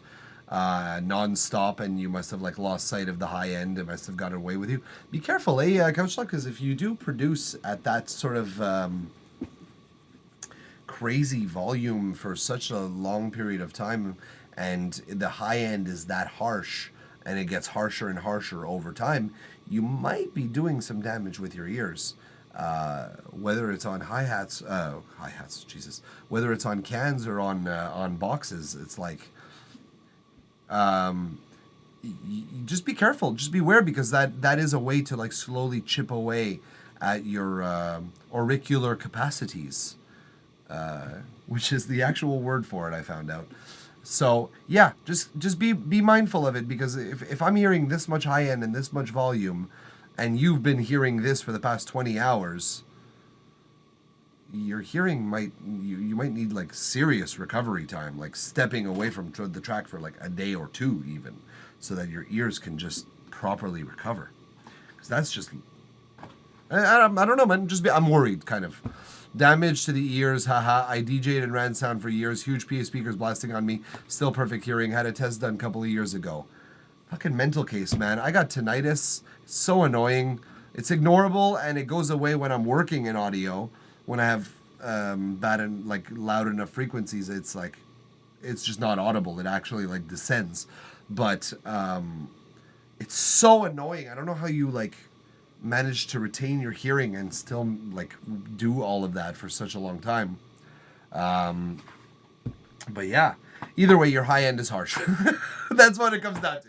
Your high end is harsh.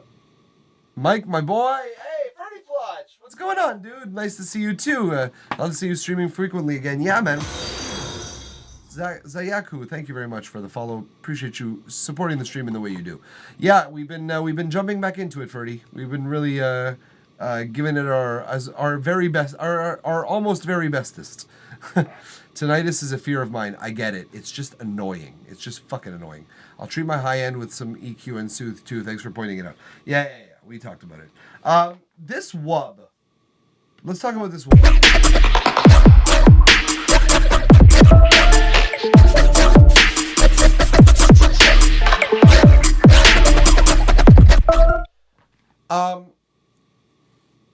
So I'm hearing the sub that's there to support that wub. I'm hearing that. But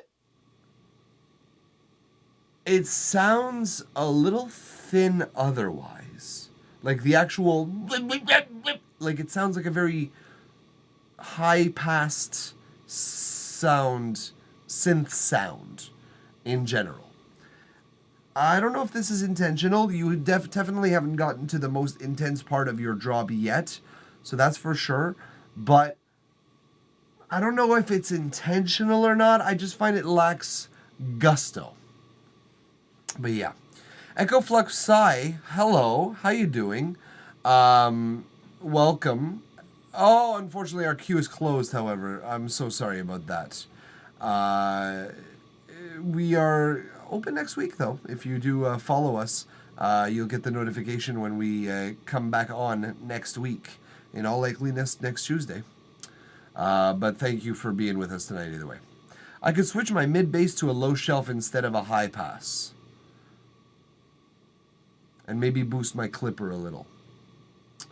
Sounds right. I don't necessarily know if you want to put too much emphasis on it. Again, this is what I was more asking than anything, is that if it's intentional for it to be thin because we haven't arrived at the loudest part of your drop yet. If that's the case, then it's appropriate, I guess. But I would still, even then, maybe just nudge up some of that low mid, and yeah, maybe a little clip adjustment for sure. I don't much more to say about this, by the way. I'm bypassing it at 100 hertz. Maybe that's why it's not beefy enough. Maybe it's your the 200 or 300 hertz pocket that I'm missing from this synth. Maybe it's that pocket that I'm thinking. Maybe not. I don't know. I don't do this professionally or anything. So, yeah. The last thing I really have to say, apart from that, it's like we would maybe think about working on some stuff, but it's not a huge deal. But the last major thing that I have to say, I think, is at 115, I think it is.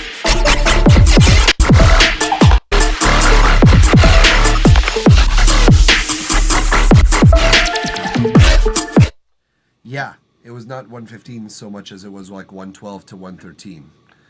I do have a note about this. What are you saying? Maybe notch filter on Serum. I'll peep it out. Yeah, exactly. It's something to just keep an ear out for, which you do. Something I notice you do, which I appreciate so much. You have no idea how validating that is. Well, you do have some idea, I guess, but like you have every idea probably. Anyways. I don't know how set you are on arrangement yet, but maybe at this point here,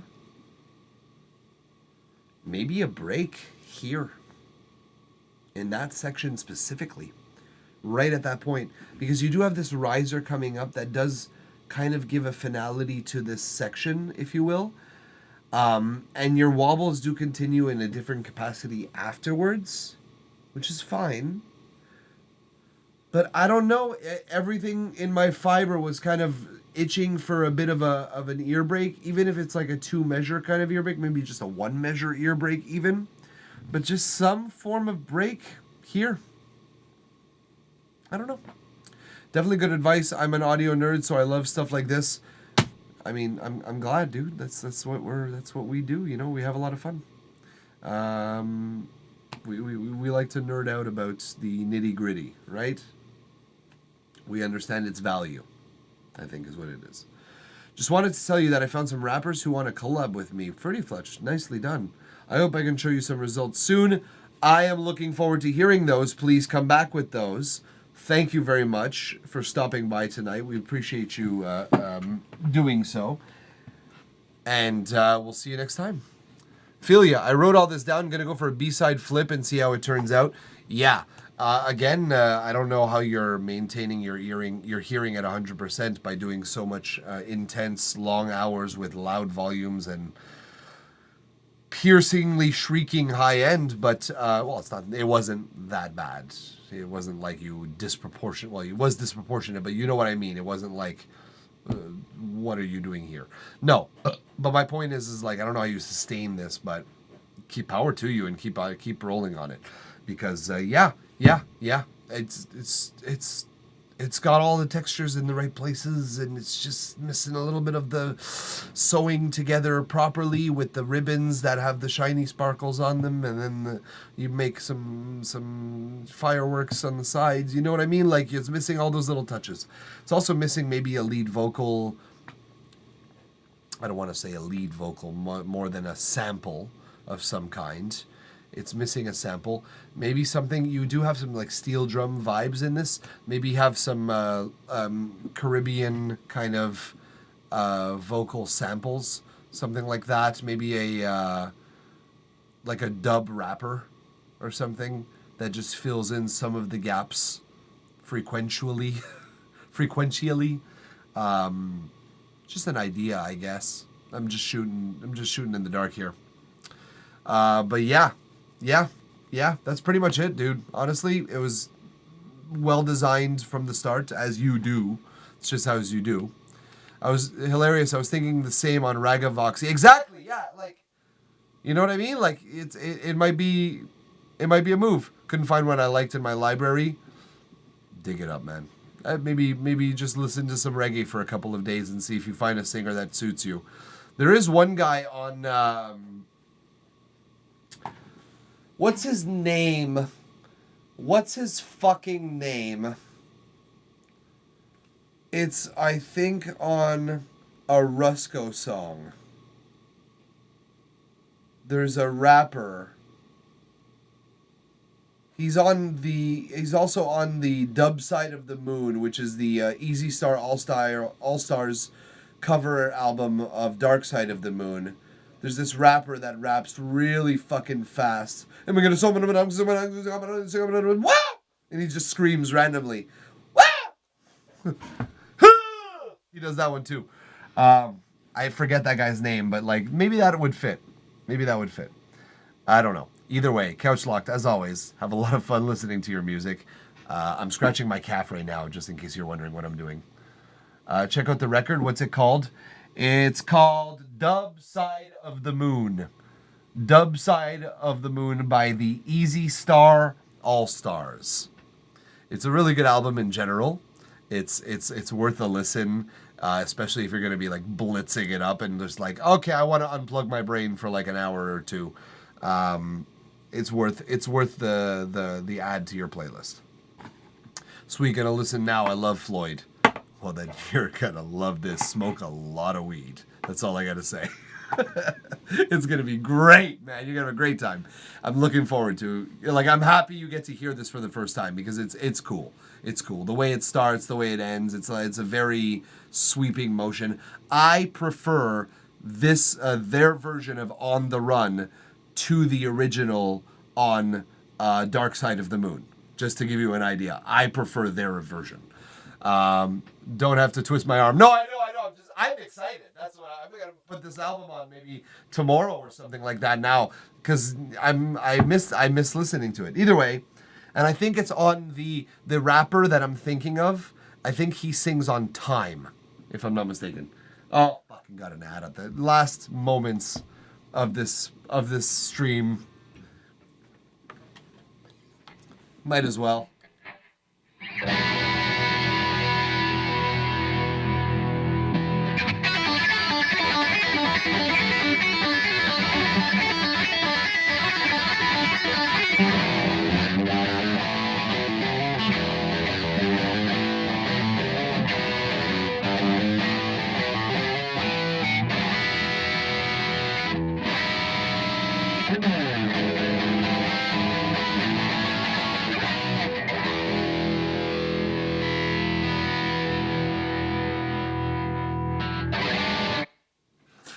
I'm pretty sure the ad's over. Either way, you're taking off probably now, if not already have taken off. But yeah, I was saying the last, if you do refer back to this, the track with the rapper that I'm thinking of, if I'm not mistaken, is Time. I believe he's on the song Time on that Dub Side of the Moon album. But either way, have fun listening to Dub Side of the Moon. Enjoy. And thank you for trusting us with your track. Have a lovely evening, Couch Locked. Have a lovely evening to everyone else, because as we now see here in the queue, it's empty. Meaning we did it once again. We got through another day. I'm curious to know how many we listened to today.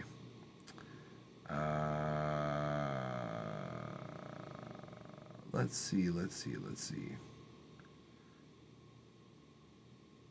Oh man, I don't know how many we did. I always lose count. We did over 10, I think. 1, 2, 3, 4, 5, 6, 7, 8, 9, 10. 10 exactly. Cool. That's cool. That's a good number. That's my favorite number. So that's another week, folks. That's it. That's what I got. We're going to see you on the next one, most likely Tuesday, as we do. We have a good thing going here. We have a good rhythm, so we're going to try and maintain it. As Ferdy Fletch pointed out, it's good that we're back online so often, and it does feel good to be back online. Although today I was tired. I'm really tired, so I'm glad that we 4 hours is still a decent 4.5, still a decent amount of time to spend online with y'all. And I appreciate you guys for being here tonight and every time. We will see you next stream. But until then,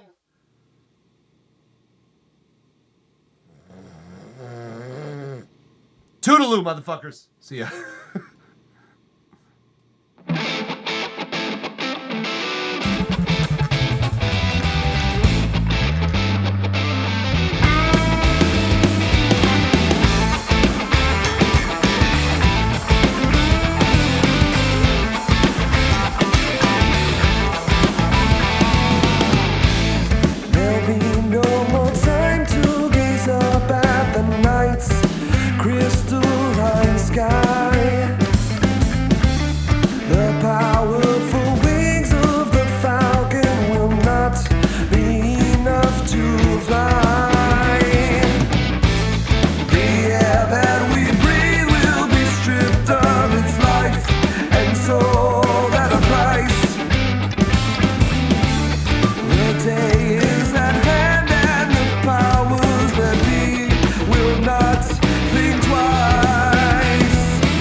beast has a hunger for everything or nothing at all. Open your heart to a new point of view, a sad